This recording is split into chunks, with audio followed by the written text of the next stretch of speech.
That's not where my camera's meant to be.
Hey Connor, how you doing? I'm doing good, thanks. Yeah, I had a pretty good day. So, yeah, just excited to share some projects.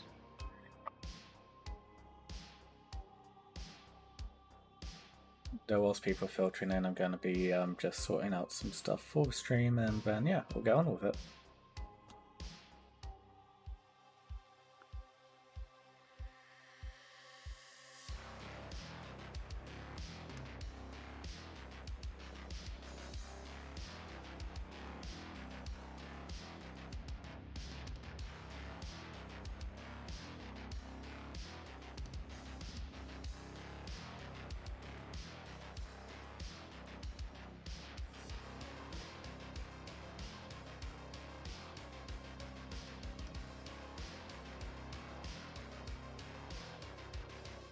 Hopefully you've had a good day.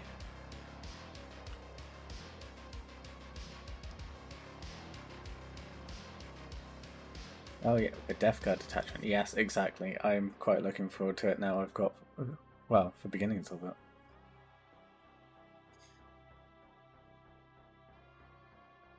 One day Robot will actually be on time and work to a point where I don't have to ping everyone twice every evening, but hey,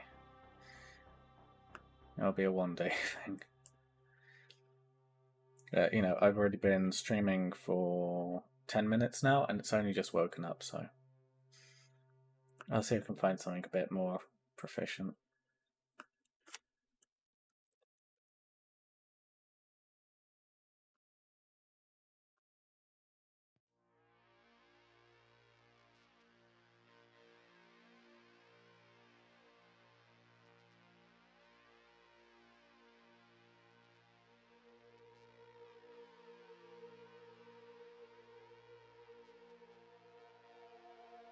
Yeah, have you been up to much today, Connor? I as well kind of want to run on with my World Eaters. Yeah, the thing I was thinking about is how I build my Emperor's Children is really, really melee focused. So to really kind of get around that and to try and provide some more fire support, I thought it'd be more fun to just add in a Death Guard detachment or just another allied force. And yeah, everyone just does Iron Warriors, and Iron Warriors are boring. On the tabletop, that is. And they're just so overdone. Especially when people say the words fire support, right? So I thought maybe I'll do something a bit more interesting, a bit different. And yeah, Death Guard. Especially as a bunch of you guys are Death Guard fans and are thinking about collecting Death Guard or, you know, already collect Death Guard and want some advice and stuff. So yeah, there'll be a fun opportunity to you know, do a Death Guard army. And as kind of teased and just showed off, yeah, we are going to be using some 40k models for this as well. And yeah, not sure if we'll do too much hobbying today, but definitely tomorrow on the Sunday show we'll be doing a lot of Death Guard shenanigans. As especially at the moment it's still kind of raining and miserable where I live, so we'll do quite a bit of airbrushing as well as building, hopefully. And also I really love that noise marine, well, corn marine. I had a lot of fun using mine today in my Heresy game. It was interesting. We can talk about a bit more later once other people filter in.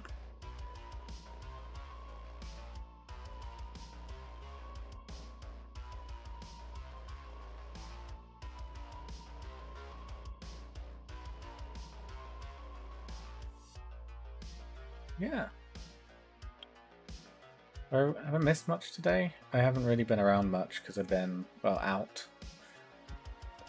buying things.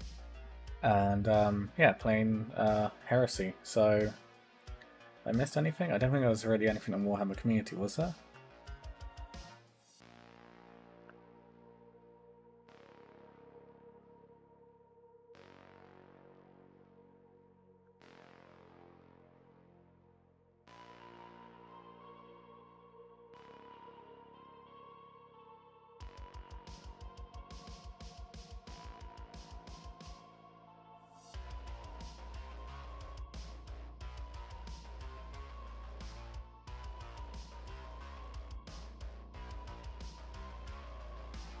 Oh, it's just the pre-orders going live. Okay.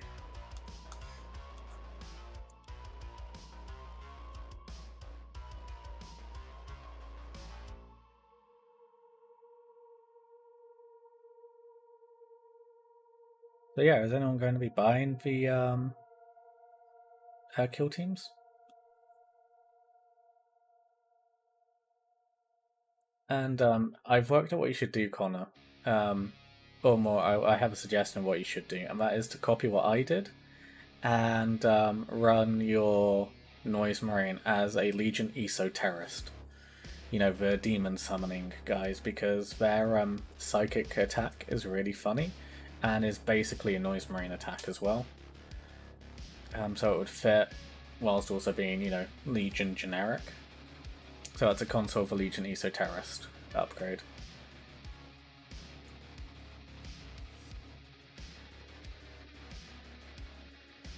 I finally think I've got a plan for the Heresy now. Probably splitting my Age of Darkness box between Emperor's Children and Death Guard. Saw how Sigvald Burgundy looked and it fully inspired me. Awesome. Yeah, I was tempted to try and wait for Sigvald Burgundy, but I kind of prefer, like, well, this pink. Like, you know, these guys in the background. So, yeah, I chose to stick with the Lupus pink contrast. but Sigvald Burgundy looks really good for trying to achieve a similar kind of look. So, yeah.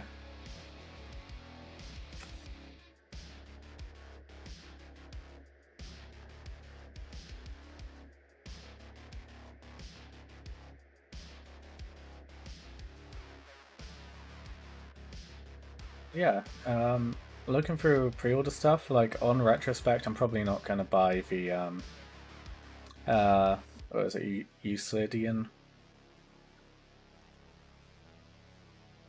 Yeah, Lucidian Star Strider kill team. For some reason, I had it in my mind that the infantry, you know, the guys with just the las guns, were far more numerous in it. And as there's only the two guys and then the guy with the Gatling gun, I think I might pass on it. Although I still might pick it up just to add some like flavour and character to my Imperial army. I have to see. I mean, it's not like there's any rush on it anyway because it's a regular box now, so... I think the same with Galapox. It would be fun to like have it tie in and like add elements to the to a Death Guard force. I think I will do it. Also, what do you guys think of the new setup for the webcam and green screen? I've tweaked it a little. I think it works a bit better. The light's still bright and awkward. I need to, you know, buy some better lighting. That might be a future donation goal, but I think it works so far. And looks a bit better and, you know, is less fuckery. And it looks high resolution. And yeah, still got the cat ears, which I wanted to talk to you guys about, preferably once some more people filter in.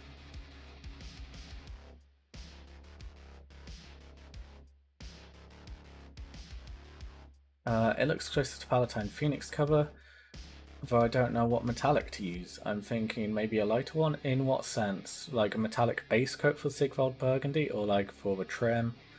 Or what metallics are we talking about here? And I am just gonna, because I have smart lighting, so let's see if I can mess around with the lighting in this room a bit. Try and make it a bit less bright and obnoxious. As I need to like redial in the green screen. I think most of the lighting now is actually coming from the hobby desk, which we might go over to. If not, I'm probably going to turn that light off. But you'll have to see how things go. But yeah, I think that works a bit nicer, doesn't it?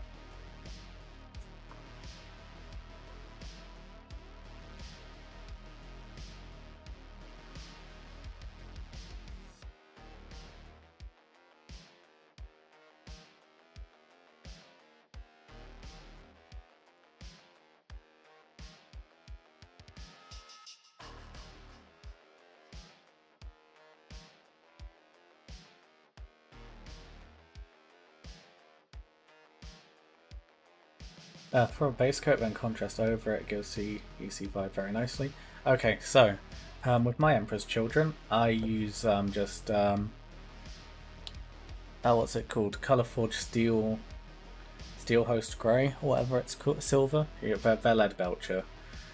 And then I spray with an airbrush the Volupus paint over the top, although if you brush paint the contrast, it's significantly more difficult to get even and looking nice. It does have a lot more of a metallic finish, but I kind of like the satin kind of finish I've got going through the airbrush.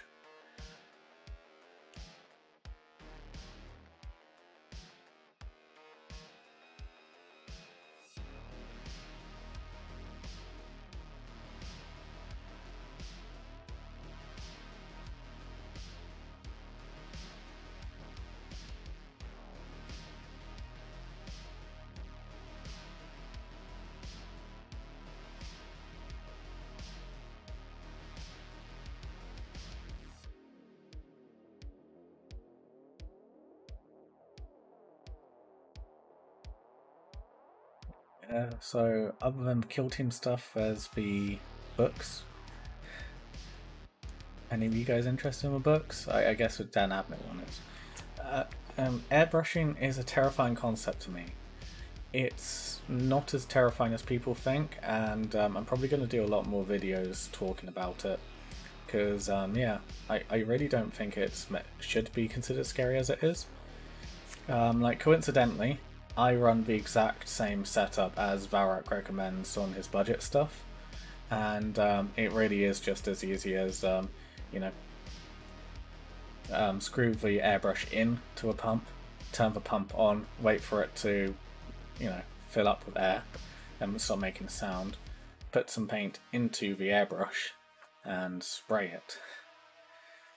It's yeah, it's not that scary. And I think with the Sigvald Burgundy it'll be a lot easier than doing this with the Volupus pink, because Volupus pink turns a lot more red and brown if you spray it a bit too thick. So you have to kind of control the layers you do with my method. But if you, with the Volupus pink, it looks like it sprays a lot more evenly, so you should be fine.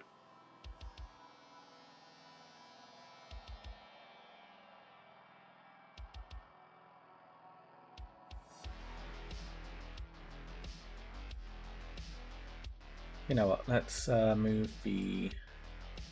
So, just moving chat to a side for a moment. Let's bring up the Warhammer community page and have a look through the pre-orders.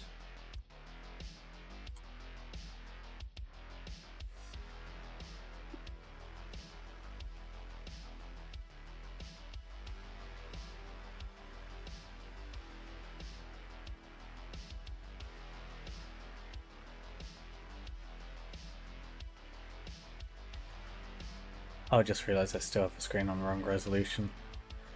So I guess, you know what, you guys can have a special look behind the screen. So I have an ultra-wide monitor, and Jesus Christ, that's bright. That's in 3044 by 1440. So I have to shrink the monitor size down. And suddenly it all works, and you get to see it in a fabulous 16:9 aspect ratio that works for you guys. And looks a lot more friendly on your computers or your mobile phones, depending on however you're watching. And regardless, I still need to find cheap Mark IV shoulder pads before I even start thinking about painting. Yeah, that's fair. In my case, 3D printer go burr, so I've been relatively lucky.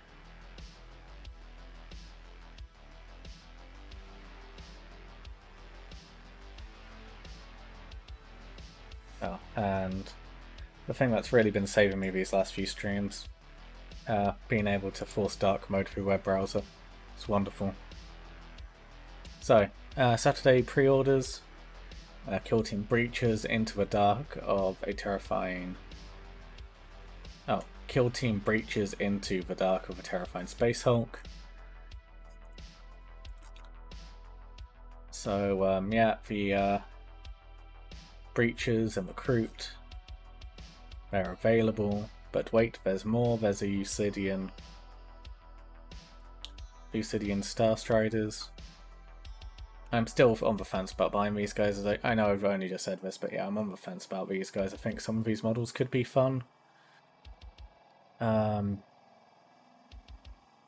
Same with the Galopox, could be fun, but and the only... Oh god. You know, I'm gonna turn my screen's brightness down a second. This is obnoxious.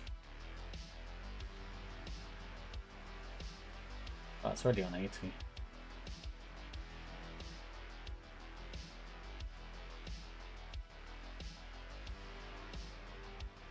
know what, that's better. And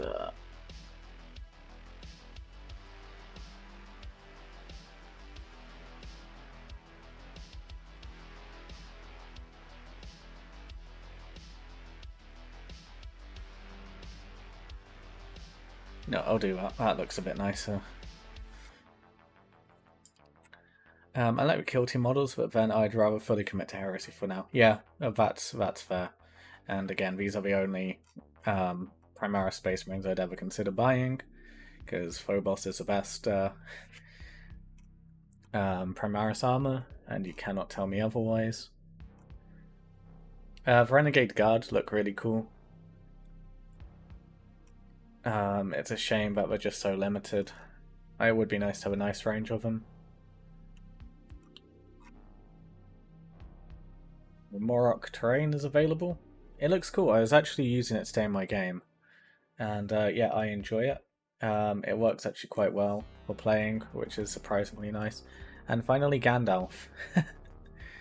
We have one of the classic Gandalf minis returning as made to order, which is nice.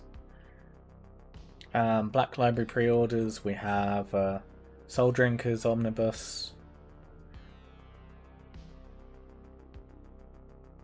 No one cares about them. Volpone Glory, Blue Bloods. Some Age of Sigmar stuff. Oh, His Last Command, Gaunt's Ghosts. That's getting its audiobook form. And yeah.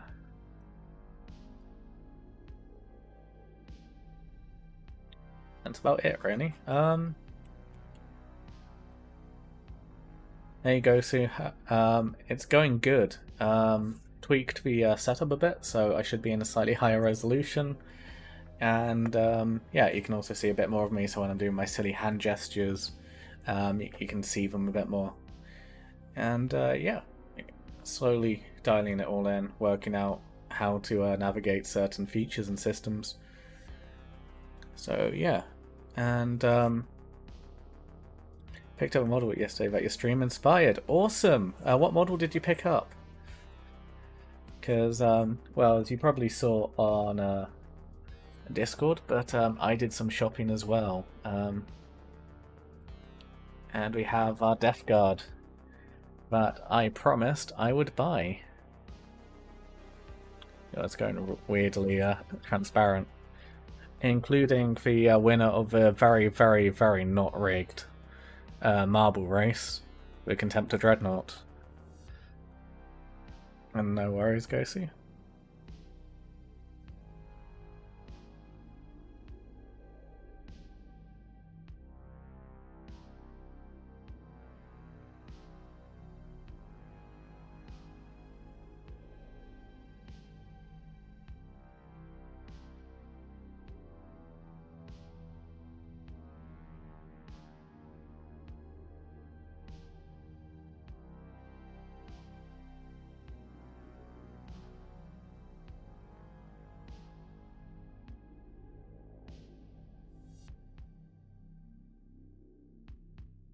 Yeah. So there's a couple of things I want to do today, and it's up to you guys if we do them or not. So first things we could do is we could actually make a start on hobbying, and you know, basically, yeah. Oh, hold on a second. It's a metal 3rd edition Chaos Space with a Nurgle icon. The best part of it though is that it has the same helmet as the new announced Death Guard heads, and has a huge Nurgle icon banner. Awesome. And I have a voucher that could get me the Contemptor kit for 10 quid. Reckon that's worth it? Yeah, I'd say so. Especially for Heresy, as we'll talk about in a bit. Contemptors are very, very strong. And you know what? We can do an unboxing and a review. That's something we can do. So we can go through the kit, what's in it, how I'd recommend building purely from this box if you don't want to buy the weapon upgrades.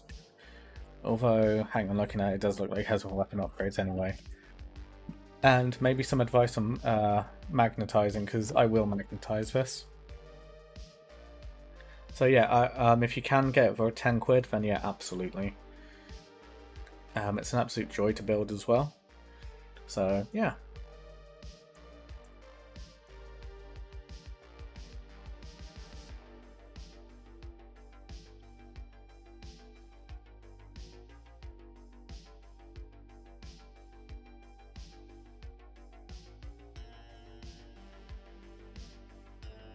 I posted my finished Titan in Discord as well.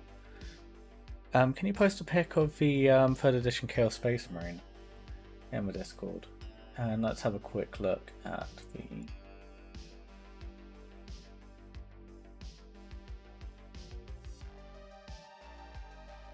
And this is Gosu's Titan. So this is a Reaver for Legion Kratos. So Traitor Legio that worked with the Iron Warriors, which I imagine is why you did the Hazard Stripes. And yeah, I think it looks really good.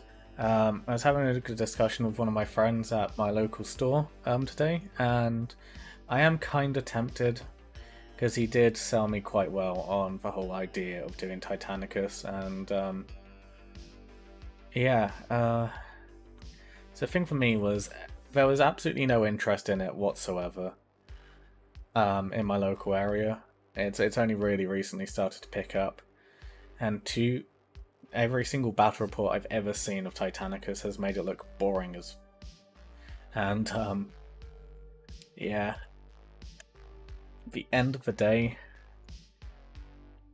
I already have my game of choice for big stompy robots. It's BattleTech, and I find BattleTech to be such a fun game, especially in its Alpha Strike form, which is really quick and easy. You basically roll 2d6 to hit, and you do an amount of damage equal to the characteristic of your guy. It's very simple, just like that. It's fun to play. And I just got it because I wanted a Titan to paint and have as a proxy. Yeah, cool. No worries, go see.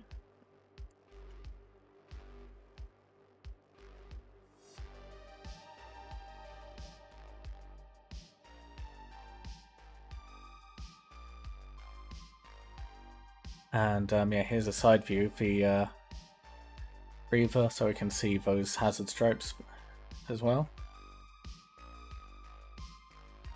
And yeah, the gold trim really was the way forward, I think.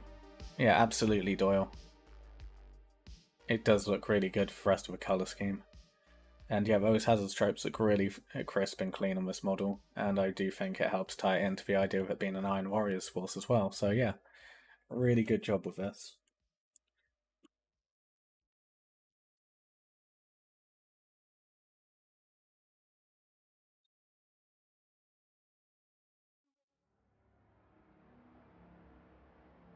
And yeah, Ghosty says many thanks, Doyle.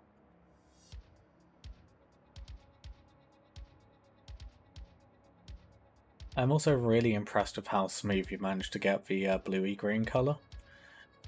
It looks fantastic.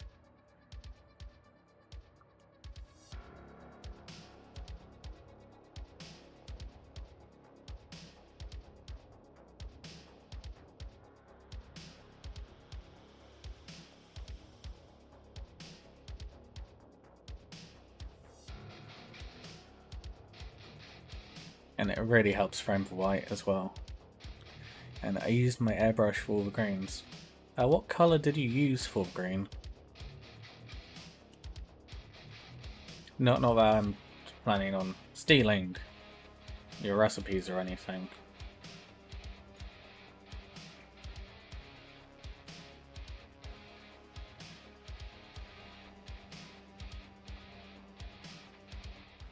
I used Lupical Green in the Shadows and Sons of Horus and highlights. Nice, okay. Yeah, that's a very simple... Feel free, man, to steal this content. No, you need to take pride in your own thefts. Come on. Everything's an original idea until you get caught, right?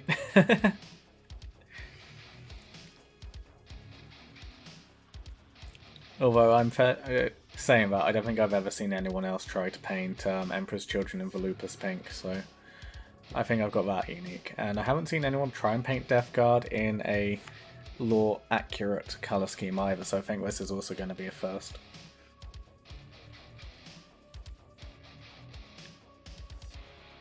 And not that I've really done any research, but I haven't seen anyone else try and turn these into heresy models of some kind.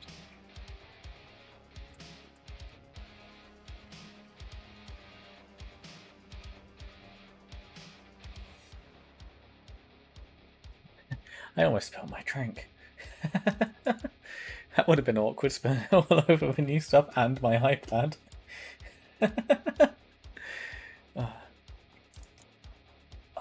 It's this model. Wow, that is an old model.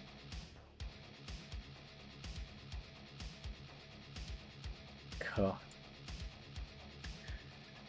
I bet he looks tiny, especially compared to the new Heresy Pro Tour model. I'm really looking forward to see what you do with this. But yeah, I do think that guy had a bit of a glow up, didn't he?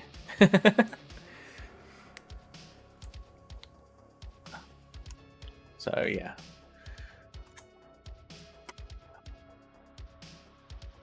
It's kind of interesting to me, in a really positive way, how many people want to do the same projects and, like, I guess build and play along with what I'm doing.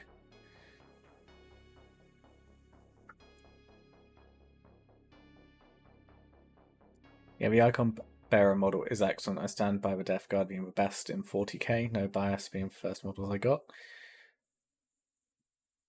You sure about that, Doyle? There's no bias there. And yeah, he grew up and went to the gym. Yeah. Yeah. I am actually quite looking forward to seeing how the new scale Death Guard hold up to the old scale Mark III.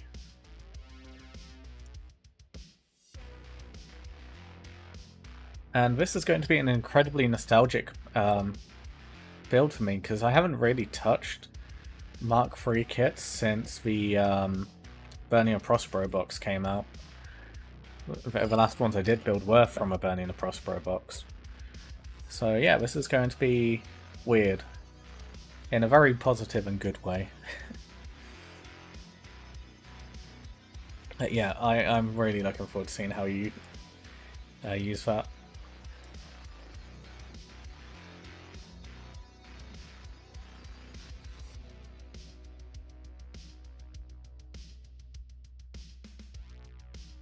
And yeah, I feel kind of tempted.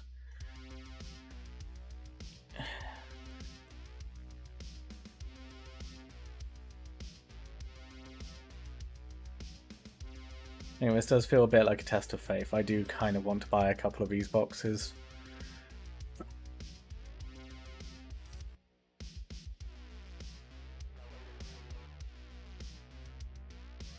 And also, I'm not sure if I will buy some shoulder pads as well, or if I'm just going to use decals instead. I feel like decals would make a bit more sense, but I do also like the chunky retro look, so having the big sticky out icons might work better.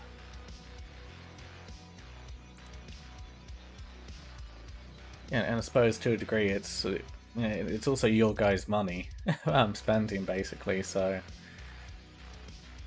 would you guys want to see me do Forge World parts?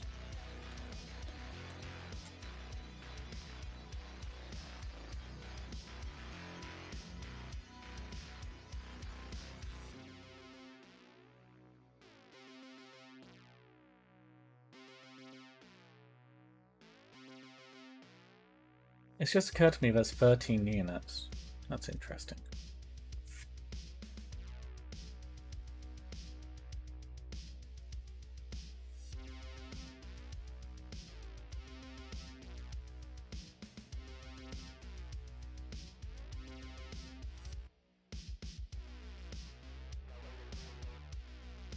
I just wish we got release dates for the upgrade kits. Yeah, the new Mark 6 stuff, I'm rather bored already with how it's going, and I'm probably one of the more positive and patient people when it comes to the Horus Heresy stuff. And yeah, it's even testing my patience, and I've already basically got all the stuff for the Emperor's Children.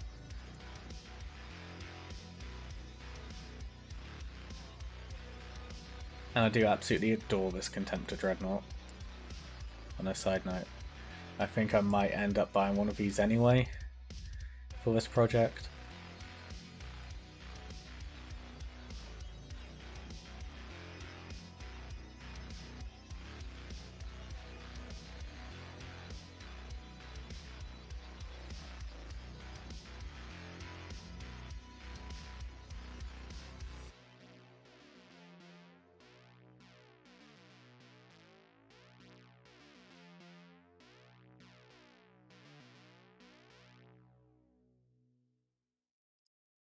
Though I could do quite a bit of this weathering, because like, I've noticed one of the more unique and interesting things about this is the chipping on the sides.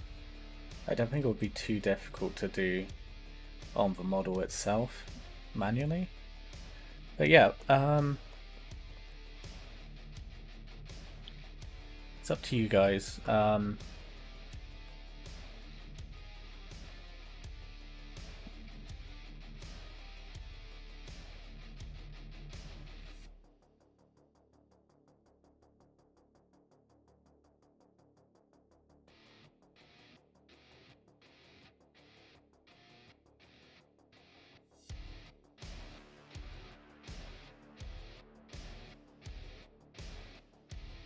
So I suppose one thing we can talk about is plans.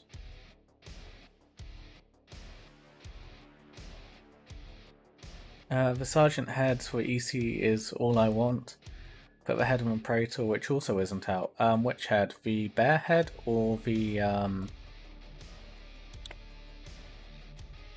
regular helmet head for the sergeant?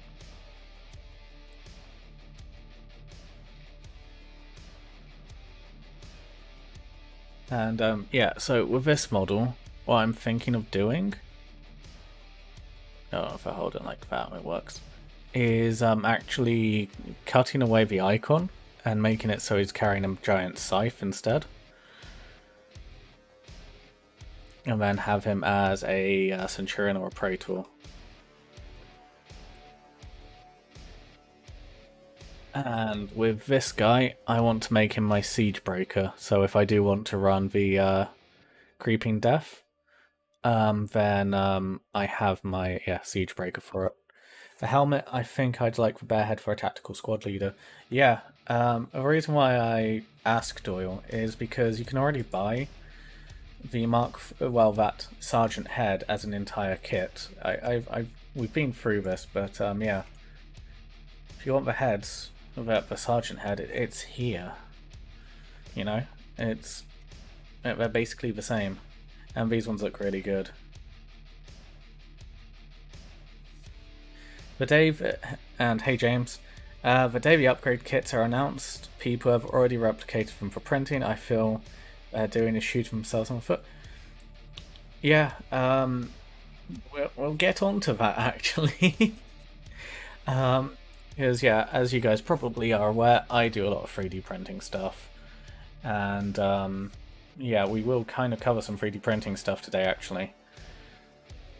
And yeah, there is a guy on Cults for the sake of the longevity of his content. I'm not going to share links here, but we can talk about them in DMs if you want. He's been doing a really good job of replicating the Mark 6 heads as options, which you can buy from him on a website. So yeah, and they look really good. I've been using a set of his heads which don't match the Mark 6 ones for a project, which we'll actually look at in a bit as well. How does the bottom left piece work? So this kind of sticks onto the back of one of these heads as like a plume. It's not quite as big as it looks there. Let's see if we can find any pictures of someone who's actually glued it on. I personally haven't.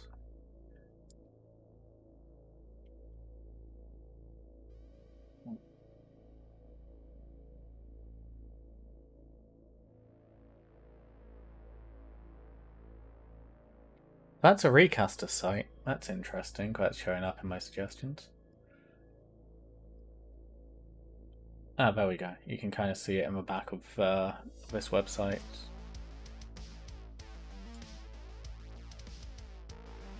Yeah, you can see on these guys here.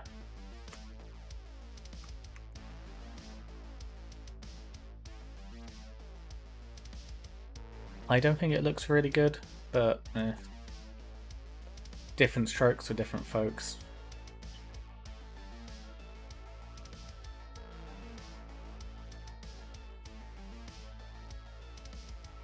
And how are you doing today, James?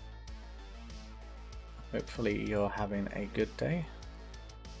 or had a good day. Depends what time zone you're in.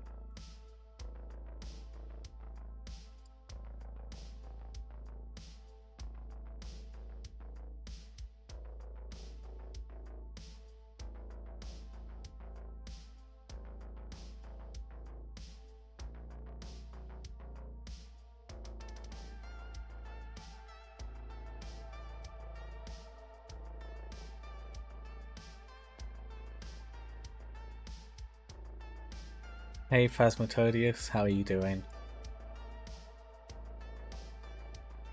And yeah, I want to talk about these guys in relation to the game I played today. So I didn't really get to play too much of the game. We only ended up having the first 2 turns of the game just because the bus that I took in to have the game was very, very delayed. And one of the guys I was playing against also showed up even later than I did. And I showed up 15 minutes late and then went to Greg's. And even then I came back and he still wasn't there. So yeah, we had a huge amount of time cut out just simply because of delays. And Noise Marines, they're fun and interesting, but at the same time, I did have one of my squads of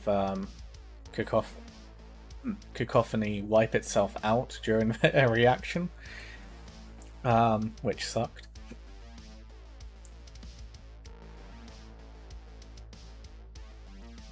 Doing well, the character description research continues. Cool. How's it progressing so far?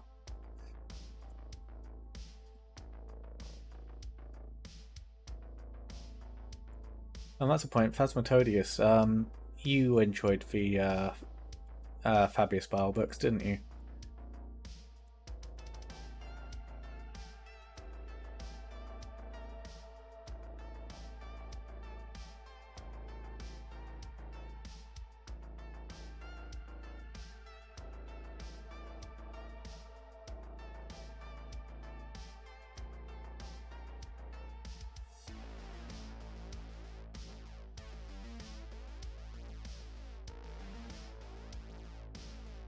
Oh, and you guys will be pleased to know that the model of a cacophony I have with Varak's head was the very first to die, by the way.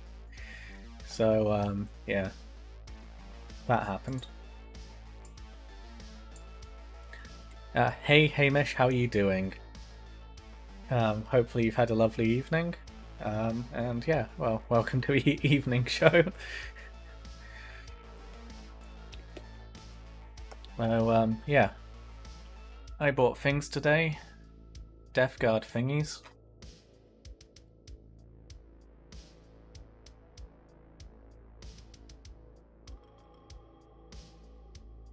As well as the Mark III Marines for basis of first painting tutorial.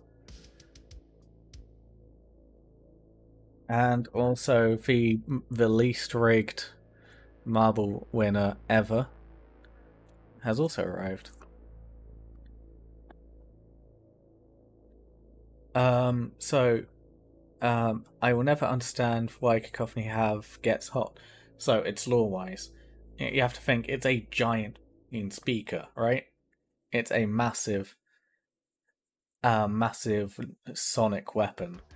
Everyone around you is going to be deafened and severely pained by the noise of that weapon. That includes you and everyone around you. So that's why it's got gets hot, because it isn't, a directional thing.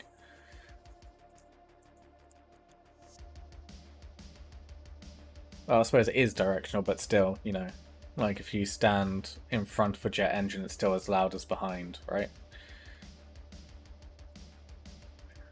It's not pain, this is advanced music taste. Yeah, so advanced that even yourself can't enjoy it to a point where you die from it.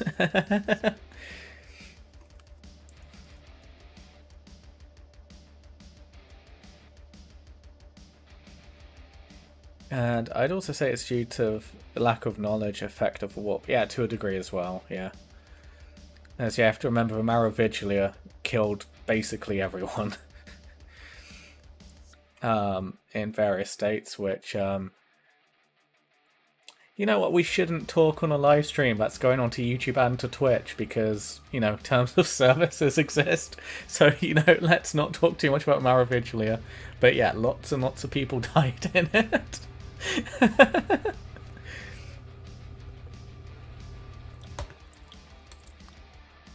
I can enjoy it. I love the way it rattles my teeth and massages the back of my brain. Good for you.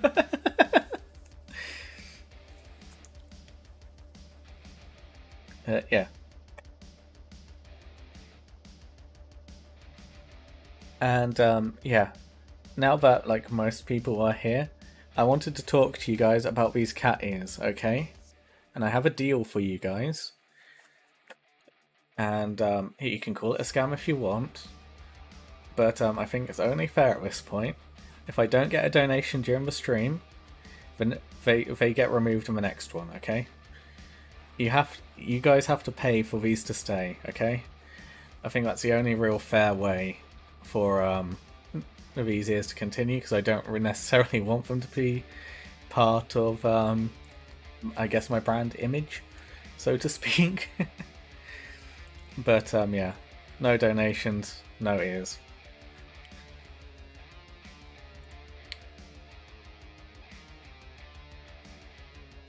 No deal. Well, Hamish, yeah.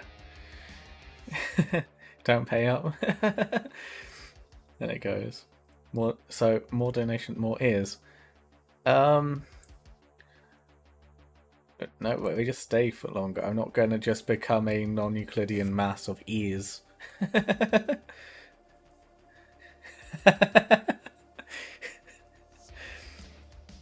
My wallet has spared you, Tuppy. Thank you, Doyle. Thank you for not giving me money.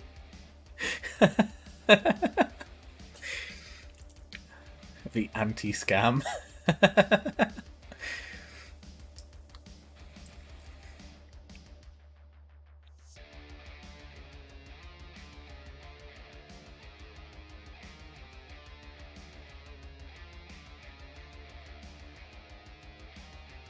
Actually, that's a point. Is there any interesting chaos stuff? No, we've been through this. There wasn't. Alright.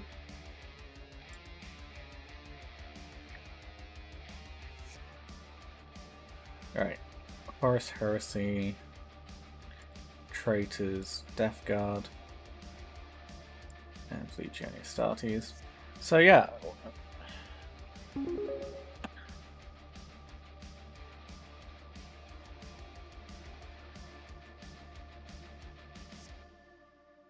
For God's sake.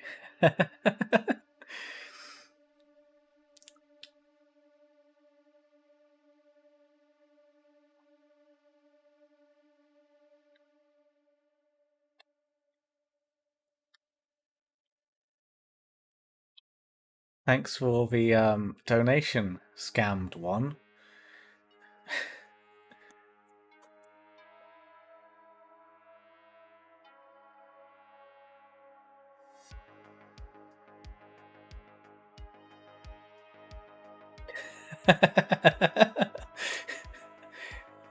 You get ears for another stream. And scammed one, you're a true son of Lupercat. Your loyalty has been noted. You know the rebellion isn't meant to be against me, right? Right? And would support you if I could, Tuppy. You've been an excellent help with the hobby in general. Yeah, there's absolutely no pressure for you guys to donate any money. I don't want you guys to ever feel like you need to throw money at me or towards me for anything. But yeah, again, if you do, it's a huge support, and it really does mean a lot, even if it is just to see me in cat ears. But yeah, it's like, with the current goal, it's to help me build an army of Death Guard so I can show you guys the different techniques. And yeah,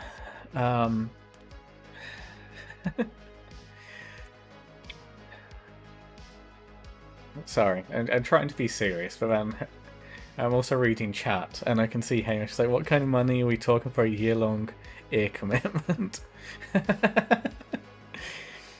Well, let's work out the maths. So, £3 is the minimum you can donate, I think, simply because, you know, service charges and stuff. I get, like, half of it, I think, at that point, because it just scales really awfully. So, £3. How many days left in a year?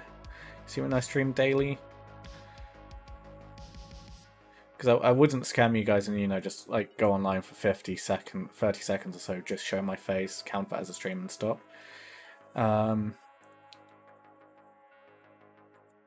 I'm kind of curious now. How many days left in 2022? 119. 119 times 3. That's how much money you'd have to pay for me to wear these ears for the rest of the year.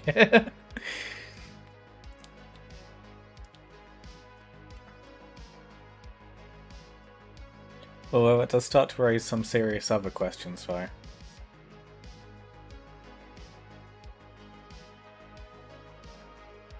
No. No giving me that kind of money.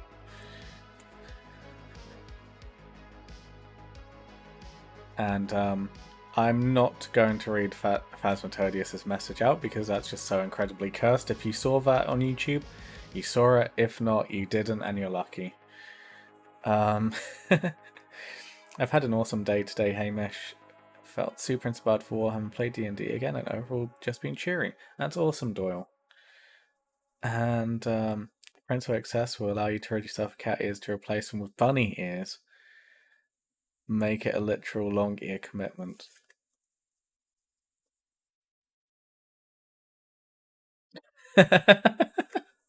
No, I'm not wearing bunny ears because I feel like that starts to stretch into some very dangerous territory, and I don't think. Yeah,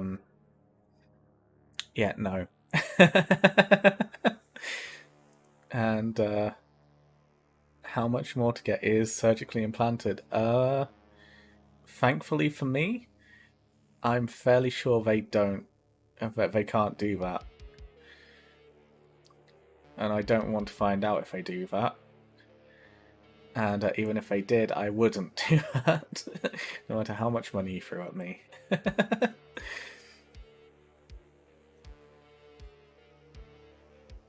That's great, and yeah, good day. Spent most of it rearranging my house. My ability to procrastinate instead of building this Titan is immeasurable.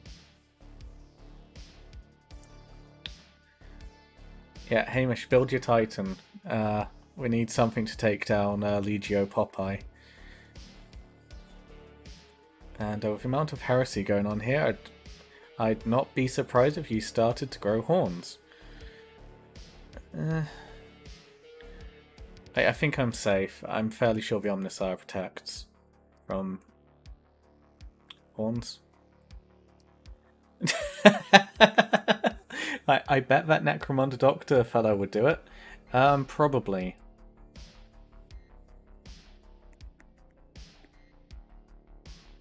Although I'm not sure I'd particularly want actual cat ears.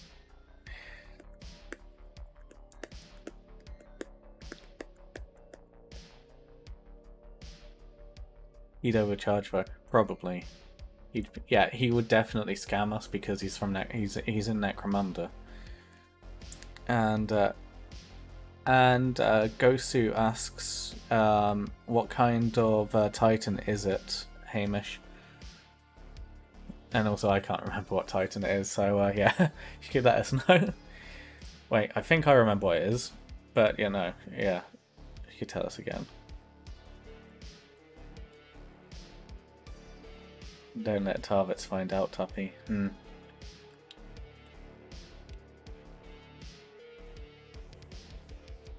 Go ask Fabius, he'll give you a free bonk with his cane for even suggesting the idea. And it is a Warbringer Nemesis Titan, a fair undertaking, which is why I'm hesitant to start. Oh, on that note, next week I should be getting my Cerastus Knight, which I have to paint pink.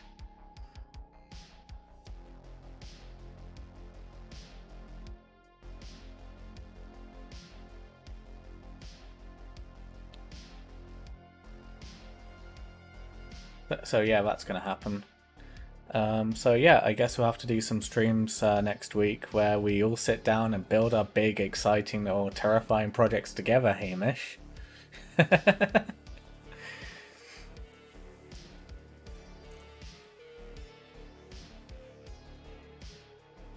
And yes, it has shipped. So yeah, I should get it next week. It is on its way, but you know, Royal Mail strikes.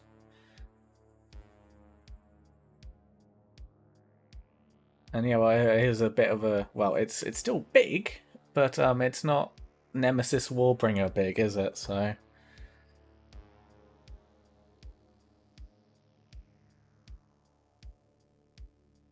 God.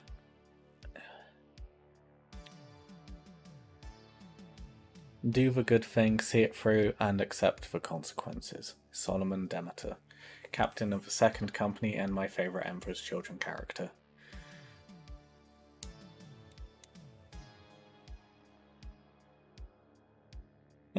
And yes, I need Shaman in to make some progress.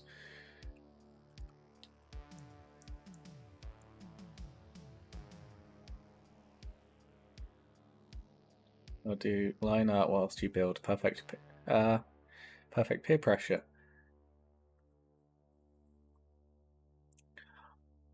You know what? I thought of a better idea to do with these cat ears, Hamish.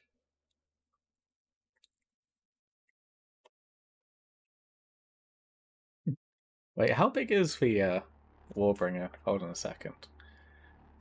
I want to do some maths.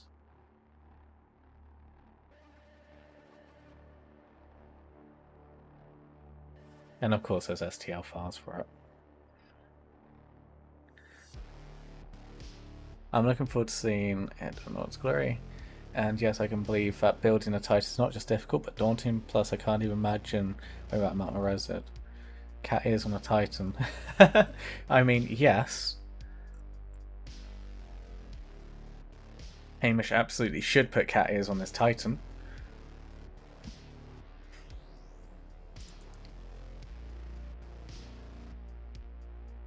Oh, I'm on the Games Workshop store. Ugh, gross. Morris Heresy. And thanks for a follow, Ben. Welcome on board. Hope you enjoy the duck gif. And yeah, we're talking Death Guard and Heresy and making bargains at the moment. Yes, Legio Cato. Yes, exactly. We need Legio Cato. So, how big is a Warbringer?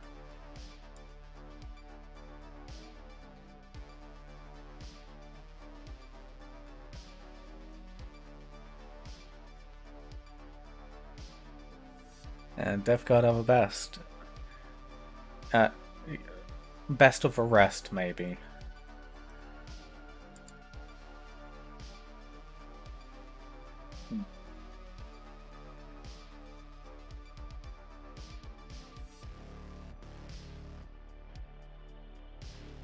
That limitation tower cat is soaking a Titan. Yeah.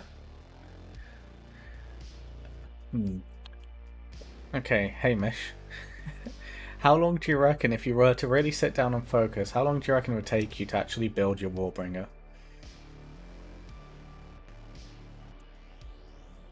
And everything can have cat ears with enough willpower, yes. Apparently. Or lack of willpower in my case.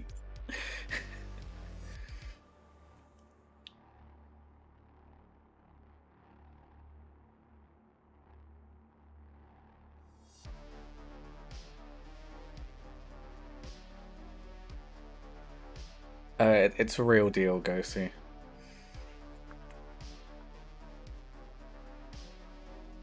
Which is why I'm asking.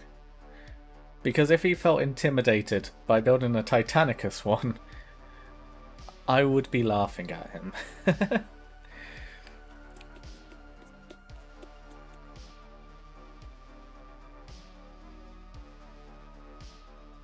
I like this little servitor and these little weapon platforms, and look at all these tiny little details.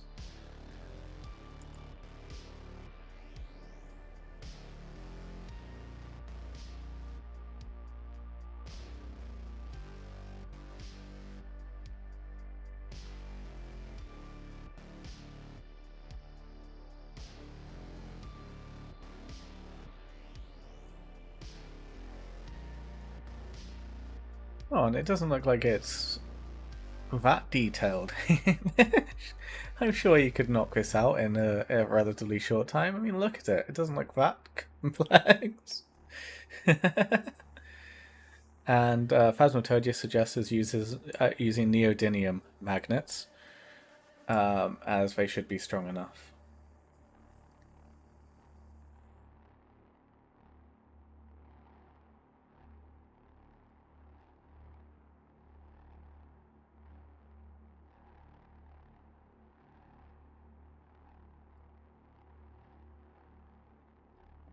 Doyle says, Death Guard will forever be my favourite Legion, but it's always fun to spice things up with the other top tier Legions. Yeah.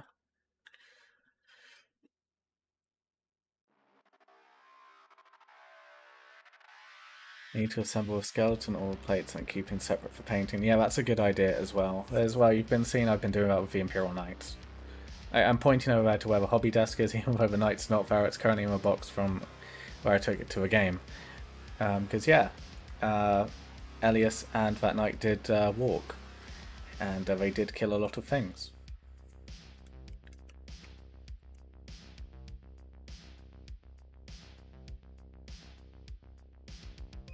You know, probably.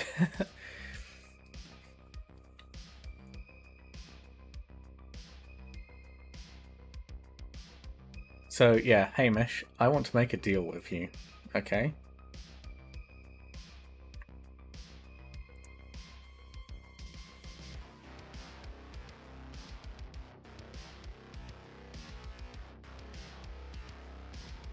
And yes, it does involve ears. But yeah, Hamish, you're planning on attending Valfest, right?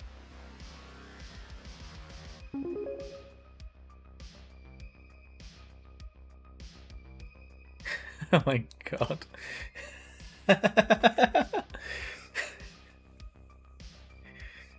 And thanks for the donation, cat ears for life, yo.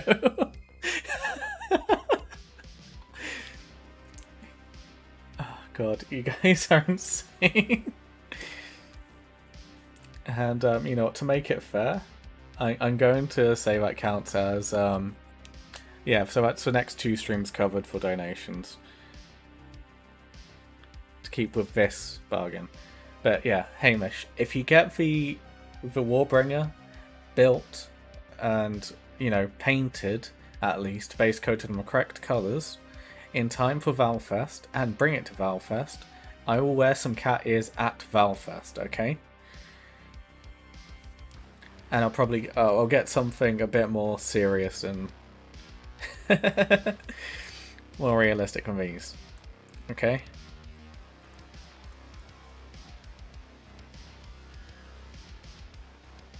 So that gives you, what, 5 months to build it?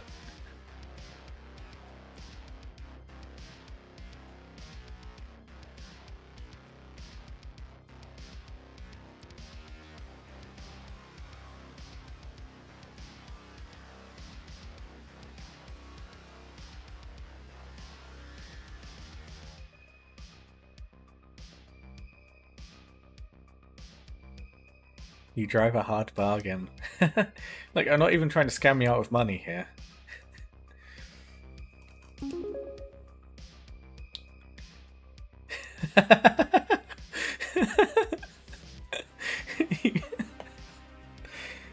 And, so, thanks for the donation. Cat ears for Valfest, yes. And wow, we already reached this goal.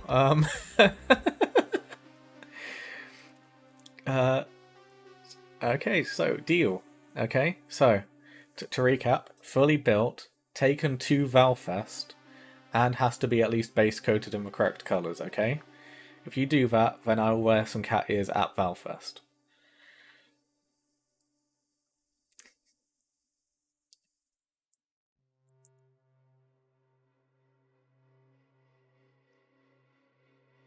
And you guys are ridiculous, by the way. Thank you so much for those donations. Even if it is to basically make me suffer.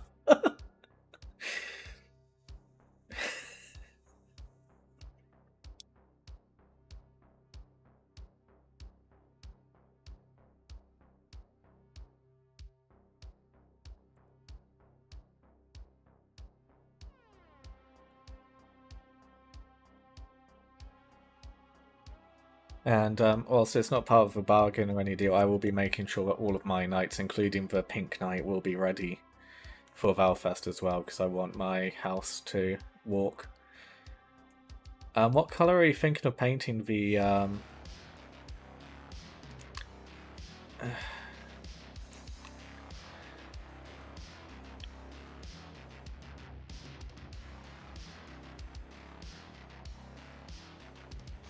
looks up commission painters. I'm not sure it's really in the spirit, Hamish, and you can already paint quite well anyway.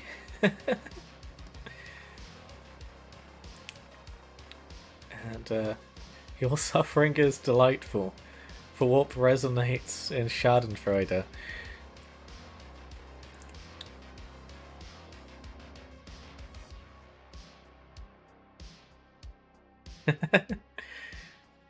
I know you really like the sound of me sighing in frustration, and I'm really glad I'm using the RTX voice feature for noise cancelling so you can't hear it to get that satisfaction, Phasmatodius.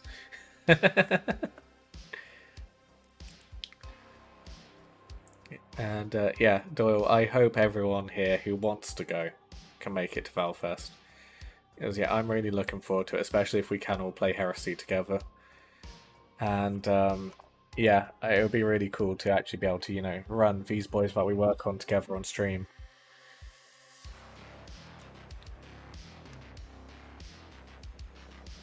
And I'll paint it. Motivates me greatly to get the airbrush working. Exactly, yeah, and it's fun to have these kind of projects that encourage you to learn new skills. Well, that's actually ties in really well with the entire point of, you know, me doing stuff like this. As I know you guys like your Death Guard, and I know you guys want to learn new stuff, and I'm happy to teach and, you know, explore these ideas and concepts with you guys. So yeah, it's like we'll be doing a lot of weathering and making these boys very grimy and dirty, and we'll be having a lot of fun with these. And no worries, Ghosty, I'll probably still be here in an hour or so, and I'm gonna have fun converting 40k stuff into Heresy. And yeah, I haven't forgotten that you guys want to see like dripping blood effects and stuff on the Contemptor, so we'll have fun with that as well. And yeah, I'm really looking forward to doing this project with you guys. And whilst I know that final donation push was done mostly just to see me suffer wearing cat ears, yeah, seeing the amount of support and you know, commitment from you guys towards me building an army to show you guys is insane, and I am really thankful, and I'm really looking forward to getting on with this project. And speaking of which, we do need to discuss how we're going to build these guys. So I want to build a 10-man squad as Tactical Marines, because they'll be easiest to paint and show off the kind of techniques and suggestions I have for painting Death Guard. But we also need to talk about what we're going to give the heavy weapons team we're building from these boys. Because obviously we won't be necessarily able to use the special weapons and heavy weapons for the new Horus Heresy range. So we are probably going to have to look at Forge World stuff. But yeah, it's a question of like, what heavy weapons stuff would you like to see in a Death Guard army? I'm personally kind of leaning towards perhaps missile launchers. I think that could be a lot of fun. But obviously it's up to you guys if you'd like to see that or are interested in that idea. And yeah. We could also do our other weapons. And I probably will, just for the sake of, you know, traditions, try and stick to the weapons from Forge World as well. Because I feel like it would also be a good way to like teach you guys certain techniques with resin. Because I know a bunch of these have belt feds and stuff. Okay, if you have unsung missiles, don't, so... yeah, I think that could be fun to like use some Forge World upgrades.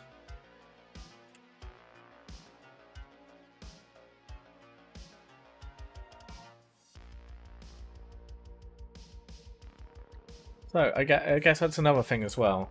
Do you want to see me try and build this Death Guard army as an allied detachment seriously? Or narratively? How do you guys want me to actually approach this army? So, At the moment, like, we have these two characters because I just want to, you know, show how to convert 40k characters into Heresy. We have a Contemptor because, you know, big stompy robots. Big stompy robots are fun, and this one won for marble racing. And Mark III Marines because they'll give us an opportunity to do some stuff interestingly. So yeah, do you want me to do it narratively, more seriously? I'm not going to do a competitive army list. I'm not going to try and min-max the crap out of this. I'm not interested in that. But yeah, do you want to see like a good tabletop army, a narrative tabletop army? I mean, there is a lot of overlap between those two. But yeah, how do you guys want to see this? Especially as we've now smashed that goal. You guys are insane. Yeah, do you want to see me try and do this more narratively, or do you want to see this more of a serious list? Okay, so on Twitch we have 2 votes for narrative.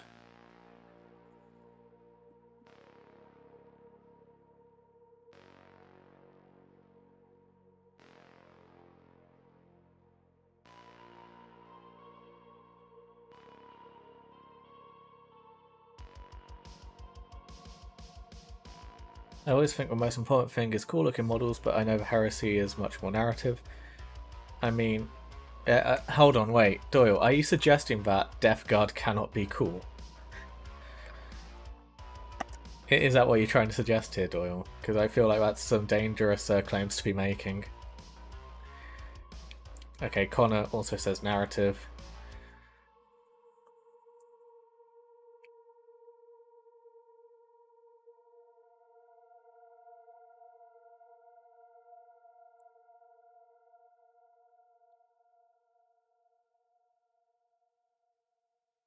It's been a long day.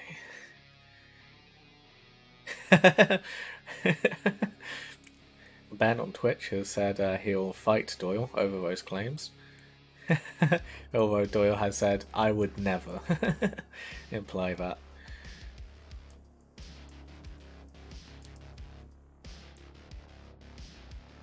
And Mortarian's boys are the coolest Space Marine Legion. Well, you're wrong, but yeah, that's more of the kind of energy I want to be seeing here.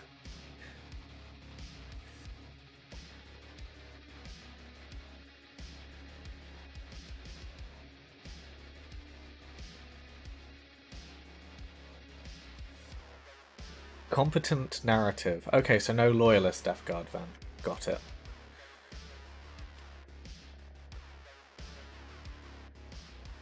And non-Mortarian as well.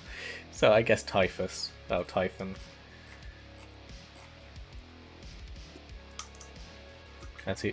He's basically one of the only Death Guard characters that really had it together.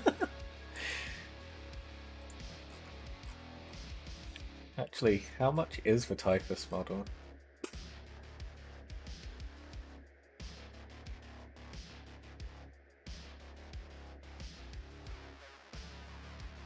Peasant Scythe's coming for Noble Imperium. Yes. Yes, Ben. Yeah, well-armed peasant starts playing.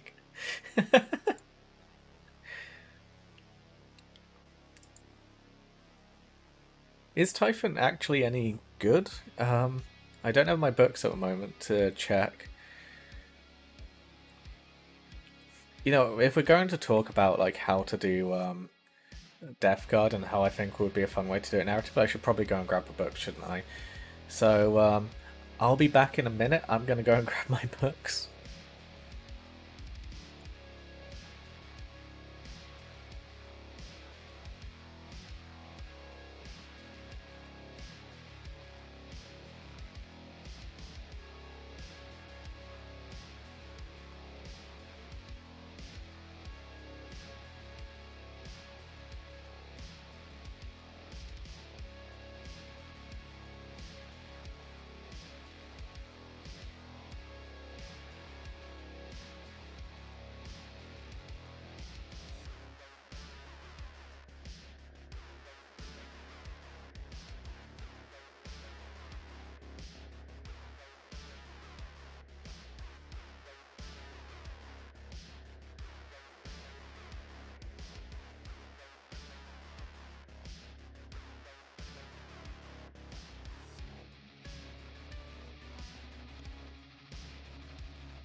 Okay, I am back. And honestly, I think by the end of this edition I'm either going to be super fit and or dead. Because just carrying the rulebook, the Liber Hereticus and the Mechanicum book is quite difficult because of how heavy they are.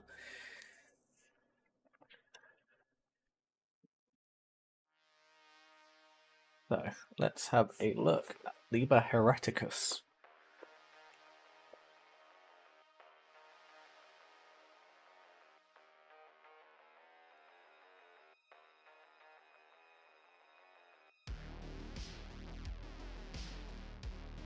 Really confused for a second there, because I thought I was on the Death Guard section and then I saw the Thousand Suns units.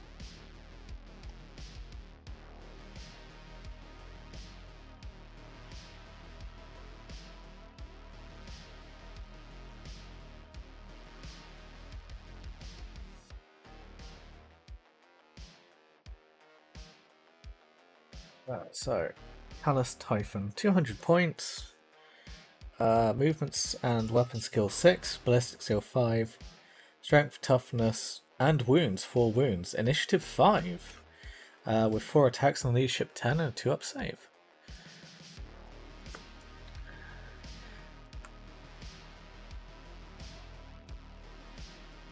And hey Jalio, and I see it's all for 30k with the Death Guard. Yep. So Lacrimate makes him strength 6, AP 2, and with Fleshbane. That's an interesting one. And Death Cloud is a flamer which is strength 1, AP 4, but is poison free. When an enemy unit charges a unit that includes one or more, those charges are always considered disordered. That's quite useful. And just wait till GW adds the Legion specific books, FAQs, seasonal books to up the weight. Yes, they will. I'm kind of nervous about that, but you know, for the Horus Heresy we already had campaign books, and for a long time the rules which I needed for my guys were scattered across multiple different campaign books. So yeah, I guess I'm used to it.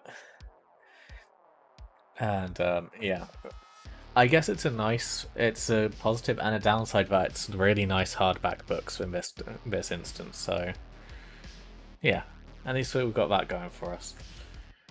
Unfortunately, it does make it quite heavy. And yeah, hey I appreciate your enthusiasm, but Nightbot does not. Unfortunately, Nightbot does need to be as harsh, because it's basic spam protection. Because if you've noticed that all of those wonderful bots we haven't actually seen in barracks chats for a while, they always use all caps, so it's like a default recommended spam protection thing. And as other than Nightbot, I'm the only moderator on my streams at the moment. Yeah, I'm gonna leave Nightbot being ruthless for now, even if that does mean you have to curb your enthusiasm. Just because, you know, it makes me doing this a bit easier. So sorry if it annoys you, but yeah, it's gonna stay that way for a while. Slashy bots bring fun times. Yeah, but it also means I have to do stuff, so which isn't fun times. Because I just want to talk Warhammer.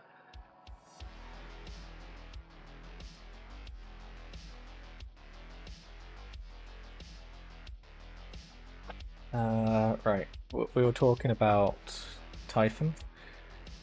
Witchblood. Callous Typhon has Witch Sense Psychic Power and Toxic and Cloud Psychic Weapon, and does not gain access to any other disciplines.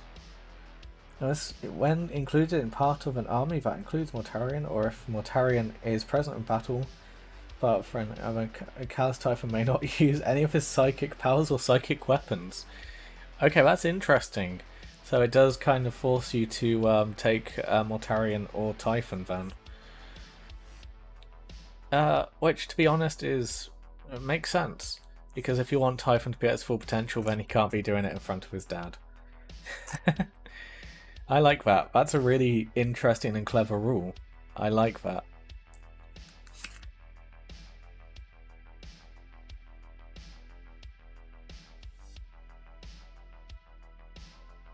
So, at the start of any assault phase, Callous Typhon's controlling player may choose to take a psychic check for him.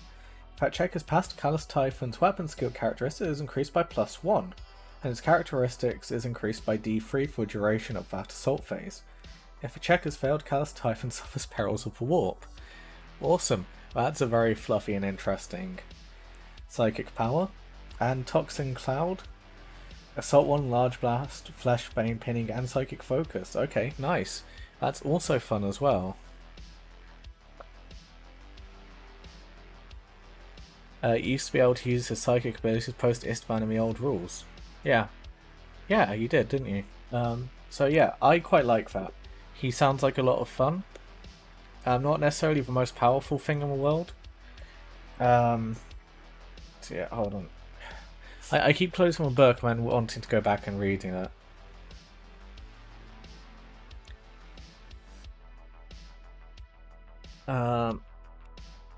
So Traitor Shrouded 6. Ooh, that's interesting. He has Shrouded 6+. Shrouded in Death. That's that. Bulky 2, Relentless, Independent character. So yeah, it can still be one-shotted. If you hit him with a Strength 8 or 9 weapon or a Strength 10 weapon, he'd still die in one hit, which is good. Means he's balanced, unlike Sigismund. So yeah. Would you guys like to see me run Typhon in an army? Would you like to see him be leading the allied detachment? So, to recap, I have Lucius, and I will have Eidolon eventually, and I do run Fulgrim as my leading units. I have Marius Verosian, and I might do some Loyalist Emperor's Children at some point and make a Demeter and Tarvitz models, but yeah. And I don't see him as a great character killer, but he'll mow down enemy troops and termies, I believe. Couple him with some Shroud to avoid instant death. Yeah, exactly. Because yeah, again, I'm very much building this army with Typhon, if we do go for Typhon, to be a support force for my Emperor's Children. And my Emperor's Children are glorious character killers.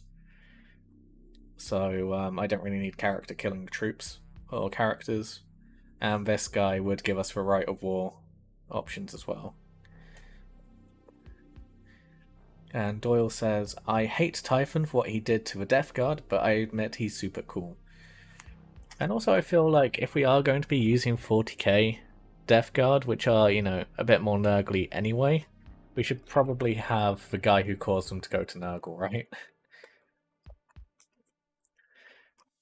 I mean, that's assuming you want to believe it's Typhon's fault that they turned to Nurgle, and not just their poor hygiene standards, but we can talk about it another day, I guess.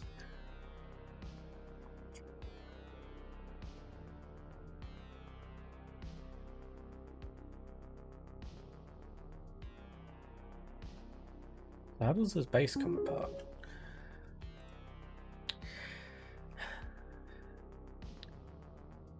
Thanks so much for the donation, Herm. Today we've we've annihilated the goal at this point. And thanks so much. And I'm gonna need to just, oh god.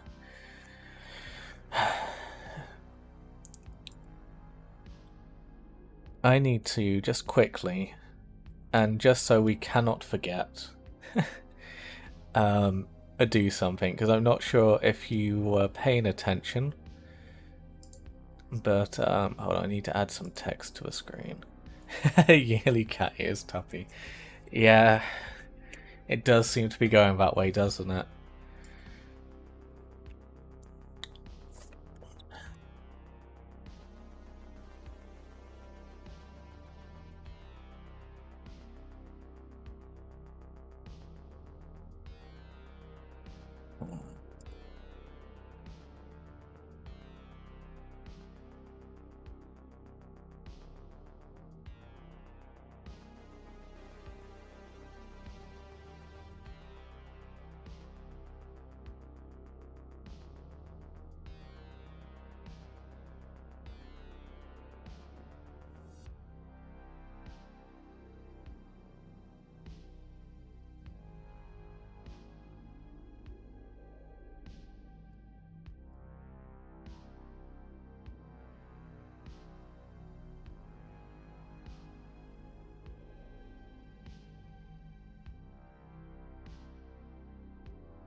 There we go. There's now a reminder, and I will update it every time there's a bloody donation.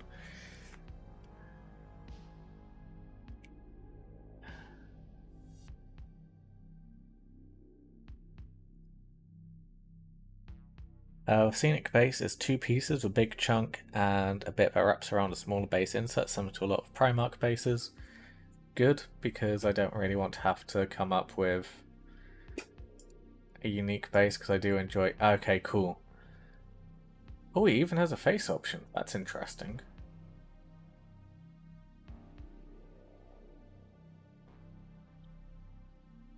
And Lucius mentions the majority of Phoenix Wing were die-hard loyalists, so use of jump pack units could be a very good way to differentiate them from your traitor lists. Yeah, that's where the idea that, I think it's the Death Spectres are loyalists, because a lot of Phoenix Wing and the Palatine Lodge stayed loyal.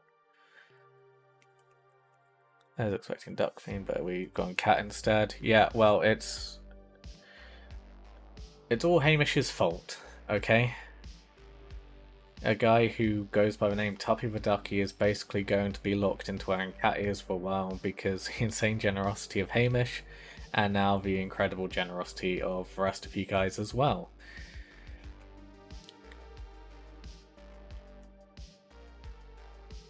And yeah, looking at it I can see that, yeah.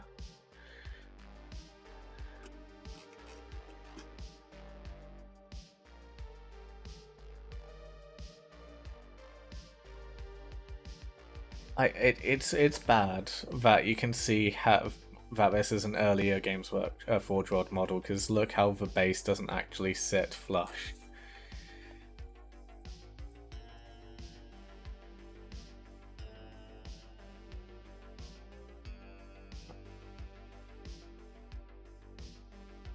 So yeah, this will be probably a model I pick up then at some point if you guys like the idea of me running Typhon.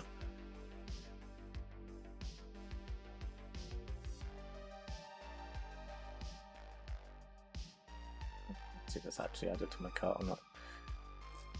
Oh, it hasn't. Okay.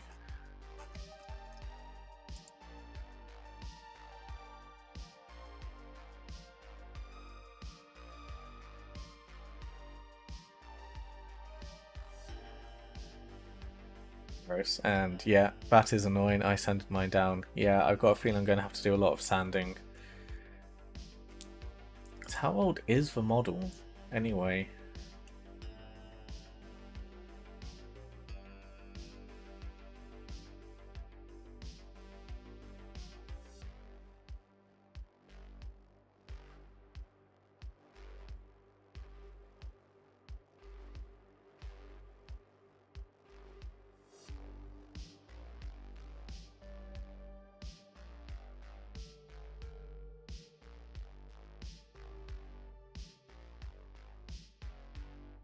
No, 8 years old.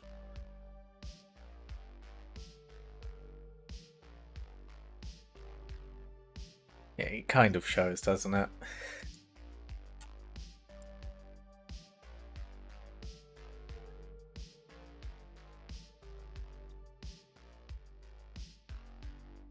Okay, so if we go in for Typhon, then what unit is he going to lead? What unit should we put him in?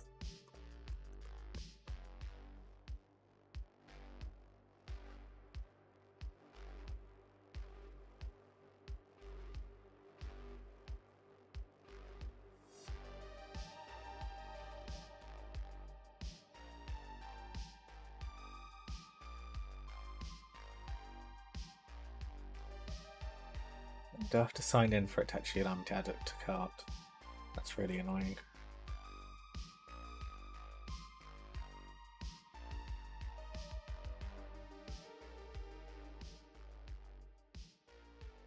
He's still so full of life? Oh, yeah, no. He's definitely full of life. It's not necessarily his own.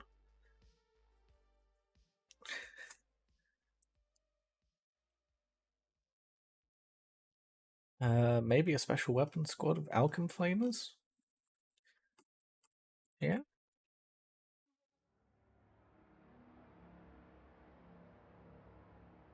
So Graveguard is technically lore-friendly, but mechanically he works with Death Shroud. Okay.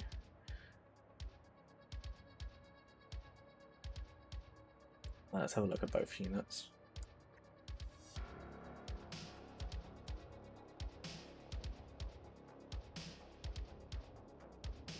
He's in Cataphractii armor, so I think he works best with a squad of them. He used to be able to have a Shroud and Cataphract army too back in the day, but I guess they changed that. Yeah, they've limited a lot of them.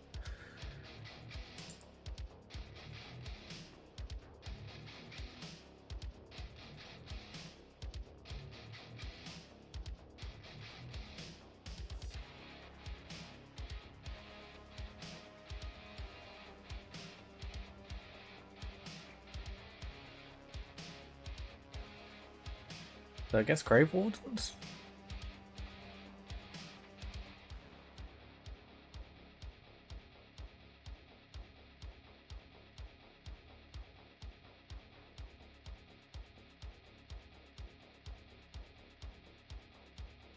You know what, I'll think on this one. I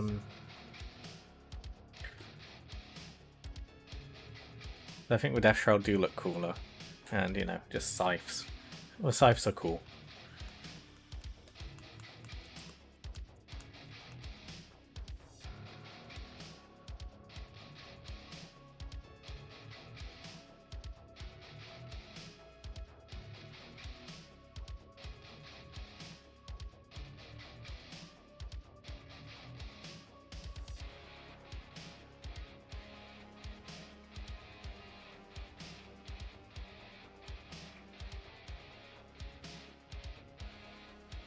They look cooler because they are cooler. Hey, Hollow.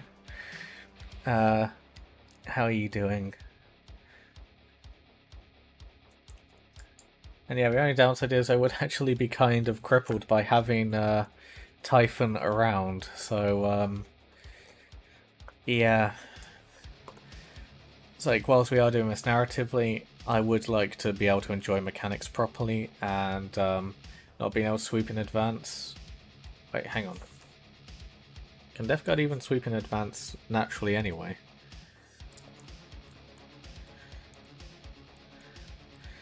Been trying to watch his stream for literally an hour. You've been having issues then? I mean, I'm assuming yes, but what kind? It's made to see Ethan glancing in Typhus's direction. Yeah, I know Typhon can't, but is there anything that stops the rest of the army?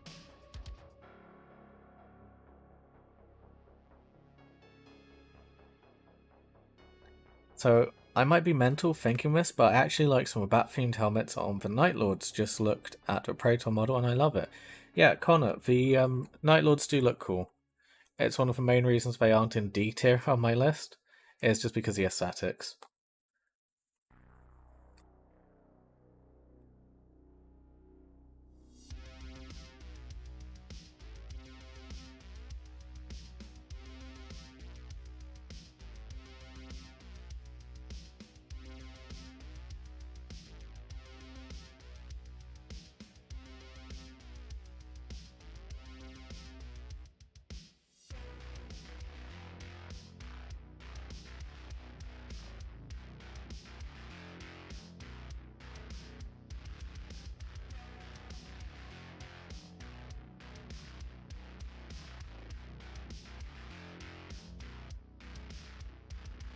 I'm always take any reaction class to make a move except for a loss of plant's reaction.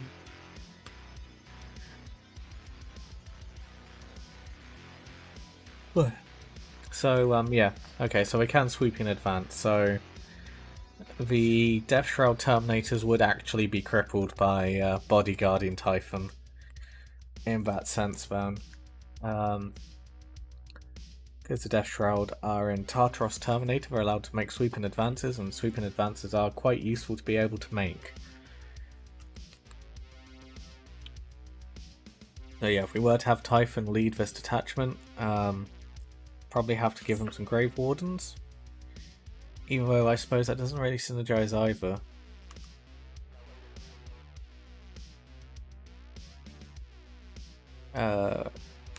Doyle says, I'm dreading if they ruin the Night Lord's upgrade set with either overly comical Batwings or none at all.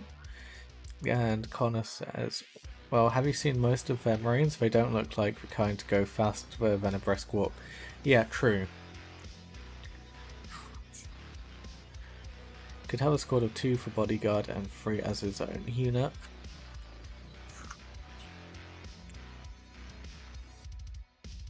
Yeah, I suppose.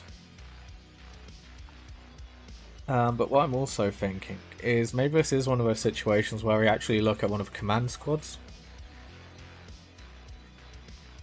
Because as Typhon is a master of the Legion, he is able to take a retinue. So what we could do is we could give him a Cataphracti command squad.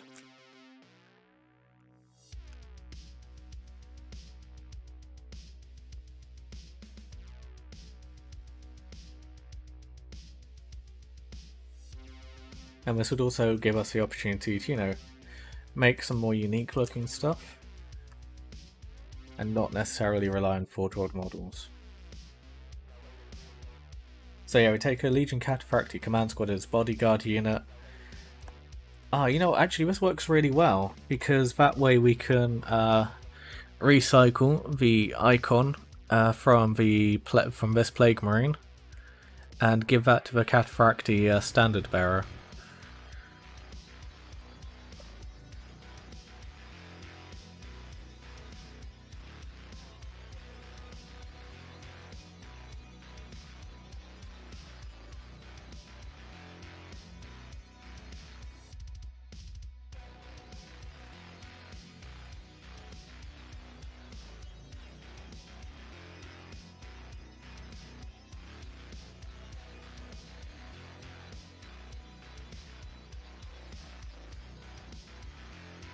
And Typhus is icky. But remember, we're trying to play traitors here, and I'm already running Lucius and Eidolon. I may as well get the full court of bastards.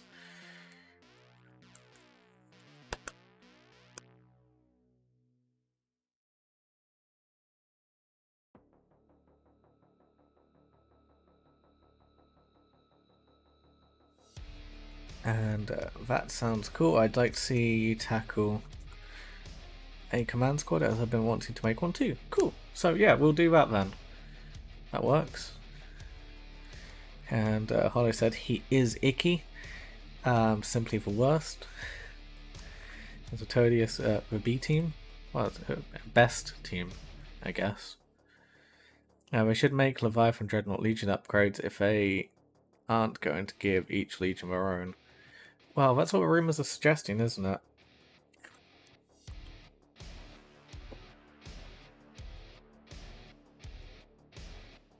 So, question I've got now, so I just need to get... I should really just put a bookmark in the Death Guard section. Any model with both character subtype and Legion. Death Guard.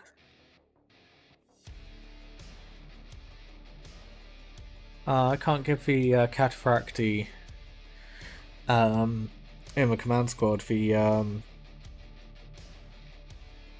power scythe. That's a shame.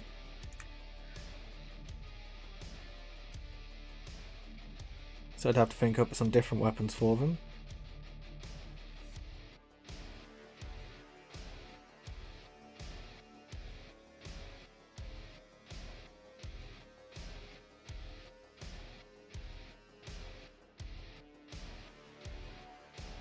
And are you going to get the new Lucius model? Yes, absolutely, I will definitely get the new Lucius model, as I think it's one of the best models they've released so far.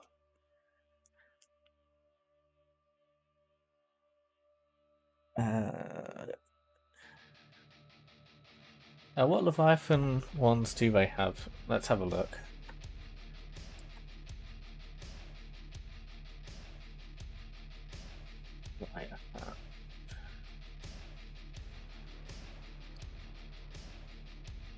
No, they do not. They do for purposes of challenges, but not of the actual stat line. It's really confusing and really annoying, and I feel like it is a massive loophole, because I feel like they should count as characters for purposes of taking the unique war gear as well. But unfortunately they do not, and I hope they FAQ that. What I might end up doing is just modelling it anyway, and just explaining it to whoever I'm playing against that I'm taking them as a power sword or something.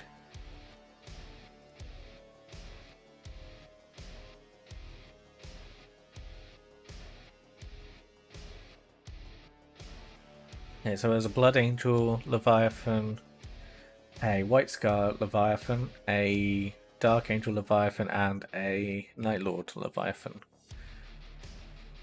I've got the Dark Angels one for my first Legion. Nice, Connor. It is a good looking one.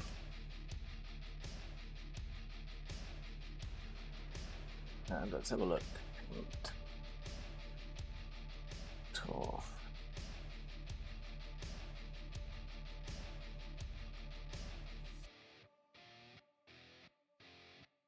What does a World Eater one have on it? Okay, so it's just got World Eater's logo in the center, and on the knee. Is that it? And one on its shoulder. Okay. Well, that's a thing, I guess.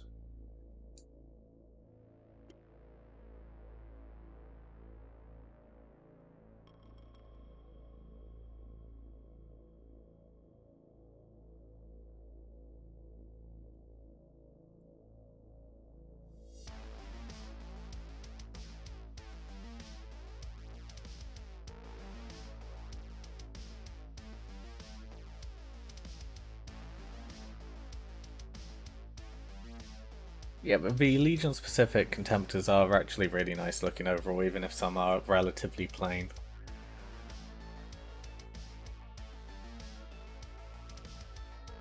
And some are just ridiculously detailed. Like the Thousand Suns one.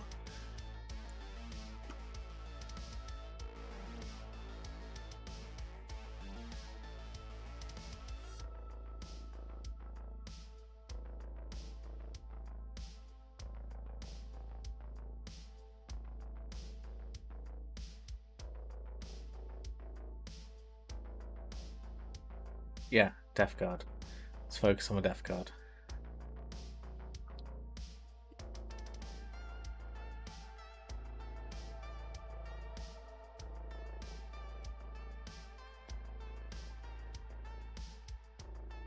So yeah, if I did want to have an entire unit of scythes, I would have to take Death Shrouds.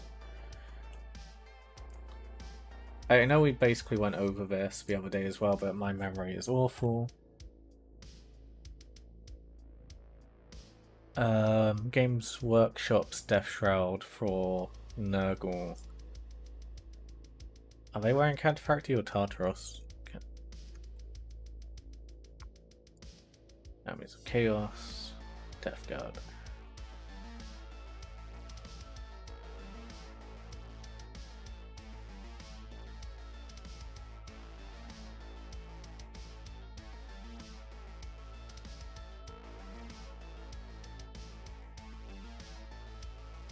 So for Death Shroud for 40k are wearing Cantiphracti.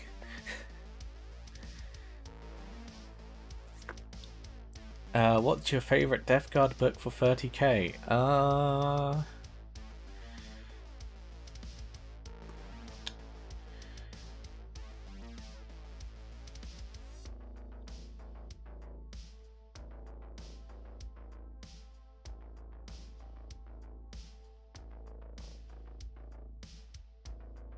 To be honest, Wolf, like lore-wise, I don't really enjoy reading about the Death Guard, other than when they feature in other people's stories as a supplemental force.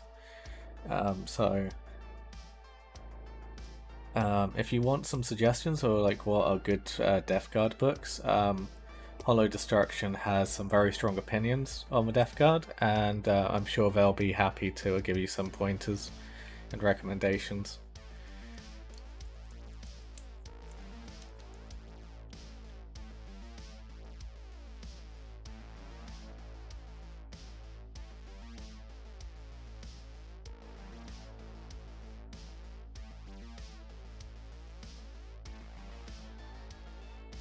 Well, how convertible and utilizable are these for Heresy? Dark Lord Ben says about 45% of a buried dagger is really good. So, there you go. Buried dagger is apparently something worth reading.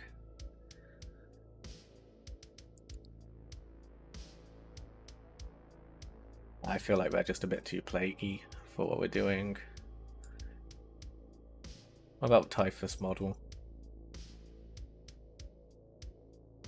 Yeah, he's 2 gone. And yeah, they are all monopose.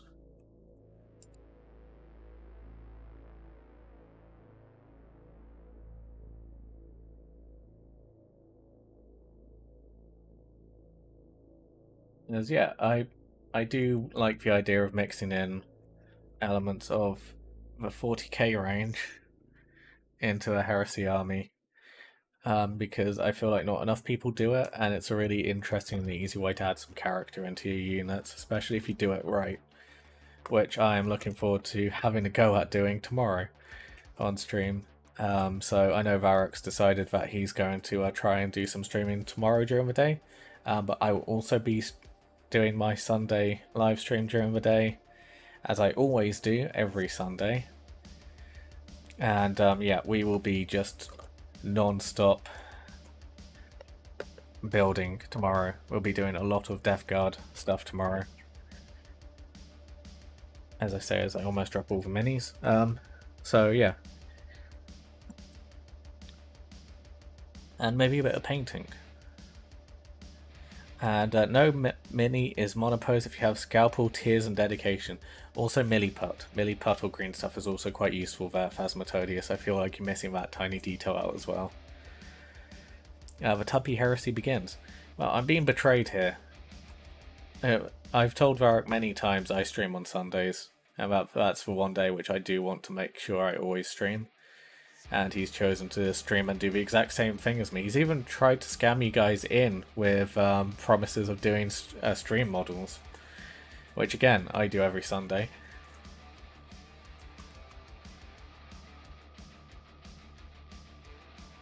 So yeah.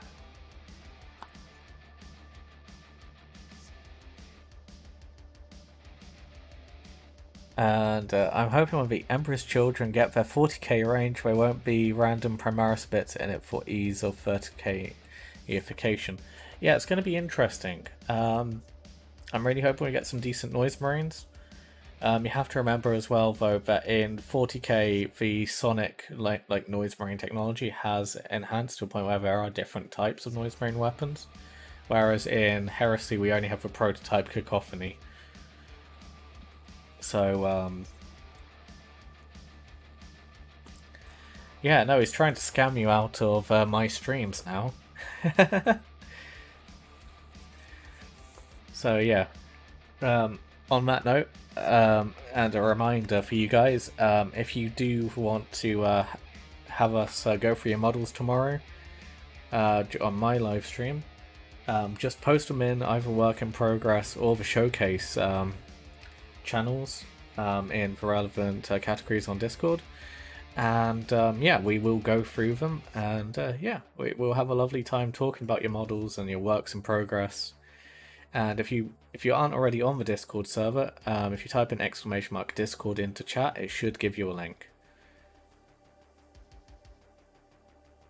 And if it doesn't, then I'll manually type one in. As Nightbot is still being a bit weird on that one.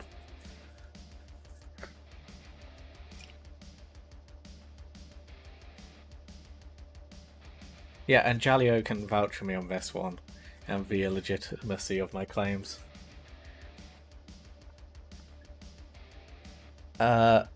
Do I have a Plague Burst Crawler? No, I don't. This here is all of the in quotes Death Guard stuff I have. As this is a whole new army and project I'm taking on for you guys. Yeah, for streams and content basically, because you guys want to know how to do enamels and oil paints and stuff, how I'd approach things. So, yeah.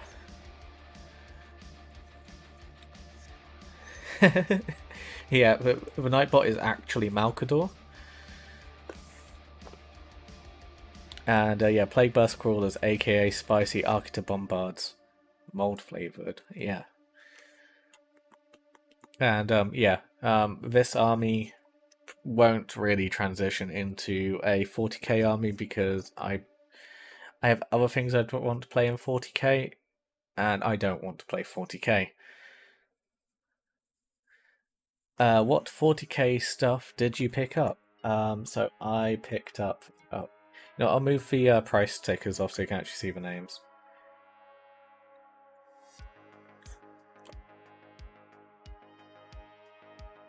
So the first one is the Icon Bearer.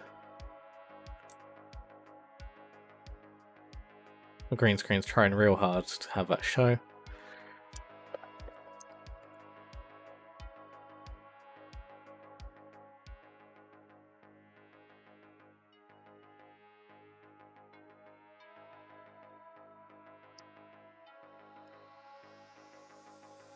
And the other one is the Nauseous Rotbone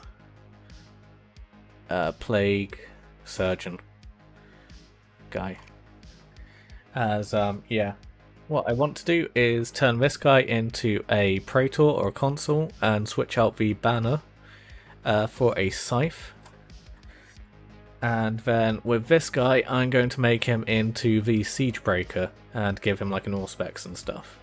And not run him as a medic, but I will use the arms to make a Primus Medicae out of some other stuff.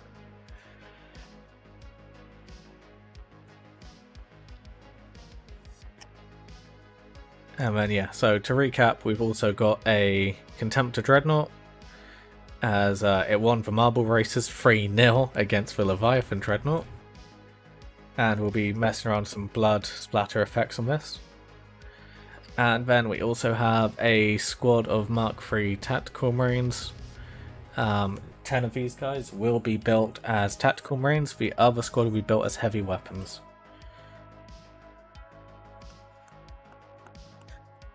Do you plan to have a sassy Nurgling with your Praetor? I'm not sure. So the thing is, this is a heresy army, and the Death Guard didn't really fully send it on Nurgle stuff until the very end. So yeah, we'll see. Maybe I'll add some Nurglings eventually. It depends. So the kind of like time frame and lore I want for these guys is for this to be the Istvan campaign traitors.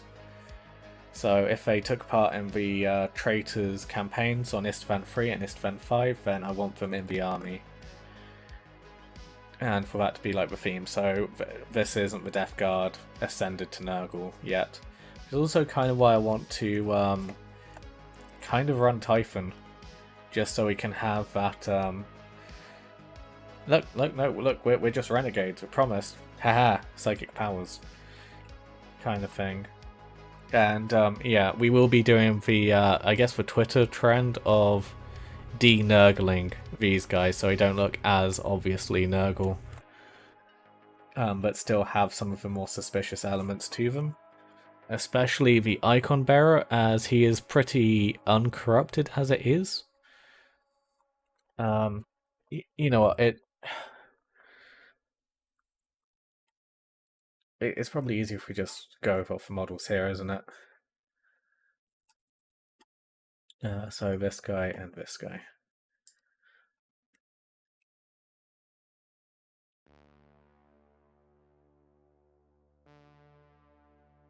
And are Plague Burst Arctur sized? I don't know, Ben. And Jalio says, I don't know how big the mortar tank is in 40k, but is to a 40k Death Guard mortar, but I think it's similar in size. Someone on Twitch asked, yeah.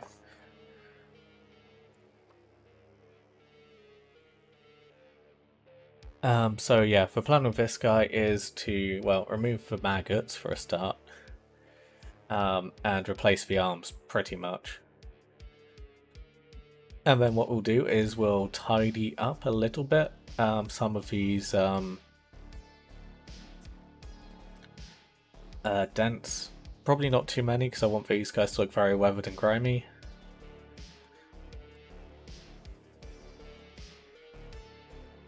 And yeah, come on, let's have a 360 view.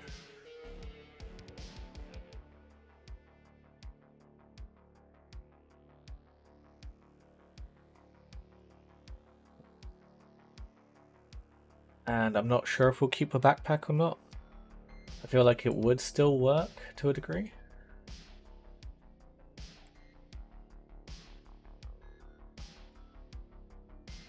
And yeah, it's one of the reasons why I chose this model in particular, because it is rather easy to deplague. And I think it does actually make for a pretty good basis for a siege breaker. And what I might even do is actually like cut off the speaker and stuff and put that onto a Mark III or Mark II backpack and stick that to this guy. And then with the icon bearer, it's even easier, really. Come on, load. So again, the plan is to remove the banner and replace it with a giant scythe.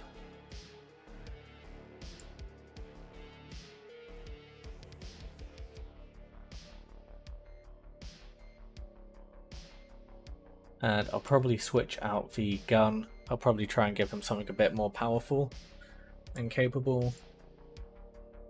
The bit which will be difficult is down here where the mutation is. Although I might make some... I might keep it there, we'll see. See how things go tomorrow. And I'm tempted to change these flesh pipes out for more normal pipes. Again, we'll have to see how things go tomorrow. But yeah, that's a rough idea, because I want this guy to be my Praetor with a Death Guard. I just really like the model, and I think it ties in well with some other plans I've got going. You know what? And Hollow Distraction says, Garrow stands, get the wall. Yep. No loyalists here. So, right, what we're going to quickly do is I'm going to show you some stuff I've been working on Blue Peter style.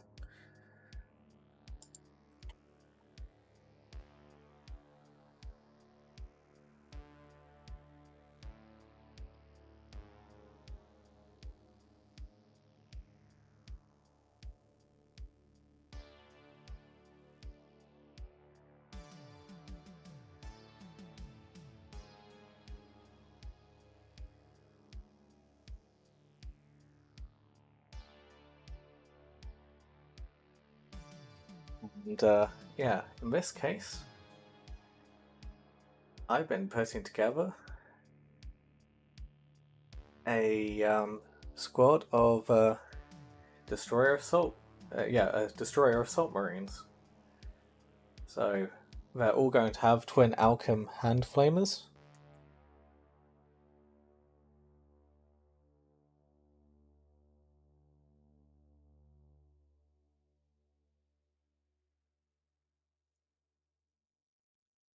But we're also going to have one missile guy with those chemical warfare munitions as well. And yeah, I'll put some nicer pictures on stream in a moment. But yeah, I basically got too carried away and excited and had to work on some Death Guard last night. So yeah, a little project I've been putting together.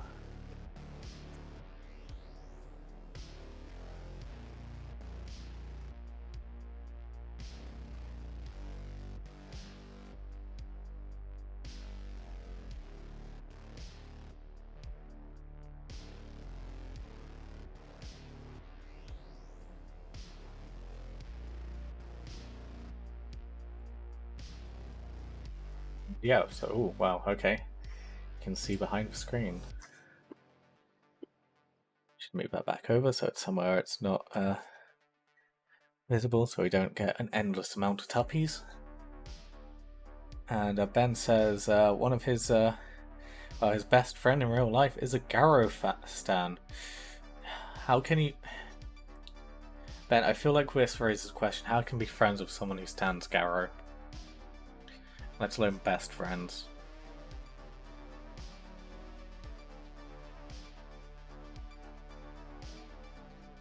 And yeah, I'm really looking forward to getting those guys built.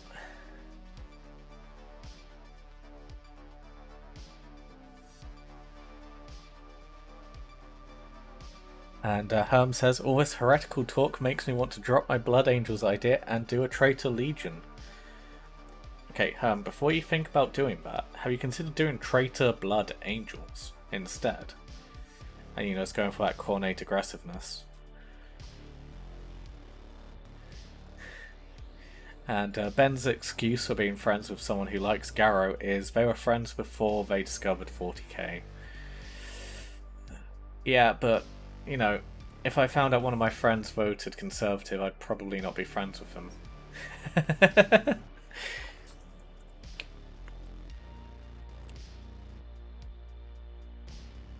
But yeah, anyway, let's avoid politics now.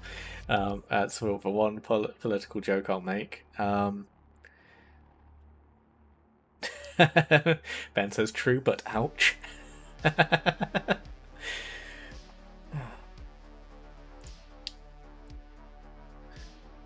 Hollow says standing Garrow is a war crime and not the fun kind. Oof, that's harsh, but also fair. I mean, you don't see Garrow running around with Alchem ammunition and Rad munitions, really, do you?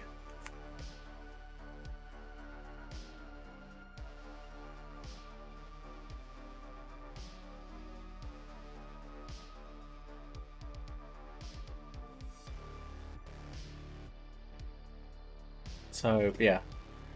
So the plan for tomorrow is to start painting up the Destroyer Assaults. No, that way. Painting up the Destroyer Assaults and getting their jump packs sorted. So we can start working on the basic ideas for them. And then we're going to start building the Legion Tactical Marines and the Contemptor. And whilst we're building those, we'll also start working on denurgling these boys here to make our HQ choices. And there's such thing as a not fun war crime? Probably. To be honest, I don't know the Geneva Convention well enough to work out what is what would be a non-fun war crime. I mean, hey, I play armor. Do you really expect me to know the Geneva Convention in and out? They tried to make a DLC to teach us what's a war crime or not. None of us learned or pay any attention to it.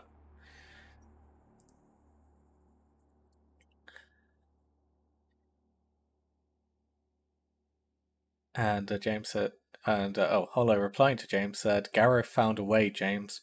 Garrow found a way.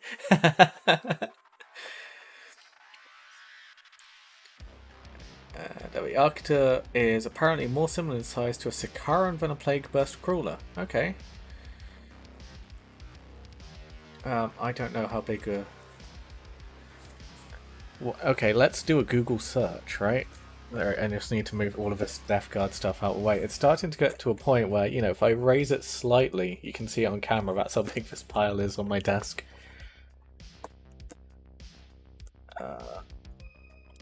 Let's have a look. Because it would be an interesting idea. Arcator. Bombard. This is Plague. There's a Plague Crawler. Or Plague Burst.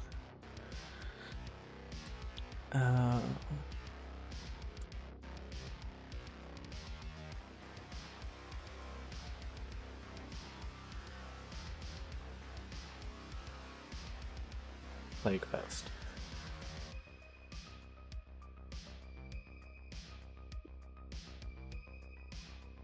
Let's see, there's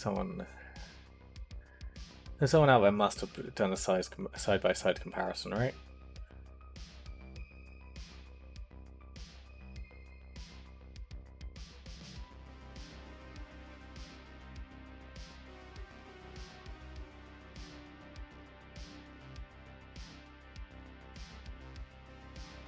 Right?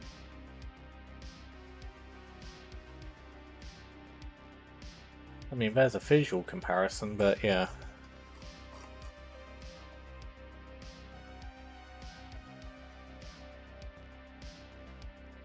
Yeah, and it does seem like Google's not interested in giving size comparisons.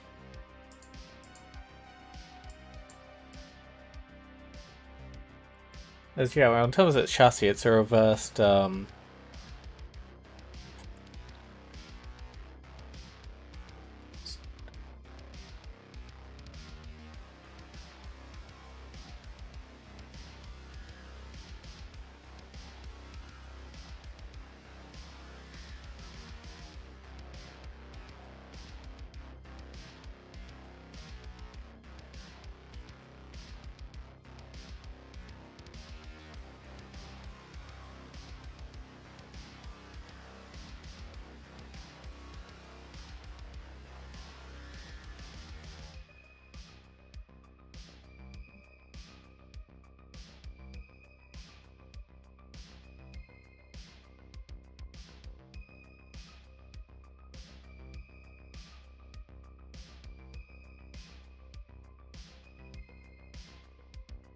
the downstream delay doesn't help. Let's go through these manually.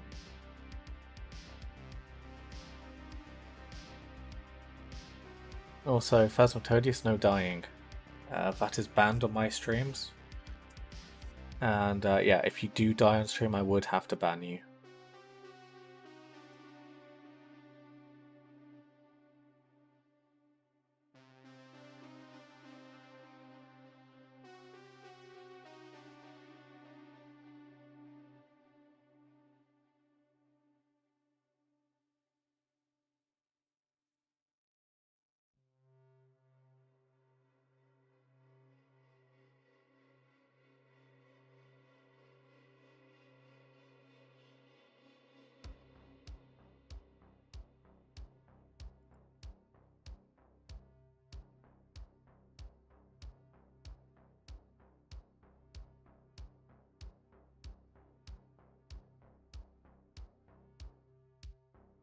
So Jalio, there is a delay between when your messages show up and what I'm doing, which is making this a little bit difficult to try and work out what you're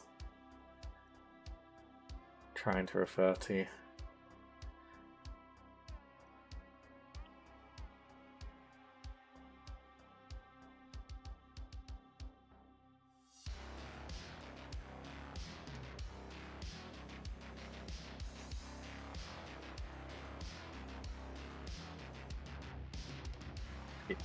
Further down really isn't helping. Cool. I mean, that's the closest we're going to get in size comparison, I think.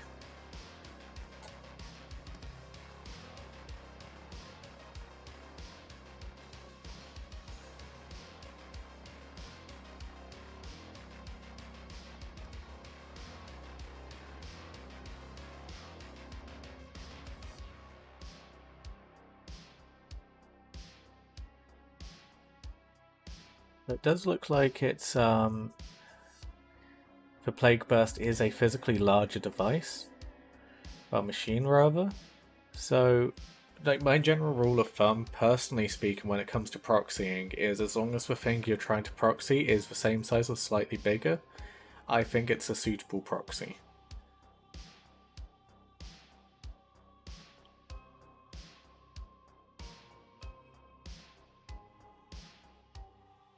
Be saving this image.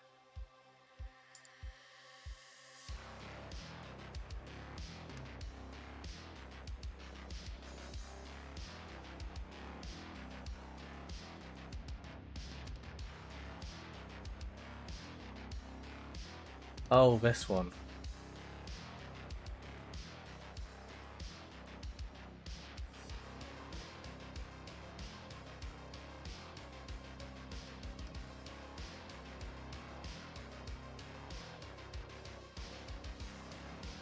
I'll get some sleep. Good night, Phasmatodius. Hope you sleep well. And yeah, I'll catch you tomorrow.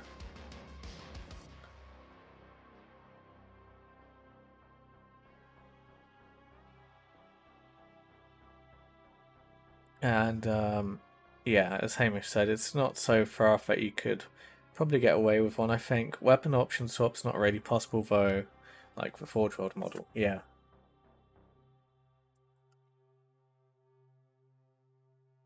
Yeah, I agree with that.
So, in fairness, unless the rules change for Horus Heresy 2, you want to run it with a lookalike weapon anyway. Graviton gun on Arcta was Garbo. Yeah, was it? I haven't really looked at artillery, so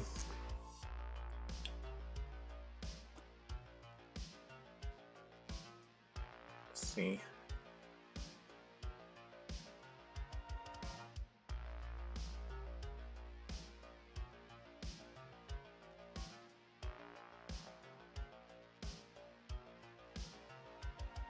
I think because Forge World model came second, nobody did an actual size comparison. Yeah, it does look like that. I want the Bombard for Phosphex shells. Yeah, I mean, if you're not committing war crimes as a Death Guard, what are you doing, right?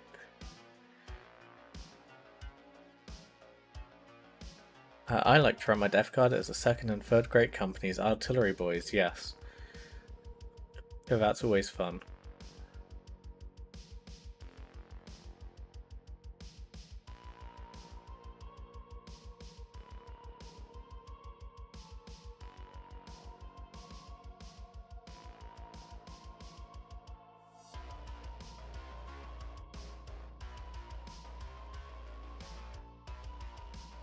Okay, so it doesn't look like there's anything. Cool.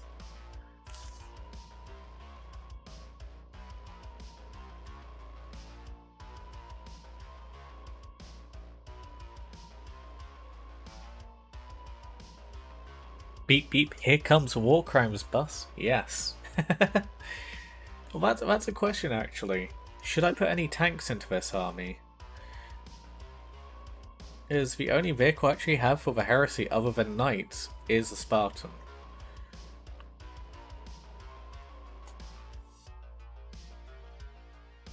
Oh, so 40. So it's 40. 40. So yeah, should we get a vehicle for our Death Guard?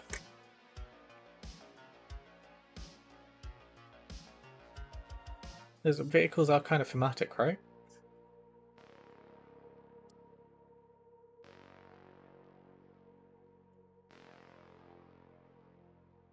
Oh, you know what would be fun? Oh, I just need to move my microphone.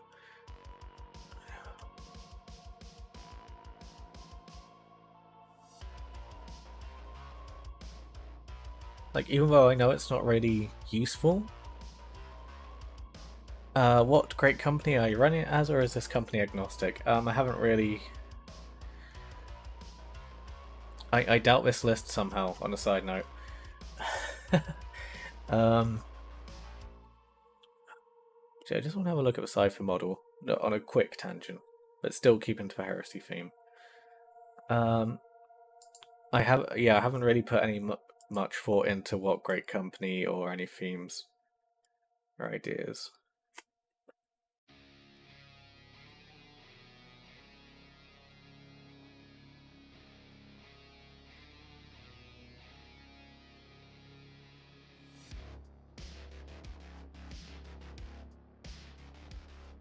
Hmm. Cypher could make for a very fun basis for a Death Card model. Quite easily. You just remove the stupid sword from his back. So switch out for a regular backpack.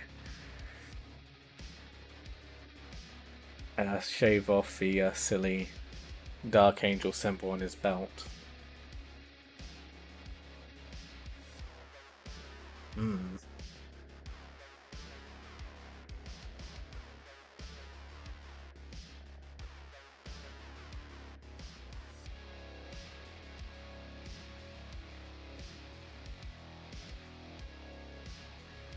Like, again, I know it's, like, repetitive, but, like, imagine for a second we take Cypher and we change it so he's holding a, you know, a scythe, right?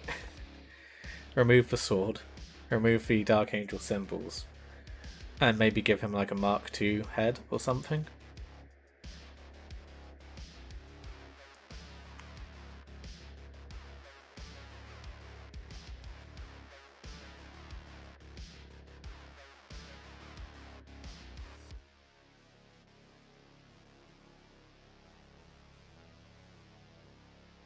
Brian Typhon probably first.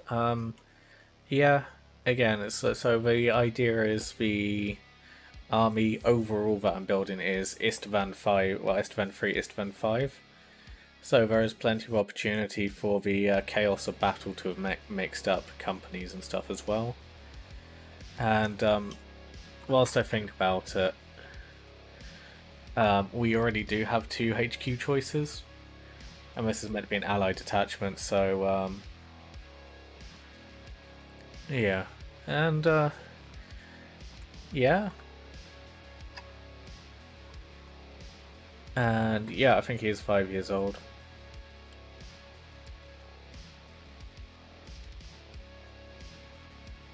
Because yeah, he was part of the triumvirate, wasn't he, for the 8th edition hype, yeah. It says 2016 on his sprue. So he is 6 years old.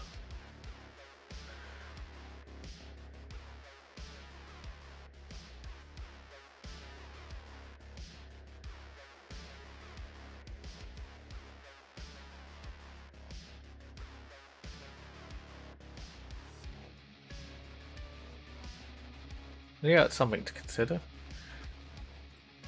So we might not run Typhon. And yeah, the years blend together.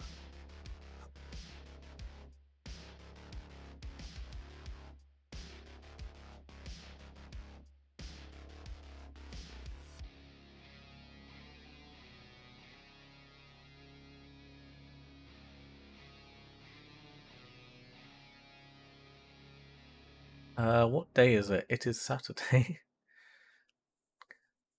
And yeah, chances are we won't get an update for a while then, yeah.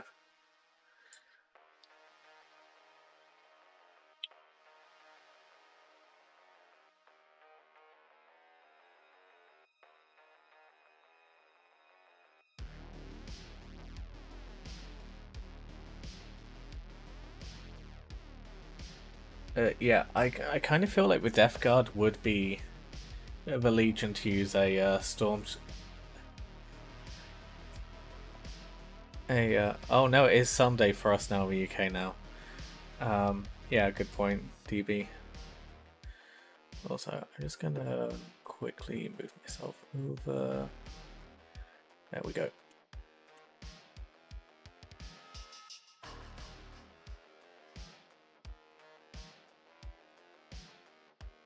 There we go. Cool.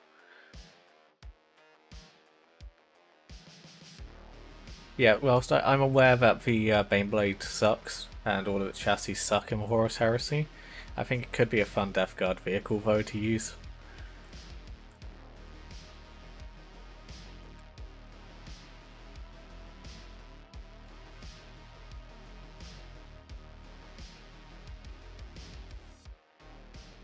Yeah. Oh, and yeah, actually, good point, Joe. Yeah. Hey, DB, how you doing?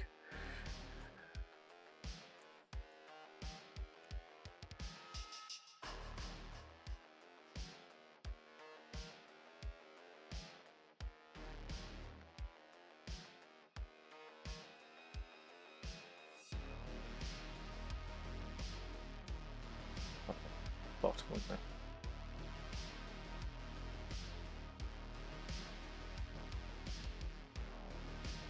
The Imperial Reaper is a Death Guard Baneblade?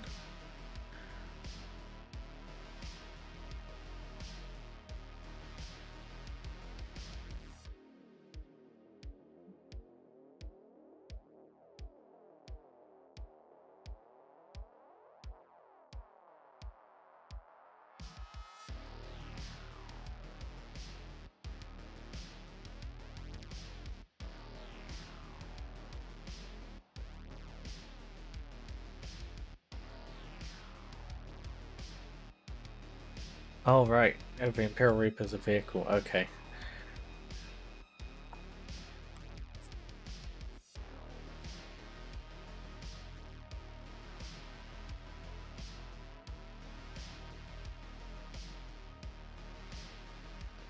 Where are we?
A Malkador would be a funny Death Guard unit.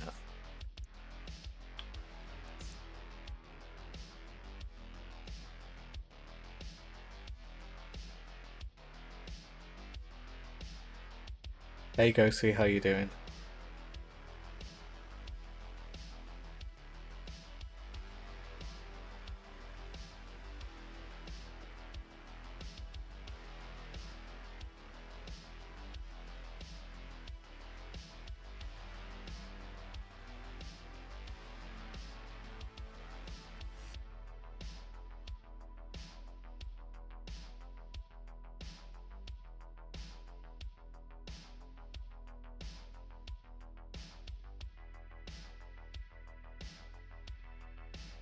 Good, just picked up a mold line remove. The mold lines on these Mark 6 Marines and the Age of Darkness box are insane. Yeah, I normally just use a sharp blade and just scratch it vertically down the model. And I'm just going to snap that to the side so it's not as bright.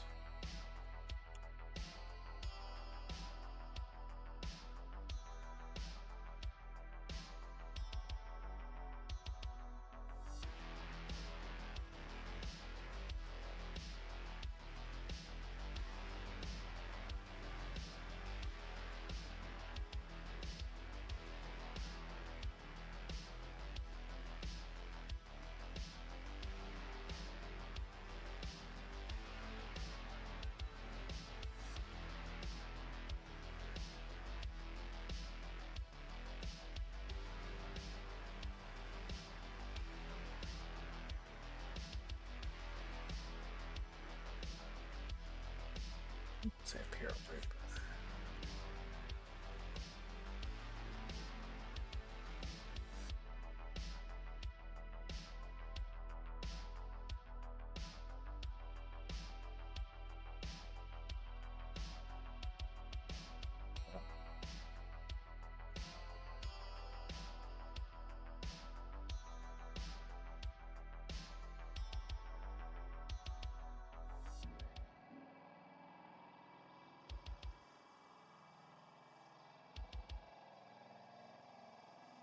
Oh, I know this artwork.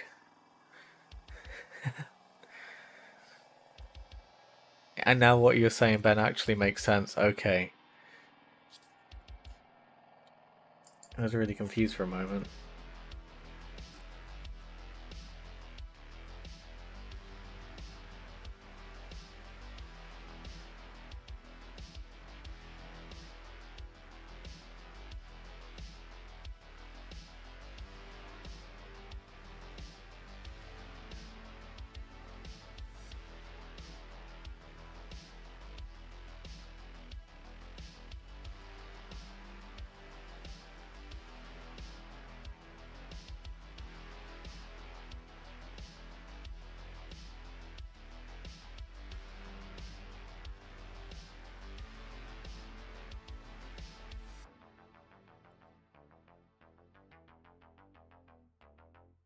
I keep forgetting just how old the Baneblade actually is.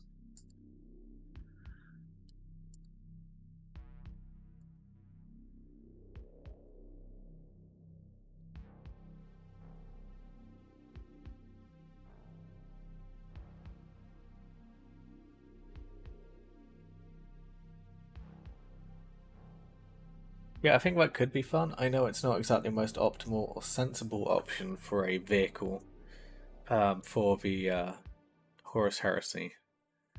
I think it could be fun to paint one up for Death Guard.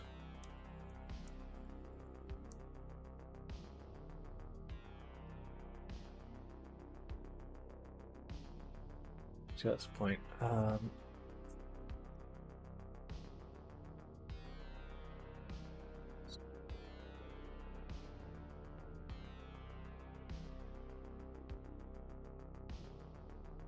Ooh.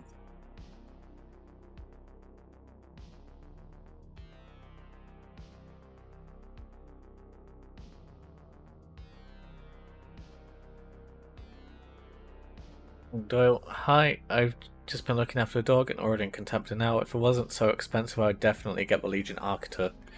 Yeah, they are cool.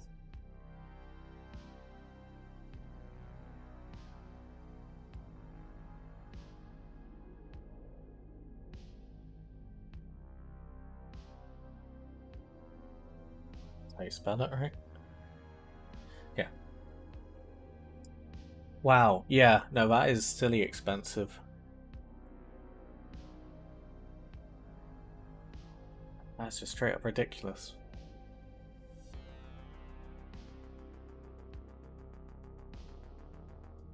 And yeah, what we'll quickly do is we'll quickly hop over to the hobby desk, and we'll talk about the Contemptor for you, Doyle, because I did say we would do that.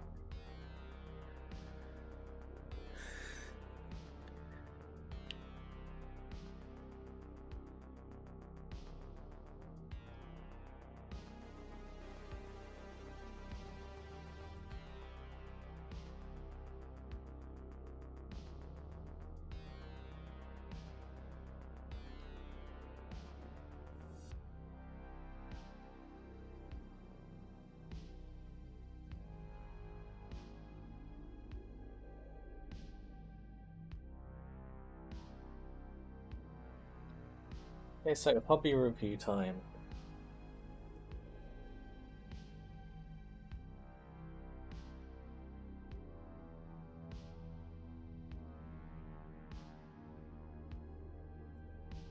Price, you get a Typhon Siege tank, little resin,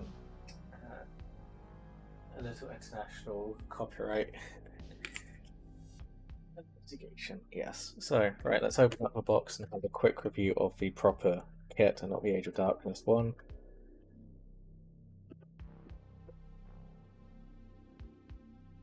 So I know I'm being savage with plastic. Okay.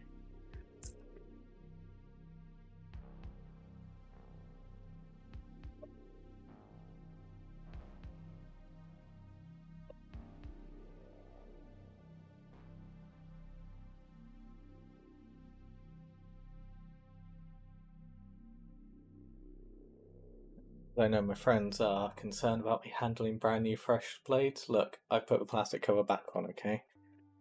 Don't need to worry about me slicing my finger open again. I'm not sure if you guys can see that, but there's a scar there.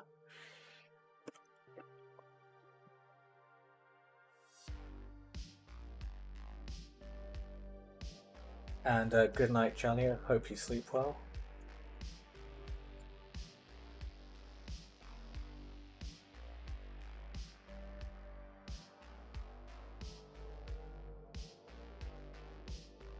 In the box, we get 3 sprues, which is one more than you got in the Age of Darkness box. You get your decals.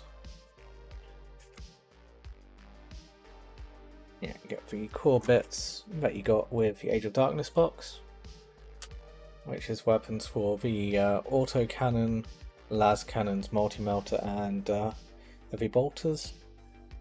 And you also get that upgrade sprue separately, which has the plasma, conversion beamer, assault cannon and Volkite.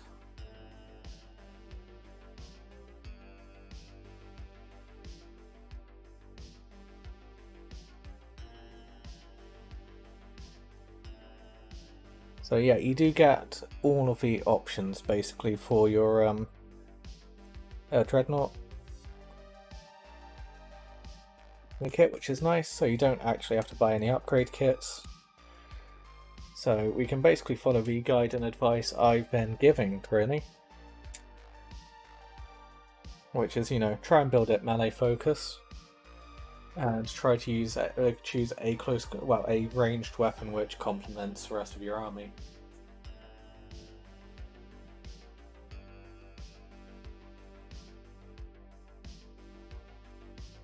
And hey Hextread, welcome in. So at the moment, today, we're more just planning out a Death Guard army for Horus Heresy.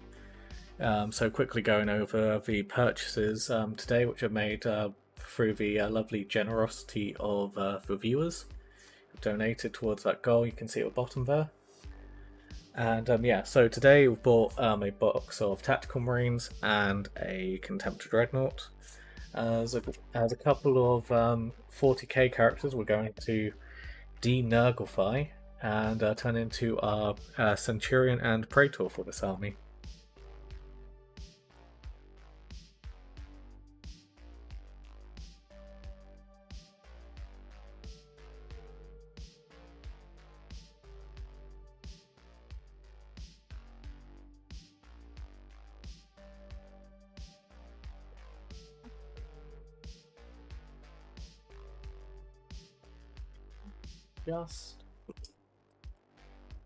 I am really hoping the camera will adjust because the light is now very passive and nowhere near as directional as it was.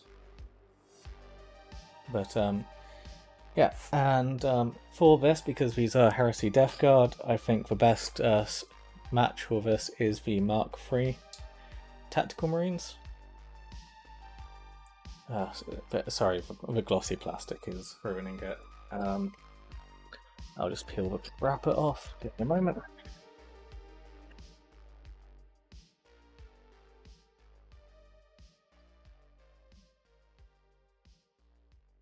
Even then, it's still glossy. That's impressive.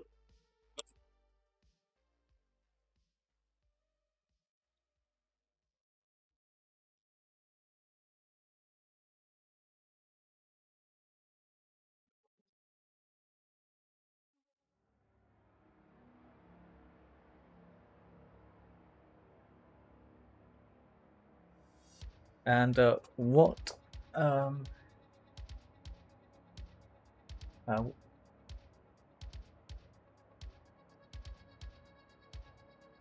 and Hextread says, oh yeah, just in case you're new here and aren't familiar, I'm Tuppy. I'm a Horus Heresy YouTube and Twitch content creator, and I'm currently streaming to both YouTube and Twitch. So if you see messages on screen which aren't appearing in your feed, that's because those guys are talking on YouTube.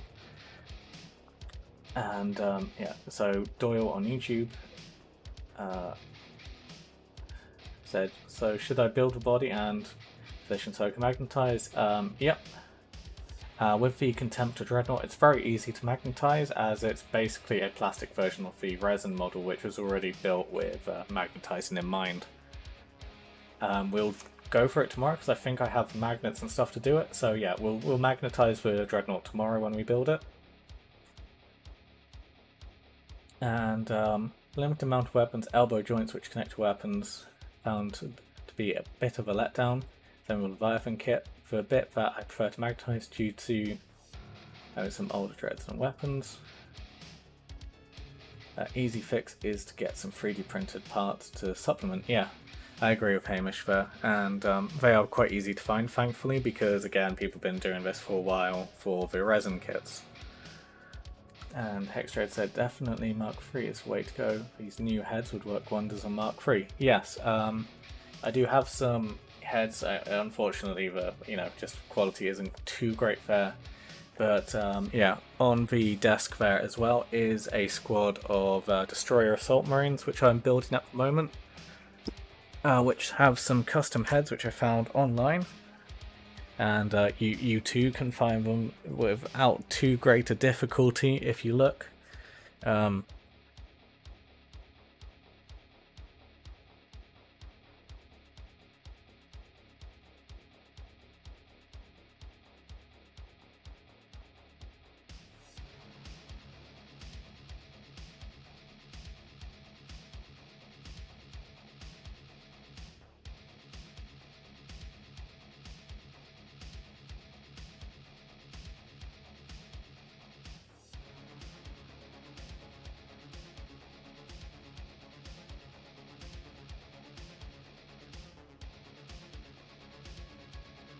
And Hexred said he's, I'm assuming he, right?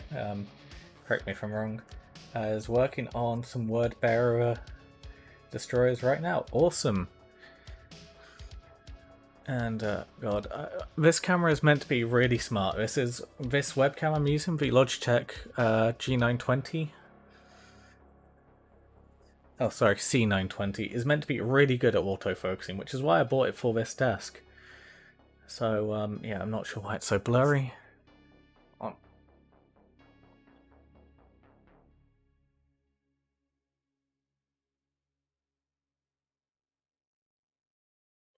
I give up. So, yeah. That's the hobby pile for a moment. And DB asked, what models am I using? From 40k. Sure, we can go through this. Just give me a moment.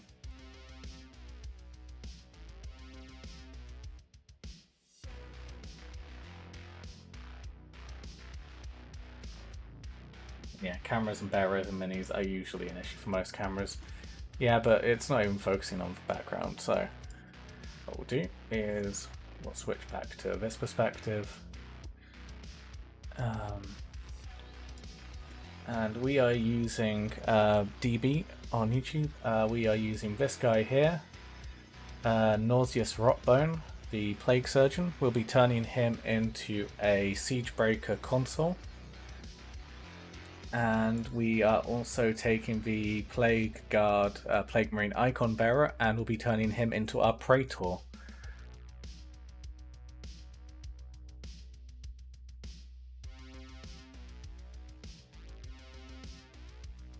And in both instances, we'll be mostly just stripping away all the Nurgle elements to a degree, and trying to tidy them up, basically. With this guy, we'll be switching his icon out for a giant war scythe. And with this guy, we'll be giving him an Auspex and something else in his offhand.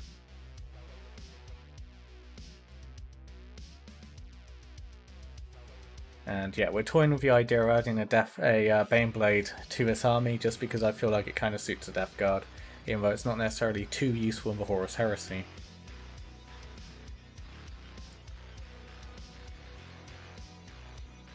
And yeah, so today we've been looking at some of the other things we could potentially buy. Again, this army is basically being funded by wonderful people in chat who have been generous and donated some money towards this. All of the units you've seen me showcase today have been bought with the money from, well, this donation goal here. So, yeah.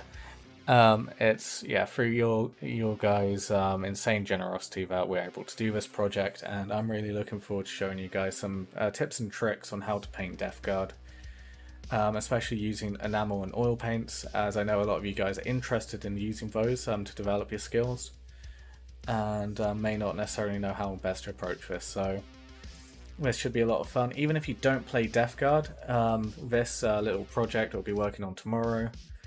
Well, starting tomorrow.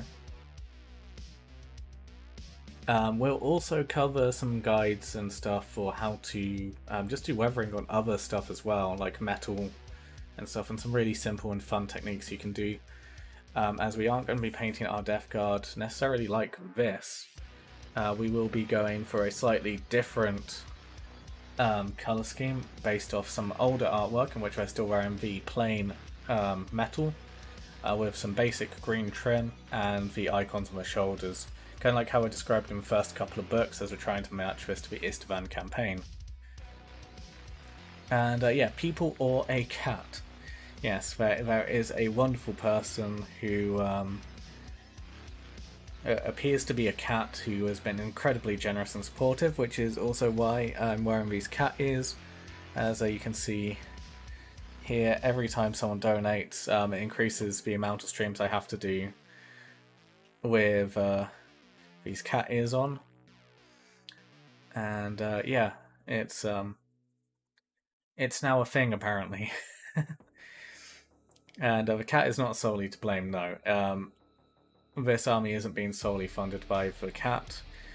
A lot of this money, especially for this army and this project, has come from just this incredible generosity of other people in chat as well. All of you guys are absolutely amazing people, and yeah, I feel incredibly lucky to be able to just like do this.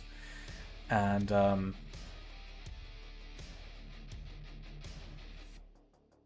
yeah, Cat, that name is awfully familiar.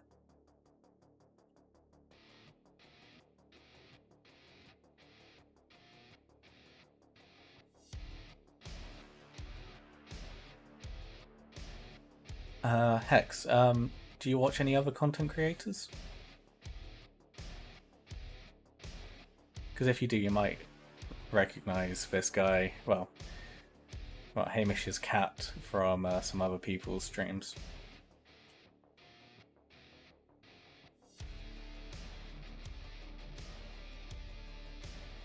And Wolf says, I haven't used an enamel paint since the old Airfix kits from last century, so it'll be good to see how enamels work.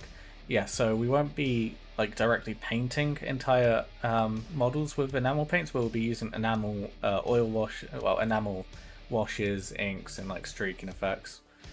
If you remember how to use enamel paints, then it will help greatly for like trying to follow along with what we do. And yeah, tomorrow I'll be trying to record the entire stream as well, so I can break it down into some clips, because I realise it's I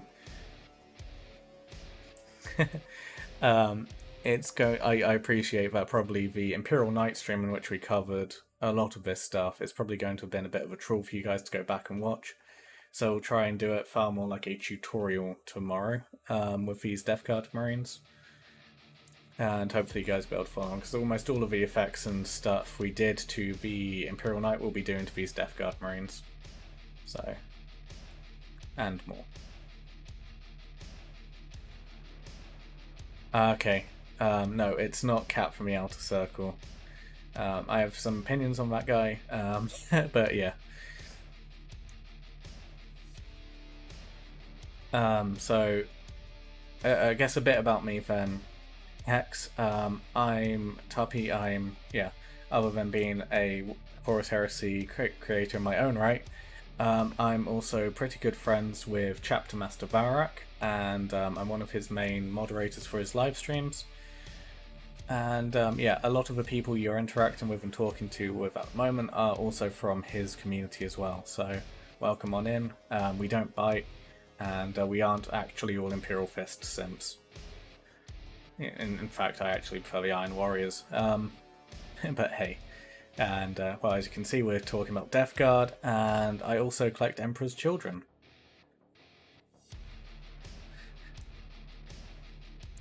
I thought the gifts had gone down. Yeah. I've never magnetized anything, so again, I'm excited to see how to do it. It's surprisingly easy. As long as you have, like, certain things, which you probably actually already have around the house. It's not actually too difficult to magnetize, especially with how well magnetizable the Contemptor kit is. So yeah, Doyle, hopefully you'll be able to be around to ask any questions live and follow along.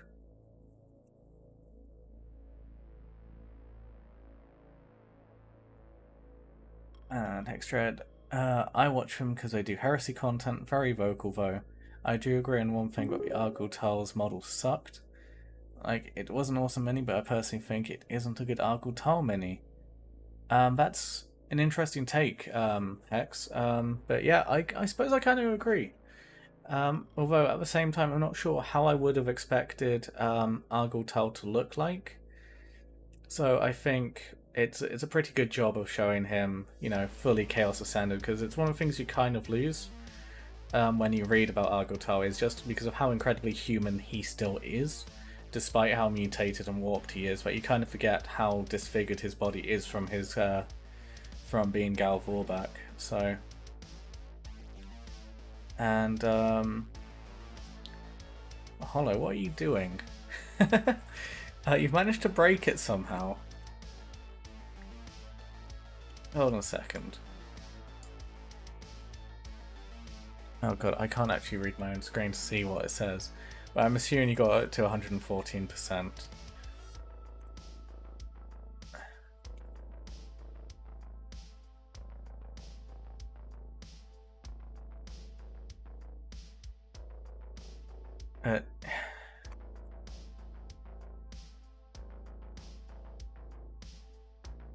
Yeah, thank you so much, Hollow, for donating. It's incredibly kind, even if it is just to see numbers on screen and for personal enjoyment. It still helps out a lot, and yeah, I do appreciate it. So yeah, God help it.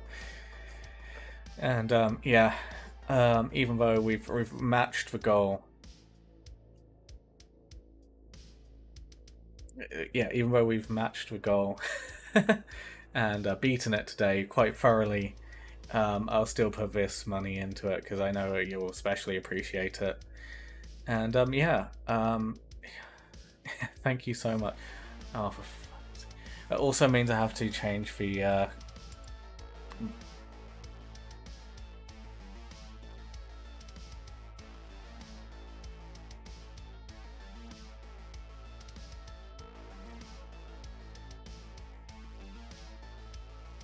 so that's 4 more streams I have to do with cat ears now. Thanks, Hollow. And what about the Horus Ascended? Awesome mini. Yeah, absolutely incredible mini, Hex. I really, really like it. A friend of mine pointed out that the head looks a bit too generic and not too much of a like Horus, and I kind of agree. I mean, I think that's really one of my only real complaints. I talked about this after Nova Open streamed, and my only other complaint is his claw. I feel like it looks a bit too cybernetic at this point. It kind of like implies that his fingers have been cut off, which I think is a shame because I did kind of like the more human aspect. How I'd personally change his claw is I would have it so you can still see his hand in power armor underneath. You can see where it's like articulated, you know, like those exosuits you see in modern day.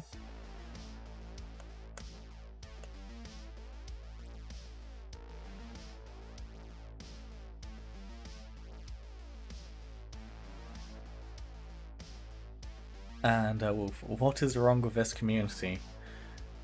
Good question.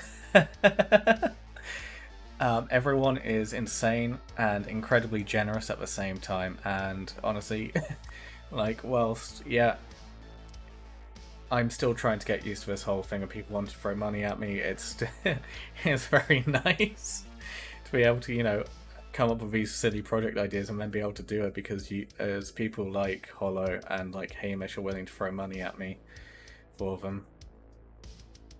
And yeah, good thing we're keeping both versions Primarchs, right? Or are they phasing out the old Primarch with these new ones? Good question, actually. I hadn't thought about that. Although it does kind of imply, because they're saying we're going to have a model at the height of the Heresy and one at the height of the Crusade, it does kind of imply there'll be 2 of each. Hopefully it's 2 of each, because I think certain Primarchs current models are absolutely fantastic. I think my favourite one at the moment is actually Angron's model.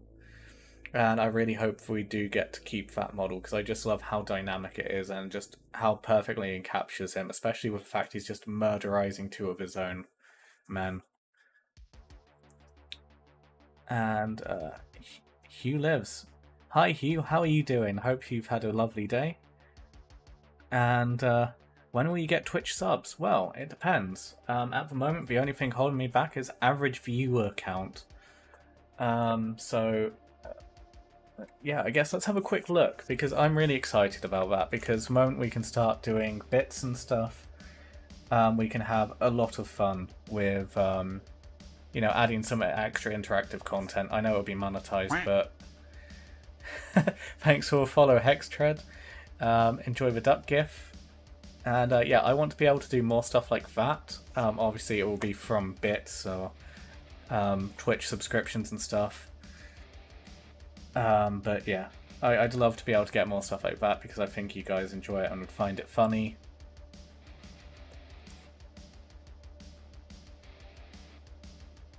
And yeah, we'll have to just see how things go. And Hugh says, I'm doing very well, just hot where I live. Yeah, it's been simultaneously quite warm and incredibly rainy and miserable here today in the UK. So I can imagine wherever you are it's probably quite warm as well, because when it's warm here, normally everyone else is suffering as well.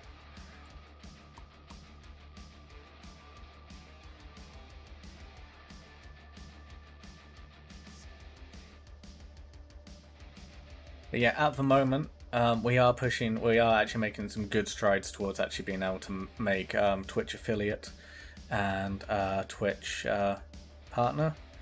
So yeah, hopefully it won't be too long, Wolf, as we answer that. And I'm personally really excited to it because I'm really looking forward to, you know, having that kind of like official like branding to say, you know, hey, I'm doing well.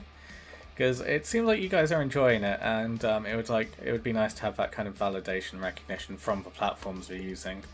Being able to get to a point where I can have members on YouTube is probably going to be significantly further down the line, because they're incredibly stingy with it. It's strange because if I'm making money off Twitch, Twitch is also making money off the money I'm making. So why wouldn't YouTube want to try and encourage that as well? It's strange to me, but hey. And Ferris Manus. The new Ferris Mini will be ahead on a flight stand? Maybe. Yeah, I don't know what they're going to do with Ferris. Hopefully it'll just be an updated model, because I'm not a fan of the Ferris model. I don't think it works really well. I don't like how he's basically got like a golf strike kind of swing upwards and he's looking upwards. It just looks really weird and just doesn't suit the battlefield at all, whereas like Angron's pose just suits the battlefield really well. Fulgrim suits the battlefield really well, even though, you know, he's not one of the best looking models. But his model looks quite good. Hex has suggested that the new Ferris Mini should be a head on a flight stand. Yeah, could be funny. And lucky you got rain. I live in Long Beach, California. Well, at least you're in like a really nice part of the world, at the very least. I know it's going to be very warm and dry at the moment, it sounds like, but hey, at least it's a beautiful part of the world. And yeah, no, the Ferris Mini at the moment is meant to be combined with Fulgrim's, but again, it still doesn't look good on its own, and a Primarch model, especially on the tabletop, is meant to be the figure piece. It's the central focal point of your army, and if it doesn't look right, it brings the entire army down a bit, because if he looks goofy and silly, then the rest of the army is, you know, damaged in its image by that. And with how weirdly posed Ferris is, it just doesn't work. Why isn't it just like an overhead swing or something? You know, that would work so much better. With Fulgrim coming to slice down like that, it looks like he could be fighting anyone, because anyone could be along that line of where he's cutting. It fits into any situation. Or even if he's just running, you know, just having his sword up in the air, it's like, come on, follow me, lads, charge. With Ferris, he's just golf putting it and swung all the way through. And he's looking up and he's posed as if he's hitting something above him, which he is in the diorama, but that just causes model with how he looks on the tabletop, because the only time he'll ever look good is if he's fighting against Fulgrim, in which he will die, or if he's fighting Contemptor, well, unless he's fighting Dreadnoughts, which is, again, a weird use for him. So yeah, I'm not a fan of the model just because of how poorly thought it is really for the Heresy. So yeah, I'd like to just see a redux of his model. Hopefully one that also looks interesting as well.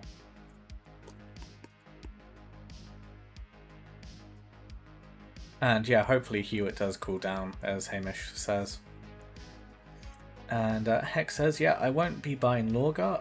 I think I might just get the 4 main Marines, Corphaeron, Argotal, Leark, and Erebus. See, I actually quite like Lorgar's model. Also, it doesn't exactly have any like fighting or action poses. Lorgar, at the same time, isn't always really the kind of person who'll be leading up for front fighting, so I think his pose actually kind of works quite well. And in terms of overall Primarch models, I think it has aged relatively well, because yeah, he's not a guy who wears big, bulky battle armor.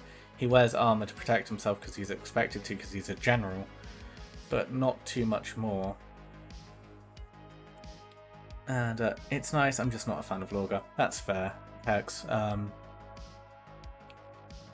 Although, yeah, I might end up doing a word bearer army at some point, but again, I'm trying to, as I mentioned before, I'm not sure if it was whilst you were around, I'm trying to make an Istvan campaign traitor force, so Emperor's Children are my main faction, working on the Death Guard.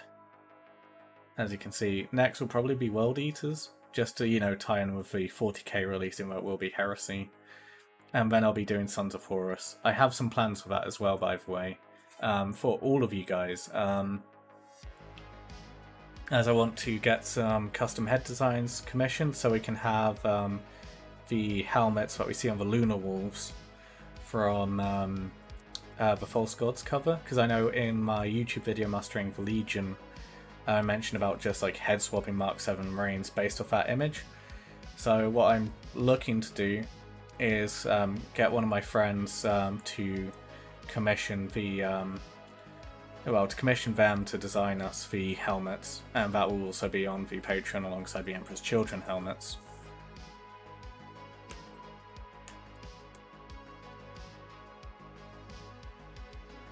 Very cool to see a new Ascended Lorgar model. Does he?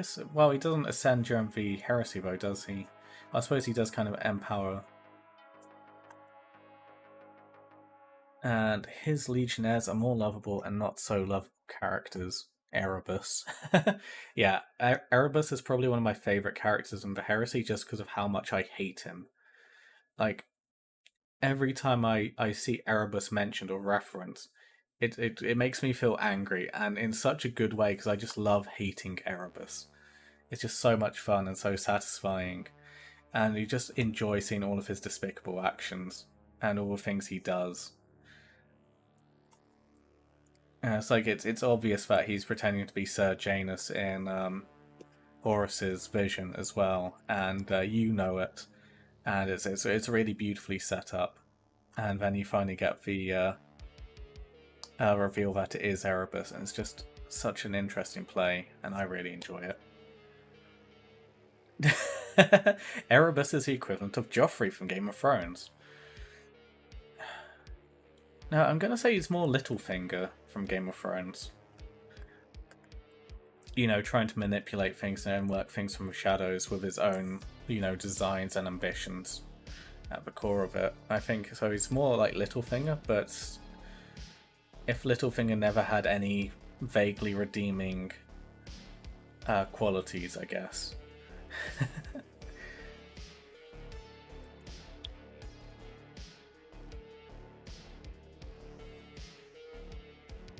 Erebus is just something everyone can agree on. Erebus sucks. Absolutely. He is a monster and a horrible being, and we all love to hate him. And if I do get around to doing a Wordbearer army, I will probably follow Kiriov's decision, and I will definitely get Erebus in my army, simply so I can have the satisfaction knowing he dies every time I put him into a situation.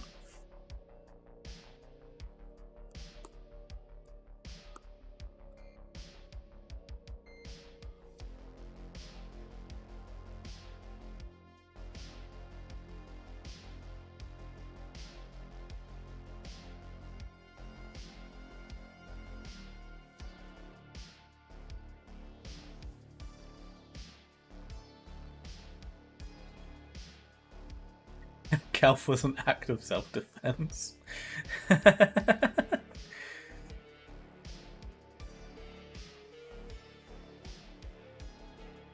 And in my honest opinion, I like Erebus. Good Hugh. Someone needs to.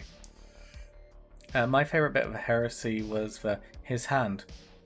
Where was his hand? His hand was on the floor moment.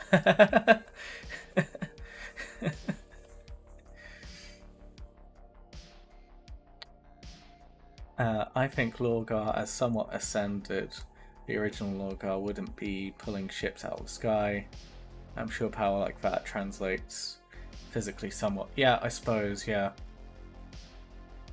Well, it'd be cool to see a post-New Syria version of him, because I think he kind of like gets empowered there, doesn't he, to a degree as well, from being crushed by the Titan.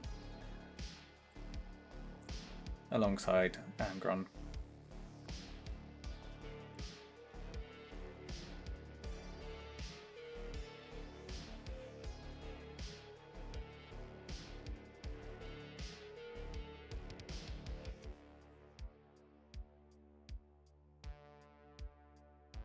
Oh, without Erebus, we wouldn't have had the Great Saga of Heresy, so I like him for that. Yeah, no, exactly. This is what I mean by I absolutely love hating him. Because we know what he's doing. We know what he's going to achieve. We absolutely hate him for that, because we get so attached and like the setting. You know, we're all meant to kind of like the Great Crusade era Imperium.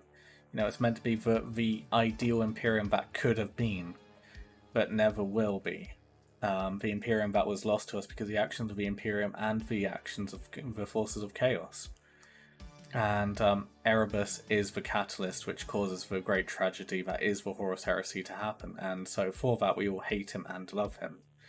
And yeah, that's why overall he's one of my favourite characters, because I hate him so much.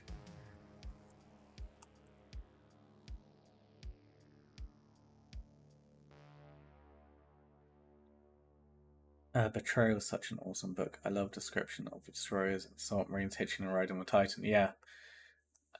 So Hex, another love of mine is BattleTech, and the whole concept of, you know, jetpack or jump pack infantry riding on the side of giant mechs is something that's very familiar to me in BattleTech, because that's what the power armored Assault Marines of BattleTech do when they're riding into battles to save fuel. They ride in holding onto the battle mechs, and then they jump off and deploy into the field to go and harass the enemy mechs. And it's really cool and really fun, and I love that that kind of like detail and references made again in 40k, because of all the things to steal, which a lot of 40k and Heresy is stolen from BattleTech. That's one of the really good things to steal.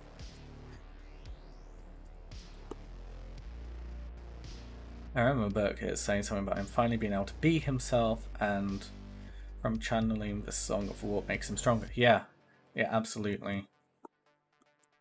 So yeah, a new Syria Lorgar and a new Syria Angron would be a cool thing to see. Especially if we... Ooh, that'd be really cool if we got a diorama scene. You know, like the pair scenes of it. It's just Angron in his ascended form and Lorgar in his ascended form on New Syria, recreating the book cover of Betrayer. That'd be really, really cool. And Hex says, I'm a sucker for destroyers. I just love the speed-based Marines. Probably should have played World Eaters, but Word Bearers. They're just evil and I like that. Yeah, absolutely. And they have cool units. Like, you have the Ashen Circle. Come on, you have, like, the coolest... Okay, I wouldn't say the coolest, maybe, but one of the coolest Special Destroyer units. And it's not stealing if you do it better. See, for those who know BattleTech, I'm an Inner Sphere player and will always be Inner Sphere. But clan elementals are really fucking cool. And it takes a lot to consider anything being potentially better. And I'm sorry, but I'm not sure I can see destroyers as being cooler than clan elementals. Okay, yeah, but the models for clan elementals are a bit goofy, but their lore and like history behind them is really cool. Ashen Circle, speed-based destroyers with flamers, yeah, and flamers are just hot. So yeah.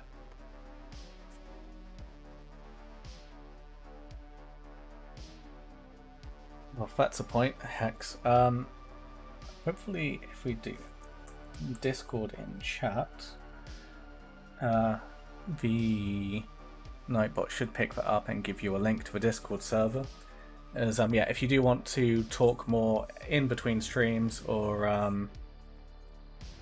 oh, did I actually turn Nightbot on for Twitch? We'll find out in a second. Yeah, if you want to hang out with the community and talk more between streams, we do have a Discord server set up. The Discord server should also be pinned on my channel as well on Twitch, so you should be able to find it that way.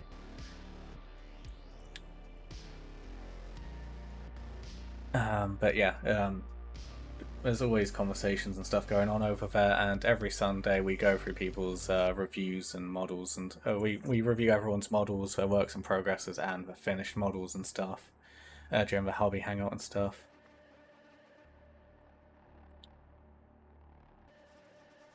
And Hugh asks, what was your favorite character in Warhammer Fantasy?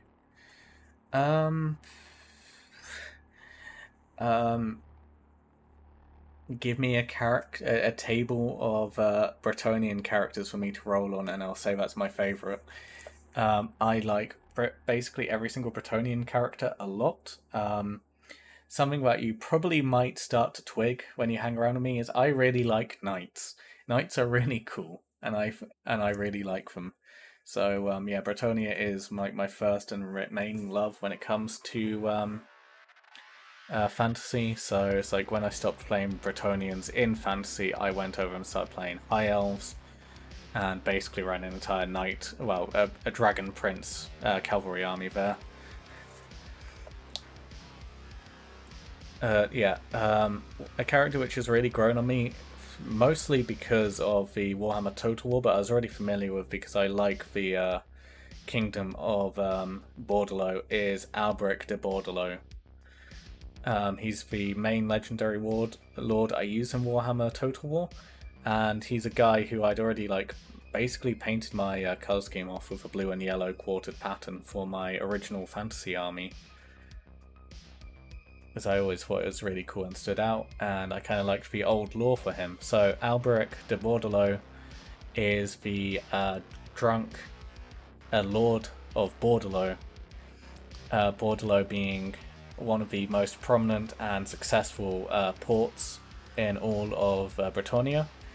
Has a very large city which is renowned for trade and exports, and therefore sees the passage of lots of alcoholic beverages through the city. And Bordello is very famous for its wine and also its parties. And there's been multiple instances where Alberic de Bordello has gone to deal personally with disputes and quarrels between the shush, go see. Between the peasants, only to be found hours later drinking and partying with them.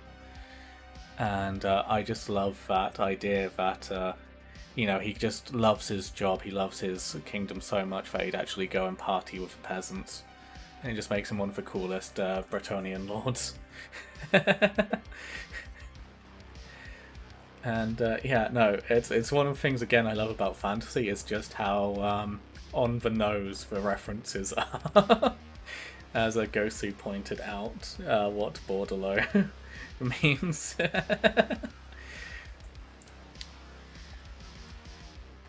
And yeah, Dwarves All Day for me. Gotrek and Felix books are amazing. I have read every single Fat Dwarf fantasy novel. Awesome. Yeah, the dwarves are cool. I'm slightly more inclined towards elves, but ultimately, you know, well, yeah, Bretonnians. My second favourite faction is the Skaven, and I really like Ikit Claw. So much so that I do actually have two pet rats. One's called Ikit and the other's called Snitch. Based off the Skaven characters. Oh, actually, give me a second. And I'll be back in a moment.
And here they are.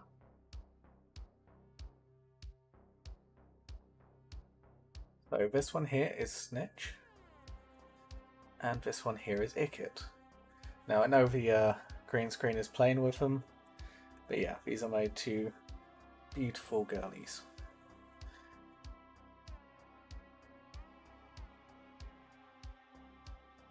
You know what, hold on a second.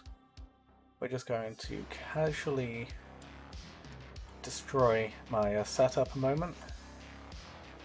And nah. Hold on. Filters. Edit filters. Turn it off for a moment. Oh, there you go, you can see them properly.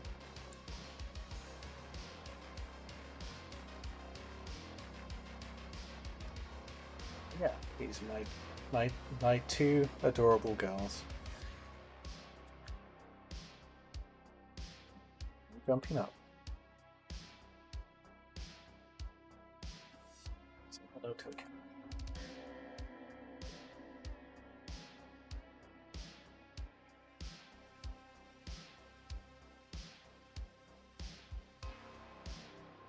It's too shy.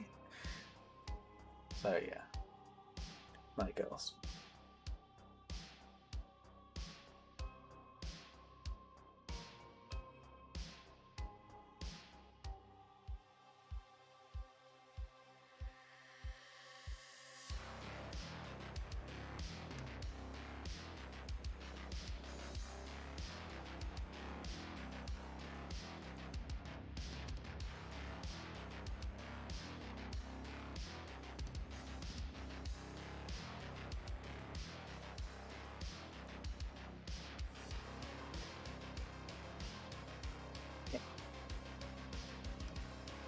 No. She wants to stay more with me than say hello to a camera.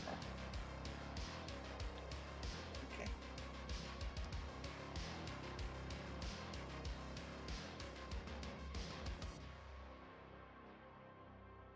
Next donation goal is to fund Warpstone. Well, I do have to make a confession. Some of the money towards, this green screen and this camera and stuff did actually go to food for these two. Yeah. They deserved a nice treat. They are two such good girls.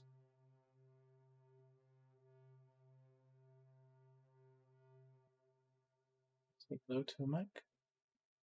Oh, okay.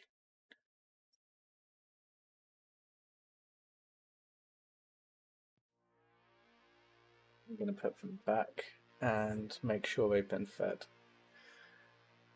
So yeah, that has been Ratty Hours.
those are royalties.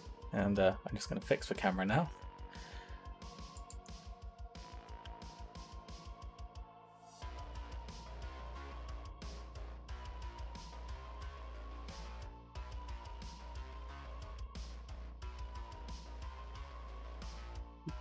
There we go.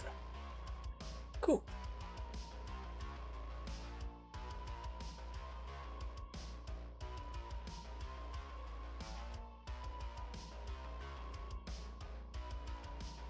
I've always wondered why the destroyers have the helmets they have. Do I have special helmets? Hold on a second.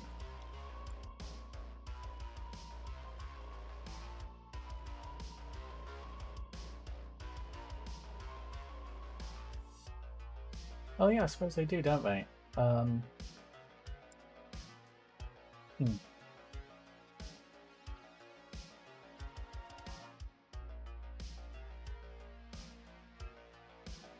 Excellent. Rockets and warps don't make for good time. Absolutely. Once I've got to a point where we can start working towards getting myself a better graphics card, I will 100% do an Ikit Claw global domination stream. And yeah, we'll just see how much of the world we can conquer and or nuke with warpstone rockets in a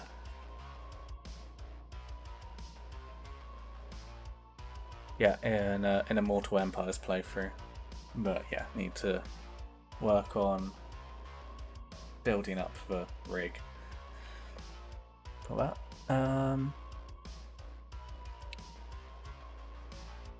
And yes, man thing, elf thing, dwarf things. Yes.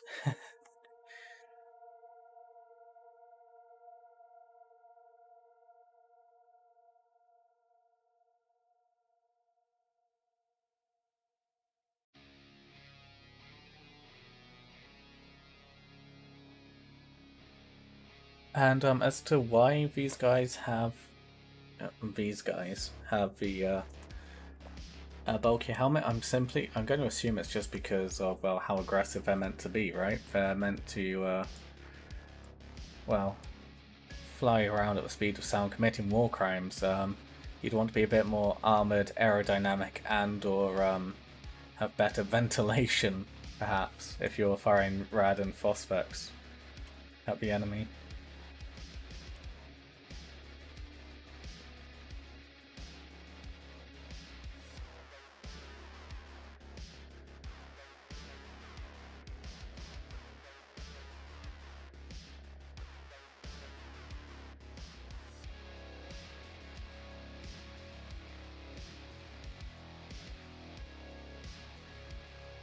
And yeah, I don't think there's a single fantasy faction I dislike either.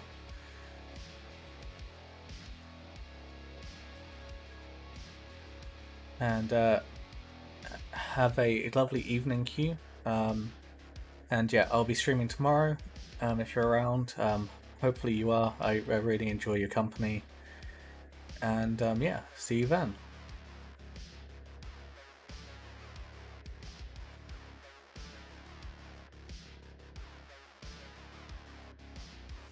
And DB has the right idea. It's only a war crime if you lose and you get taken to trial for it.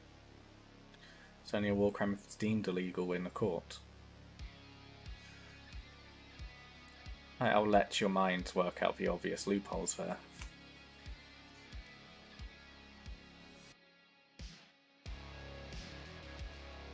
And Wolf, yeah, I agree. We need these scaled up in plastic, definitely.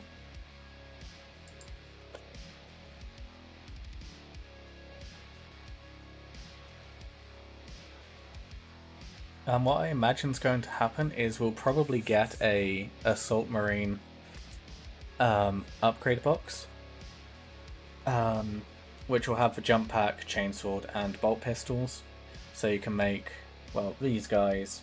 They'll probably still make you pay for the grenade launcher and rocket launcher separately. But yeah, you'll probably get the dual bolt pistols, hand flamers, chainswords, and a jump pack in an upgrade box, I reckon. Or maybe they'll do it so even more specialized. So you have the assault marine box with the jump pack, chainsword, bolt pistol, and then you'll get into a separate destroyer upgrade sprue. So I think might.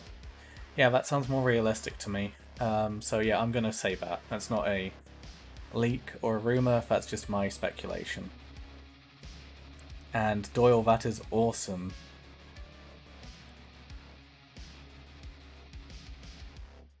And yeah, hopefully tomorrow's stream will help you get some ideas of how you're going to put it together. And weren't these guys like on the same tier of we're screwed as virus bombs? How do you mean, Excite? Yeah, am I missing some context here? I'm not sure.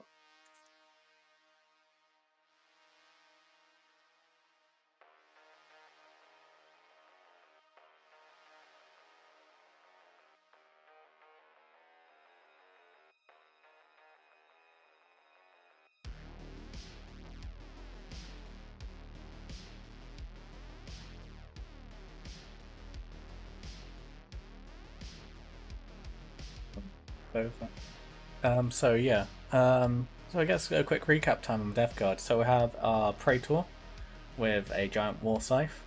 We'll have our Siege Breaker. We'll have our Tactical Marines. We'll have a heavy weapons team. We still need to work out what the heavy weapon teams is going to have. My personal opinion is for the missile launchers because I think it would be fun to have that flexibility. And then we have a Contemptor Dreadnought. I think a tank would be fun to add in there, not sure. Ooh, maybe it's a Karen. And like when you see them, you're basically marked to die just because of the danger of their weapons. Yeah, I suppose, basically. And Hamish says, I'm going to have to head off. Have a good rest of stream. Yeah, have a lovely evening, Hamish, and I'll catch you tomorrow. Hope you've enjoyed the stream and all of its Death Guardiness. And yeah, tomorrow will be, I'd say tripling down, but also septupling down on this. And how many points will Death Guard be? Well, I guess, honestly, it depends on the generosity of people towards this. Kofi.com/Tuppy, by the way. And yeah.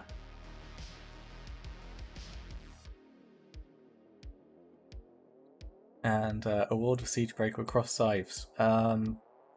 Yeah, so one of the things I will definitely be doing. And yes, for Barbarous. Just to be clear, I'm still an Emperor's Children person. We're just making the reinforcements to help my Emperor's Children do their job better. I feel like I need to remind you of that.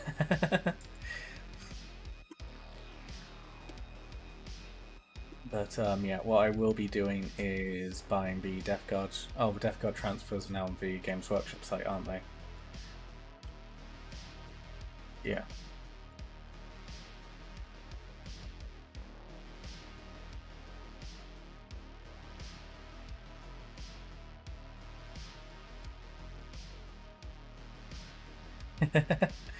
You.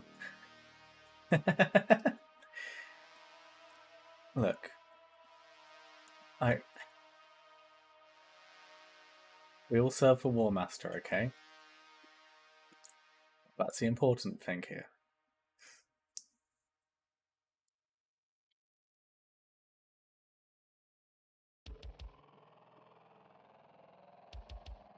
Hi, Alex. Yeah, we've been streaming for 3.5 hours. Can go over a quick recap if you want. But in summary, I bought a lot of Death Guard stuff today because, well, we'd absolutely smashed this goal, and today we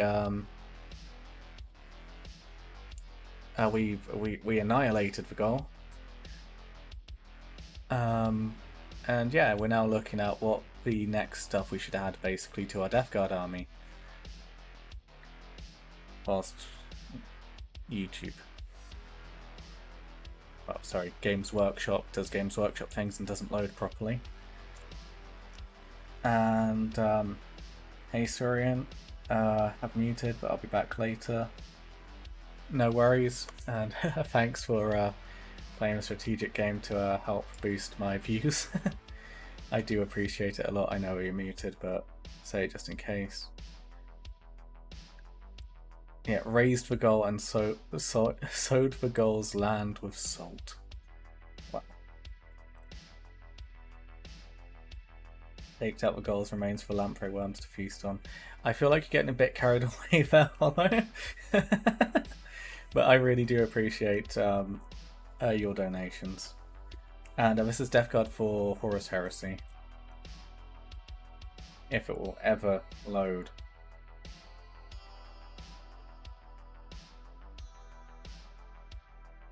A Vindicator would be a very good choice, yes. I completely forgot about Astartes vehicles. Yeah, a Vindicator is a very good choice. You know, we'll get a Vindicator.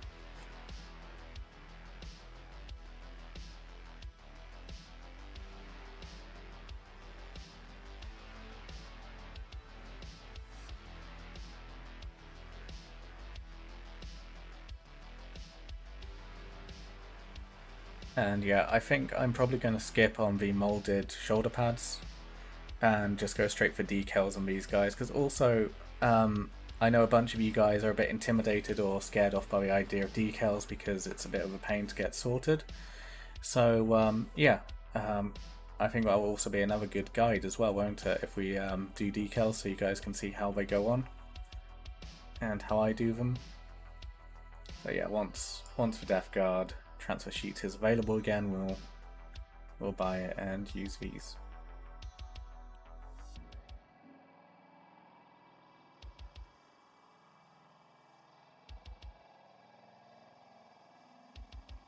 And does anyone know why drop pods are always brought together with Primarchs?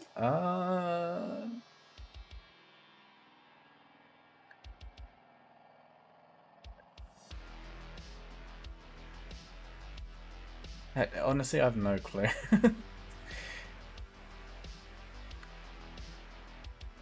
and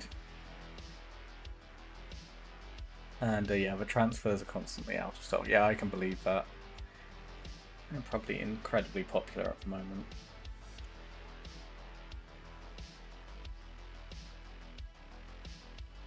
And Hextrade, I've just noticed you managed to find your way onto the Discord server even though the bot wasn't working. That's great news. I'll promise I'll get that sorted for tomorrow. And yeah, I can imagine. And I am noticing on the Death Guard sheet that there are some scriptures as well. So you know, we'll have a go at those as well to see if I can give any insight into trying to apply those in a nice way.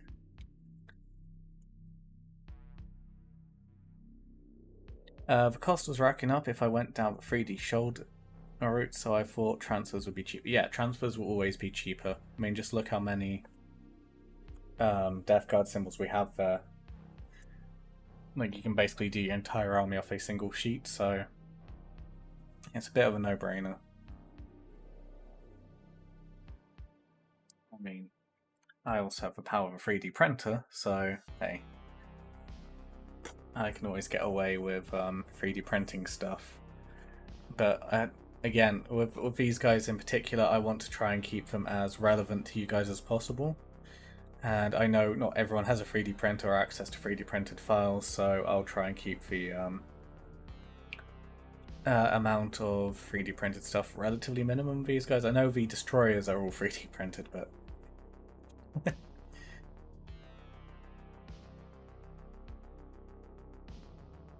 And Alex asks, have you ever played Risk of Rain 2? No, I haven't. That sounds familiar though. And Hex says, I've got sculpted shoulders on my Legion destroyers, but attack marines just have transfers. Yeah, and it's also a good way to try and like help develop and like emphasize the importance of certain units. And I just realized I could probably just shove this up here, right? Yeah, there we go. So it's nice and visible for you guys and not cluttering down here. I'm not a NASCAR driver, I'm not brown, it's covered in stickers. And was the detailing like on your 3D prints compared to Forge World? Good question. Give me a moment.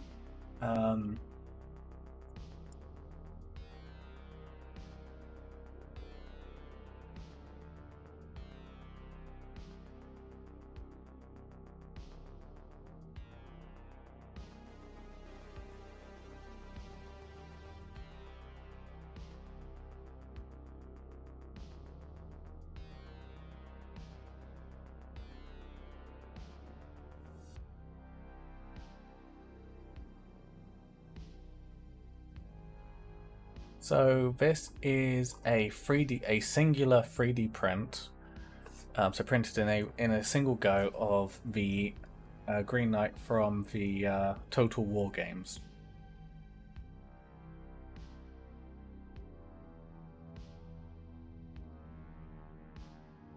That I printed on my printer.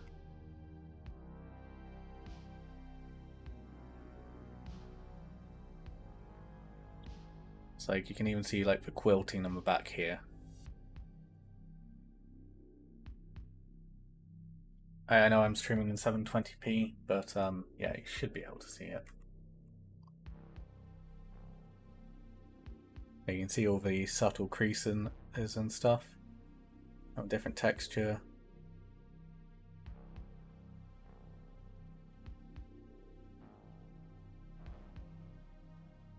And yeah, like you can even see the chainmail here as well.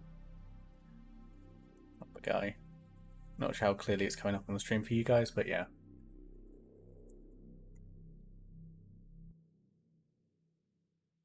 And obviously all the fabric on the coat as well.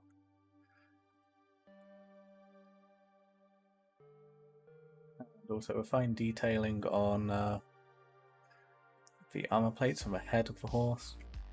All the very smooth folds and creases of the fabric on the horse's coat as well.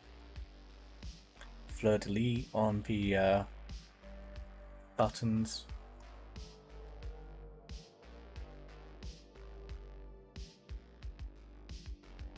So yeah, I'd put, like, from my personal experience of Forge World models, I'd put this on the same level to a degree.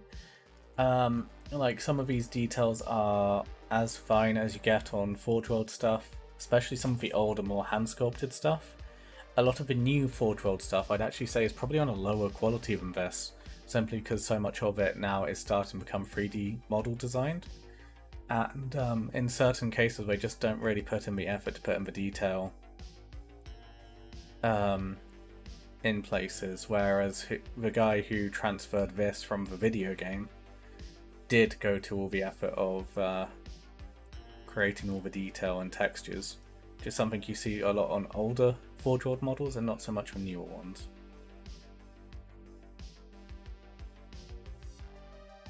And yeah, for reference, this model here was printed on a 3D printer I bought for 170 quid, and is a last generation printer as well. There are now newer printers from this which print at a higher quality for cheap as well. So, and this is also with water washable resin, which is supposedly not as high quality as some of the alcohol resins.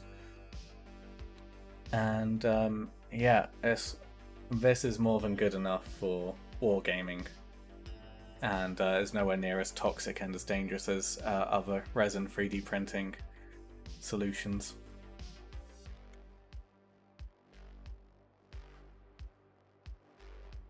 Might need to get one so I can print out my Mark II helmets out. Yeah, almost all my Emperor's Children models have 3D printed shoulder pads with custom designs, and 3D printed custom helmets which I had commissioned sculpted for me, which are available on my Patreon if you want them. And my friend Hollow, they're getting into 3D printing at the moment, and I'm kind of concerned because they're really into Death Guard stuff, and as you can see in chat, they're they've seen the word toxic and are suddenly very happy at the idea of 3D printing.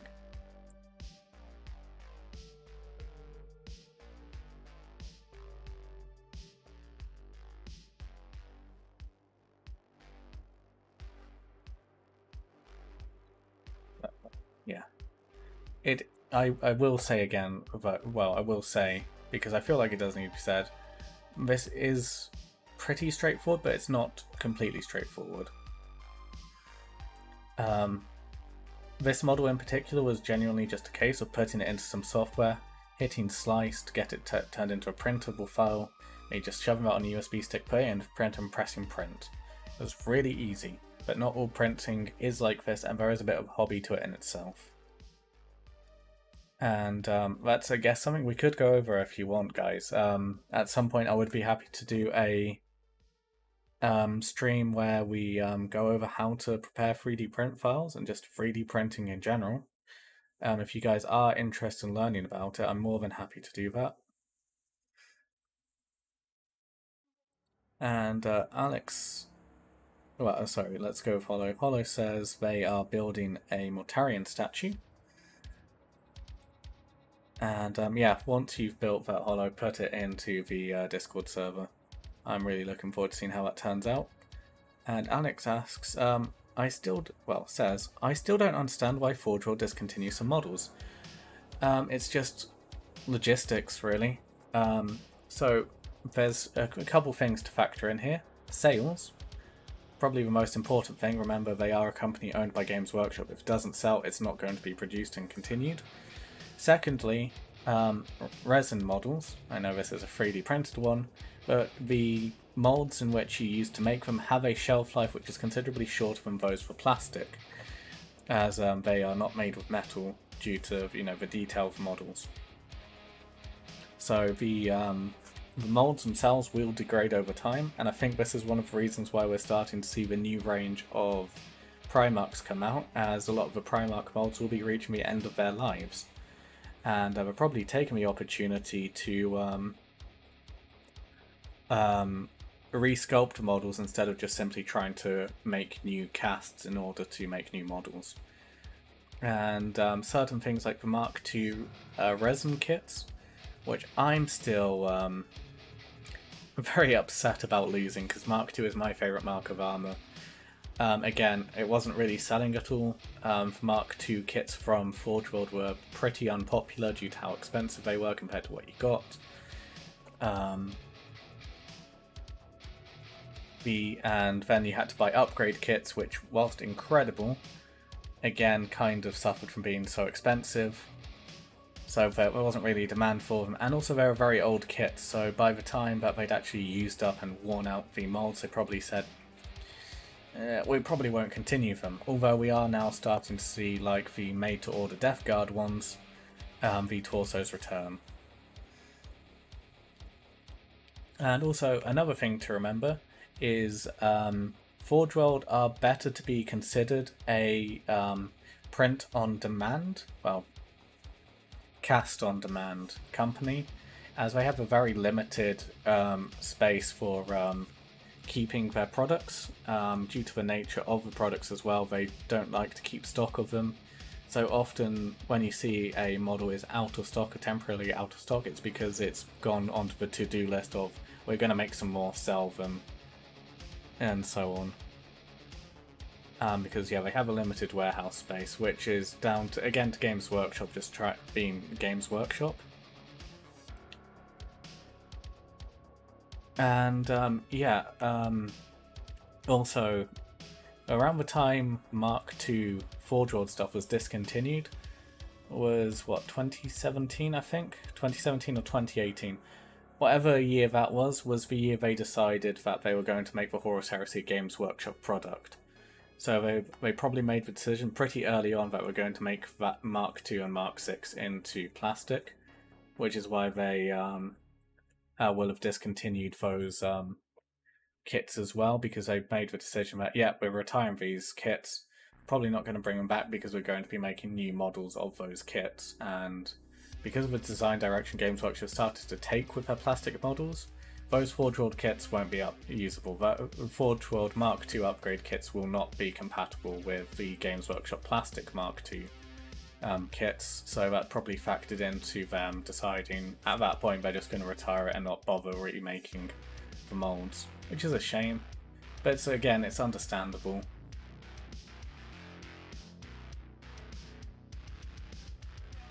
And welcome back, Woo. See you still streaming. Most interesting. Hello, kisses. Hey, son. And yeah, so weird to see your face so regularly. Still readjusting. Yeah, well, I was a professional streamer now, so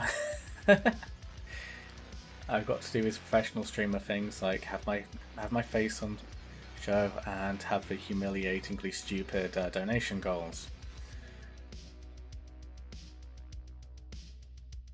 Like these fucking cat ears.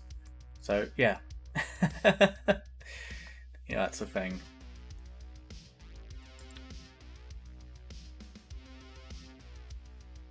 And now it posted. Ooh, right, let's have a look. I'll show it on stream for everyone, because I think we're all quite excited for this.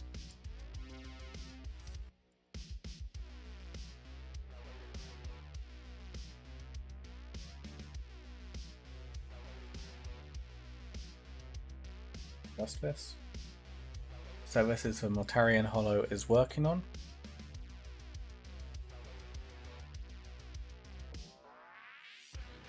And yeah, that looks like a pretty good print. And a very good looking model as well.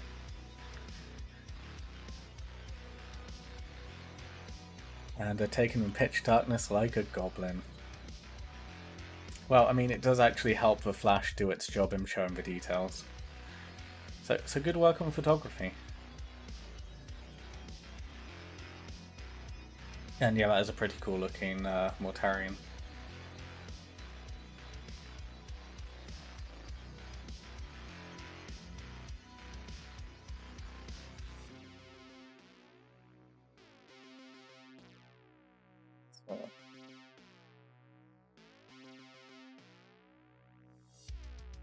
It will zoom in and have a proper judgment. So we can see some print lines. They're not too obvious and they do look like they can be easily covered. But overall it looks really smooth. You're definitely getting there with dialing in those print settings.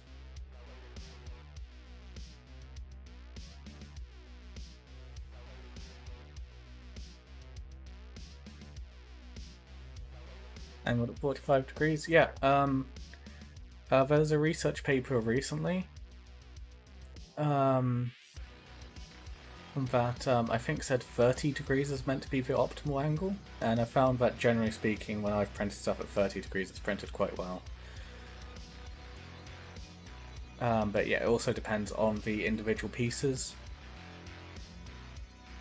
As obviously you want this front to be on top and not have any supports attached to it, so but at the same time there's also this cape, and I'm assuming there's plenty of detail on the back. So yeah, really good work.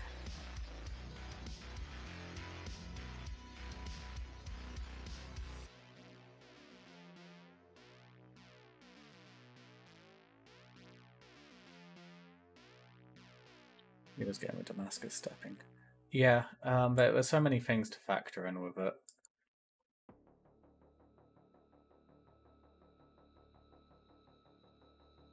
Ooh.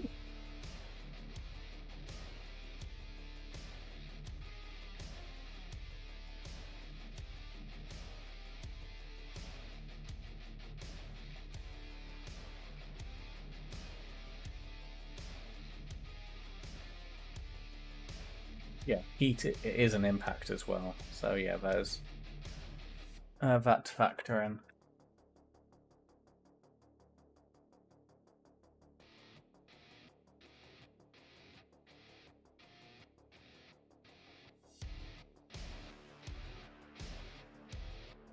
Have you got hobby tricks to cover print lines? Yes, I do actually. For a start, don't thin your paint as much. But also, I'll just try and lean over a second. What I've been doing? The Woo on Twitch too? Oh my god, there's two of them.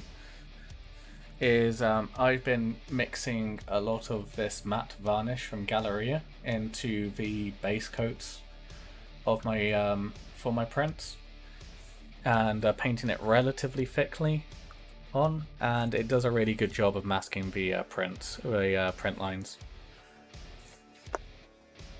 as it kind of fills in the gaps and yeah, leaves a very smooth and very hard finish, which is one of the main reasons I go for it.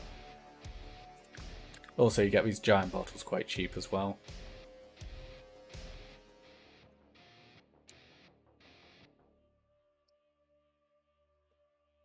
And yeah, a self-leveling, almost not on the green screen over there.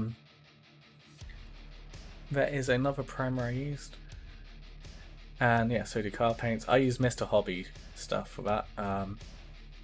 Just going to step up. I might not go with green screen, so I'm going to try and do this more carefully, which means a very unflattering angle, so I'm just going to blank the screen.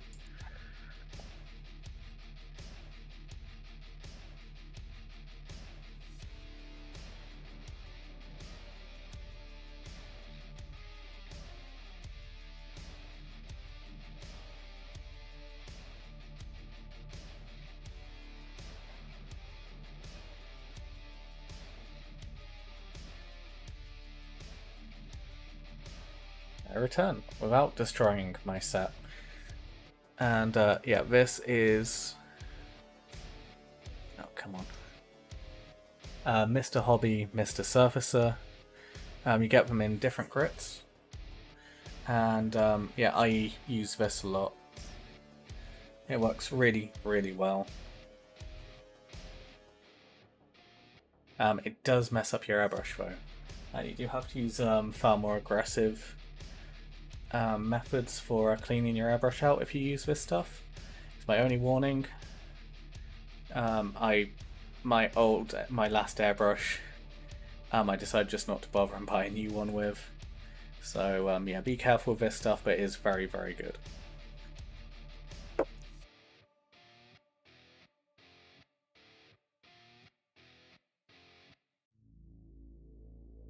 This stuff. This is Mr. Hobby, Mr. Surfacer.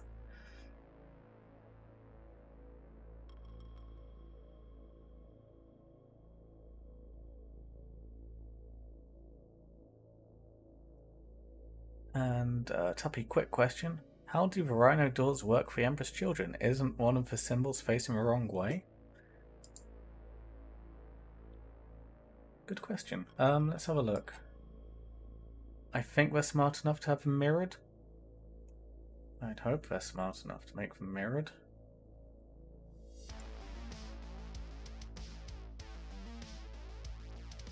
Yeah, they're mirrored.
Yeah, the talon always faces forward, so this is one you have on the one side of the tank and then the other on the other, obviously, but yeah.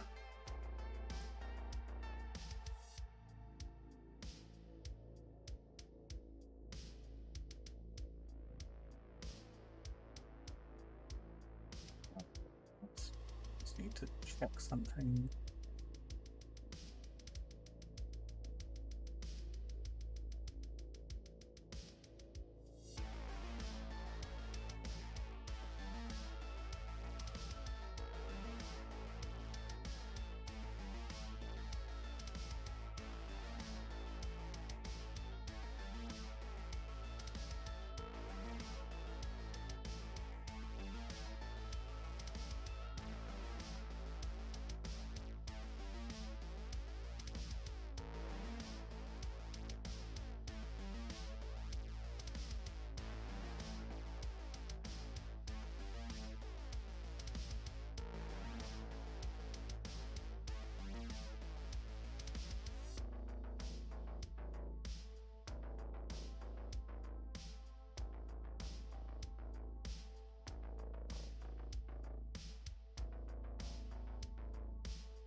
Speaking mode. Sorry.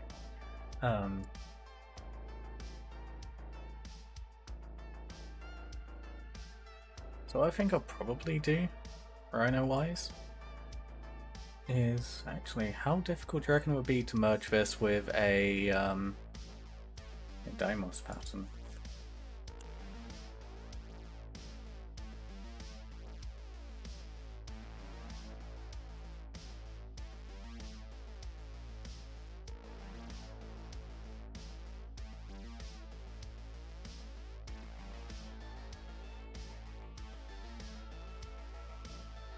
Well, I feel like it's not really needed, is it?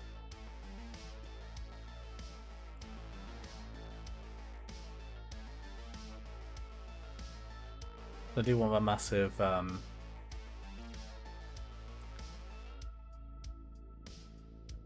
shove up front.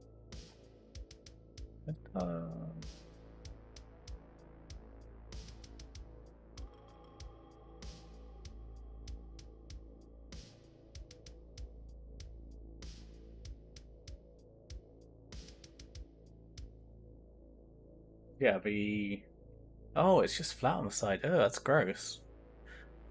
Okay, well, I'll be using 40k Vindicators for the Death Guard. Ugh. That's gross.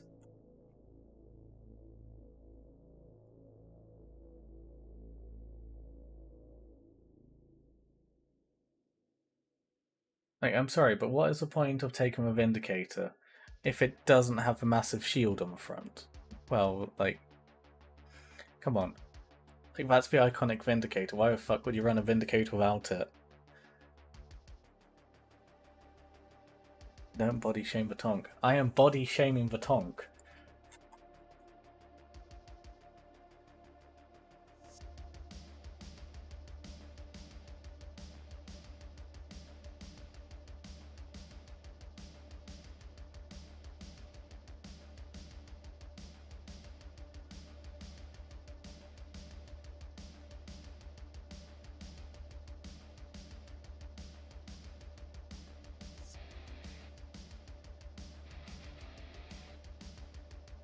And yeah, what I'll do is I'll probably end up buying the Chaos Vindicator. And yeah, just making use of the extra sprues to make the Havoc launchers and stuff.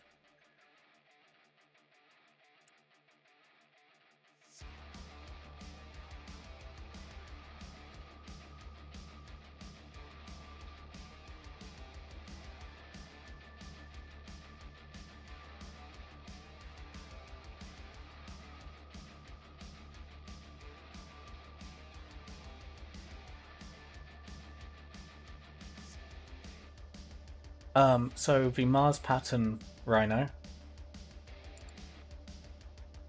this one, was used in Heresy. This is a Heresy era vehicle, it's just the Deimos is a more common pattern seen in the Heresy. And just for, you know, I guess to just keep the different settings like a bit more like unique and separate from each other, Games Workshop has tried to push that the Mars is 40k, the Deimos is 30k, but they both are present in both settings. A very obvious example of that is if you go to 40k and you look at the Sisters of Battle, they use a Deimos pattern Rhino.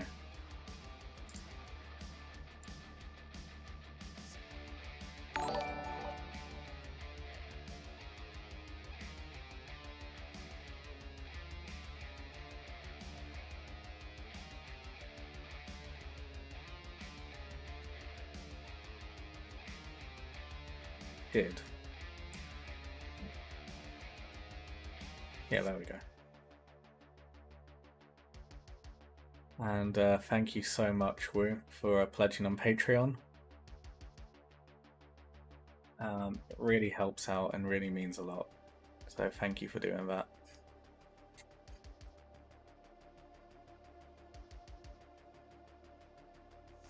And, if you do link your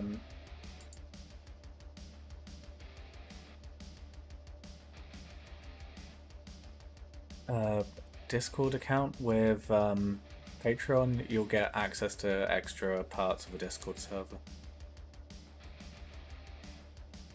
Is the Mars pattern referenced in any Horus Heresy books? Yes.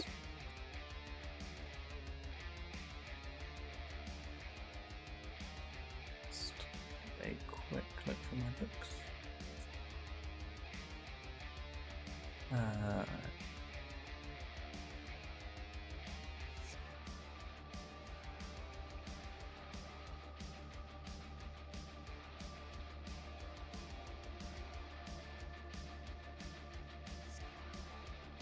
I think it's in this one. Down towards the back.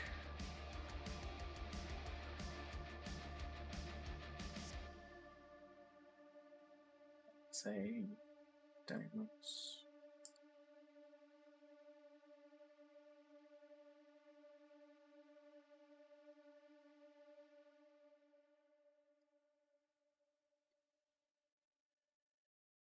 Trying to think of the artwork.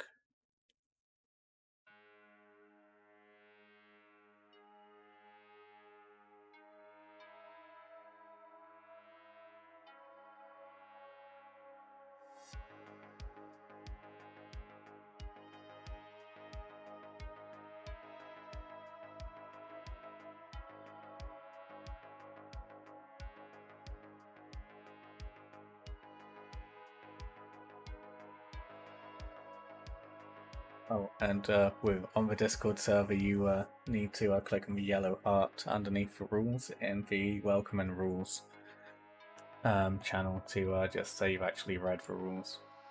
It's a basic anti-bot protection stuff, but yeah, I'll give you access to the Discord server properly.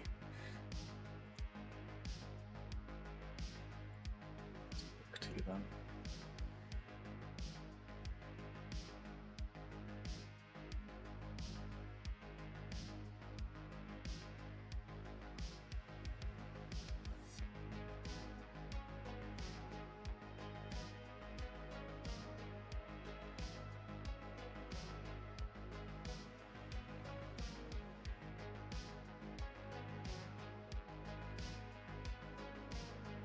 Oh no, that guy's strapped to the back with barbed wire.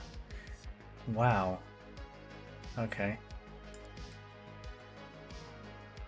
But there you go. There's your Mars pattern.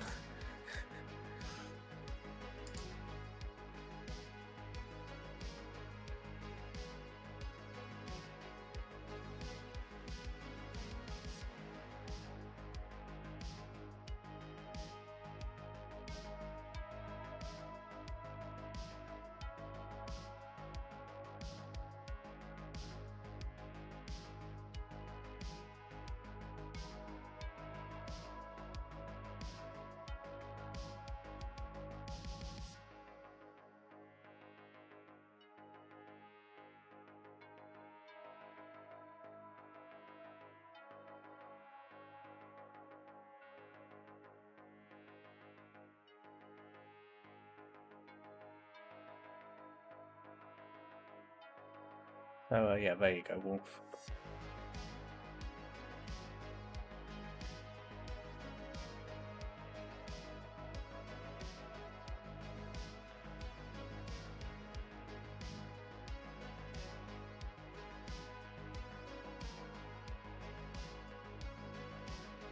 And I'm fairly sure there are pictures of Mars pattern predators somewhere.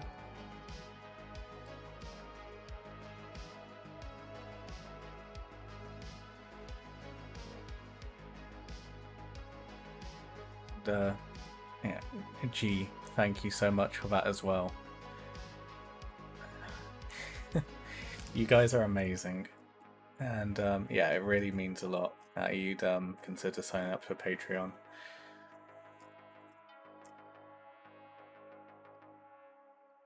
Yeah, if you yeah, again, G, if you're watching, link your account with Patreon, and you'll have access to well, an additional channel. I mean, you're already such a generous donator.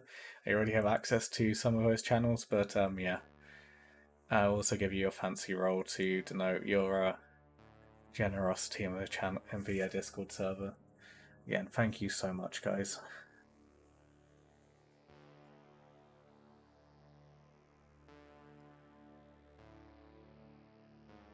And yeah, back to what we're doing. Notice this is a chimera in the heresy. We have visual proof of this.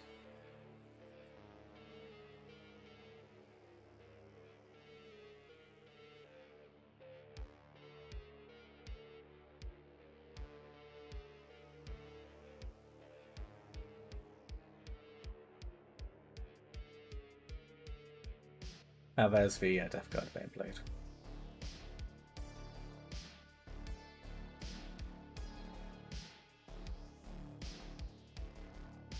Oh, and also 40k bikes. I went through this in the Mustering the Legion video, episode 1. But yeah, a lot of your 40k stuff is usable in Horus Heresy. Don't let people tell you otherwise. And yeah, explosions and books are just as cool as each other.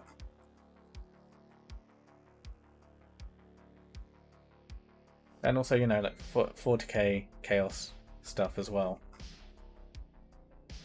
is fully viable and usable in the heresy.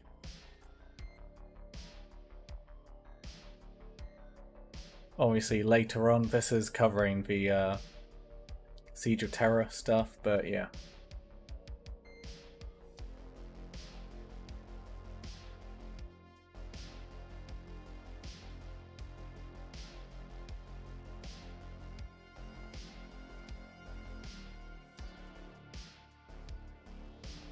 Oh, there you go. There's another depiction of a Mars pattern rhino. That's a whirlwind. And you can see it's a Mars pattern because it's got a square door. I know that's really tiny.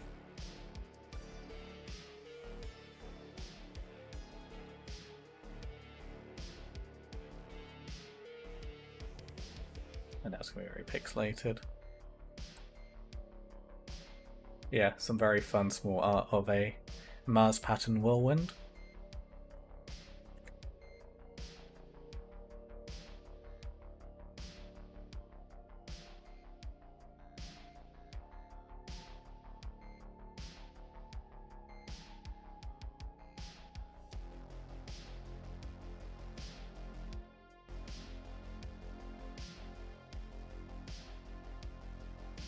And some more white scars on modern bikes, 40k bikes.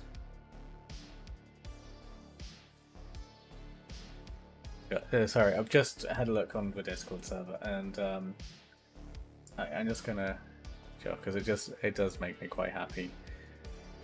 All of the Patreon tiers, as being shown at the moment, are based off different types of bread to keep with a duck theme, and just seeing that it's an incredible amount of money to pledge on a monthly basis.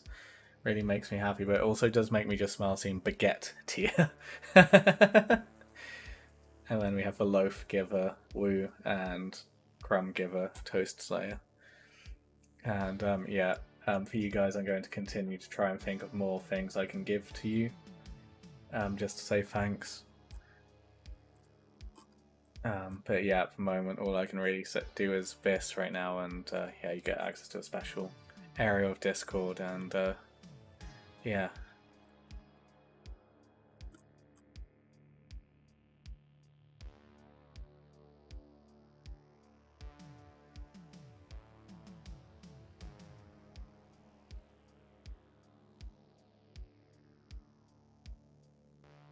And get back to art again.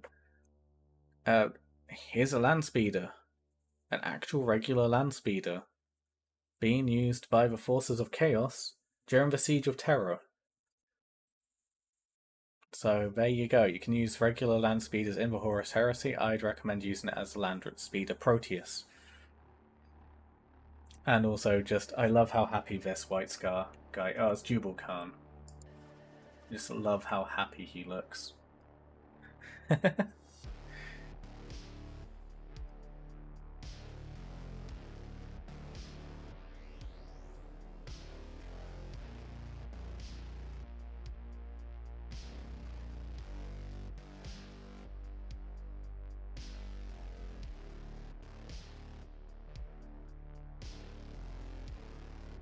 he's ever read a very good book or he really enjoys that explosion behind him. Either way, he looks awesome in his Mark 6 power armor. Sorry, I'm still kind of in that kind of petty mood about the whole the Legions didn't wear Mark 6 nonsense from some of the more gatekeepery heresy players.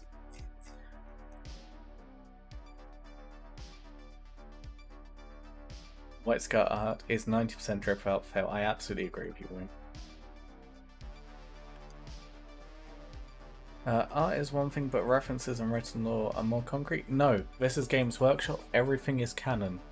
If it's an officially depicted source, then it is canon. And considering multiple art references used for bikes and Mars pattern rhinos and stuff, they're definitely canon.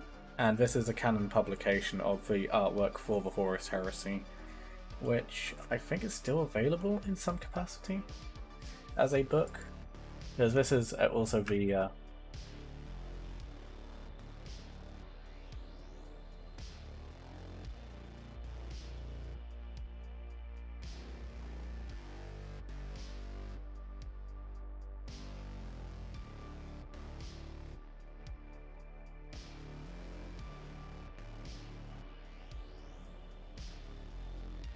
yeah, it's not even 8 years old yet. Well, it is 8 years old, but yeah.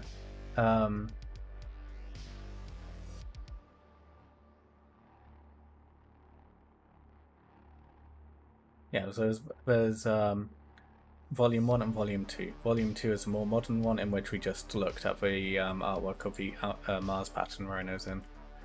And yeah, it's all considered canon artwork and references.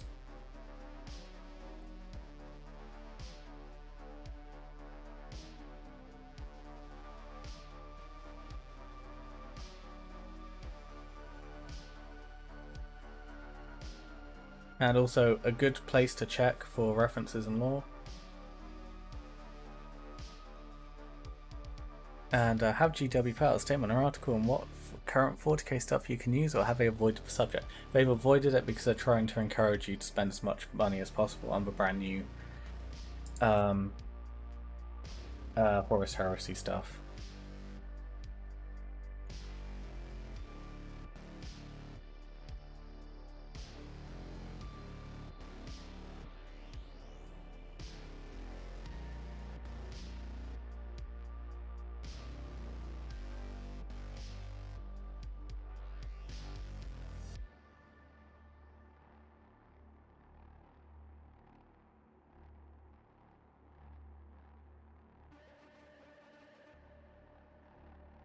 Oh, so this is an interesting one.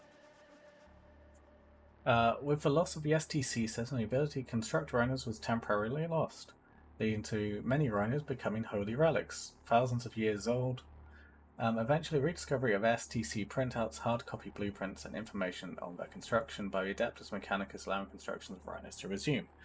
So again, that kind of implies that, you know, the rhino that we have is a very old version as well.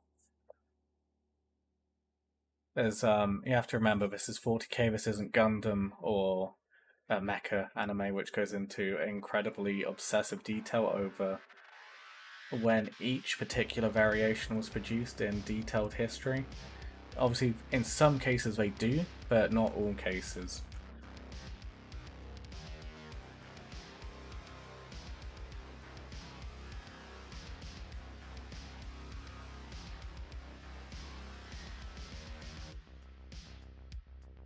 And, oh, here we go. The modern Mars pattern also saw use during the Great Crusade, though not at the same levels as the Deimos pattern. Mars pattern was more easily reproduced but had inferior environmental and secondary systems. And this is from the Horus Heresy Book 3, Extermination. So there we go. There's some hard-written lore to back up that the Mars pattern rhinos were in fact used during the Horus Heresy and the Great Crusade.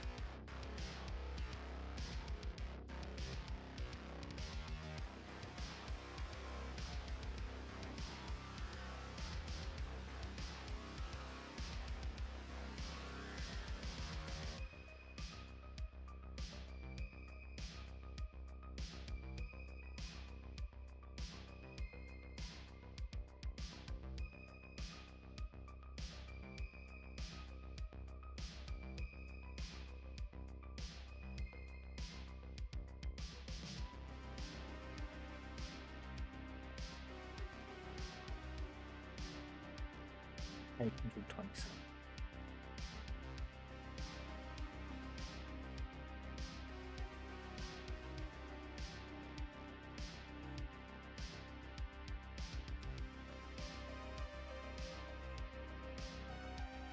Oh, there we go. Look, there's even an image of one.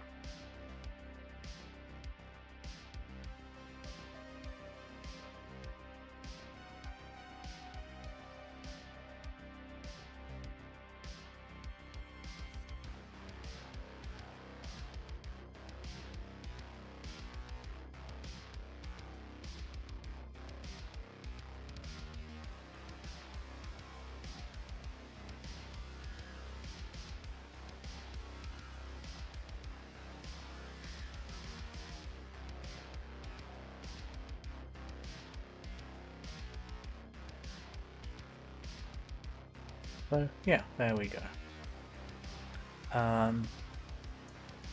So as a Dark Angel player, we can take whatever we want. Yeah, I mean, just do whatever you want anyway. But yeah, lore-wise, you do have the precedent. And Doyle asks, what would be the best transport for Emperor's Children Death Guard Wolves Rise? So for the Emperor's Children, almost all of your units you want to be getting in close combat. So anything with the assault vehicle keyword, which is basically land raiders. There are some aircraft with the assault vehicle rule. Let's have a quick look. But broadly speaking, you want anything with the assault vehicle rule.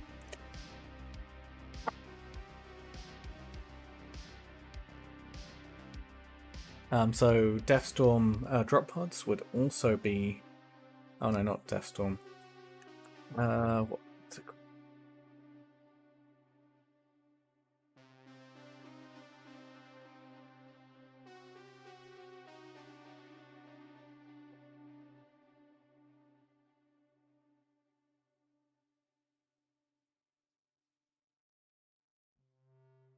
So a Legion Storm Eagle would be a good Emperor's Children vehicle, and quite fluffy as well.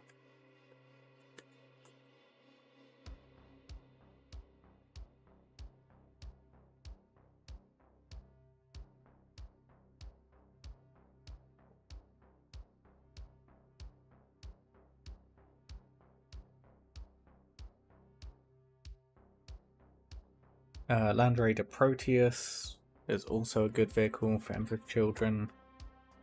The Land Raider Spartan, which is currently my go-to.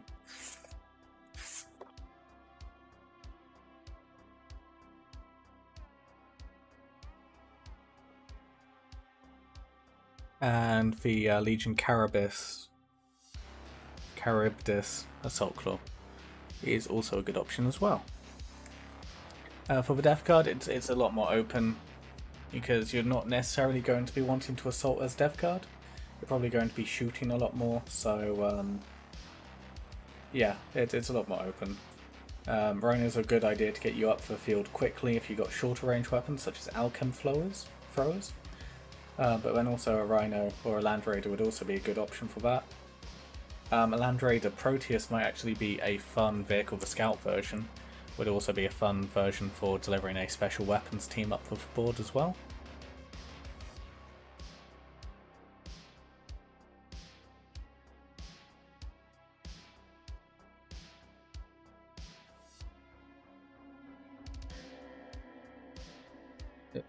Yeah.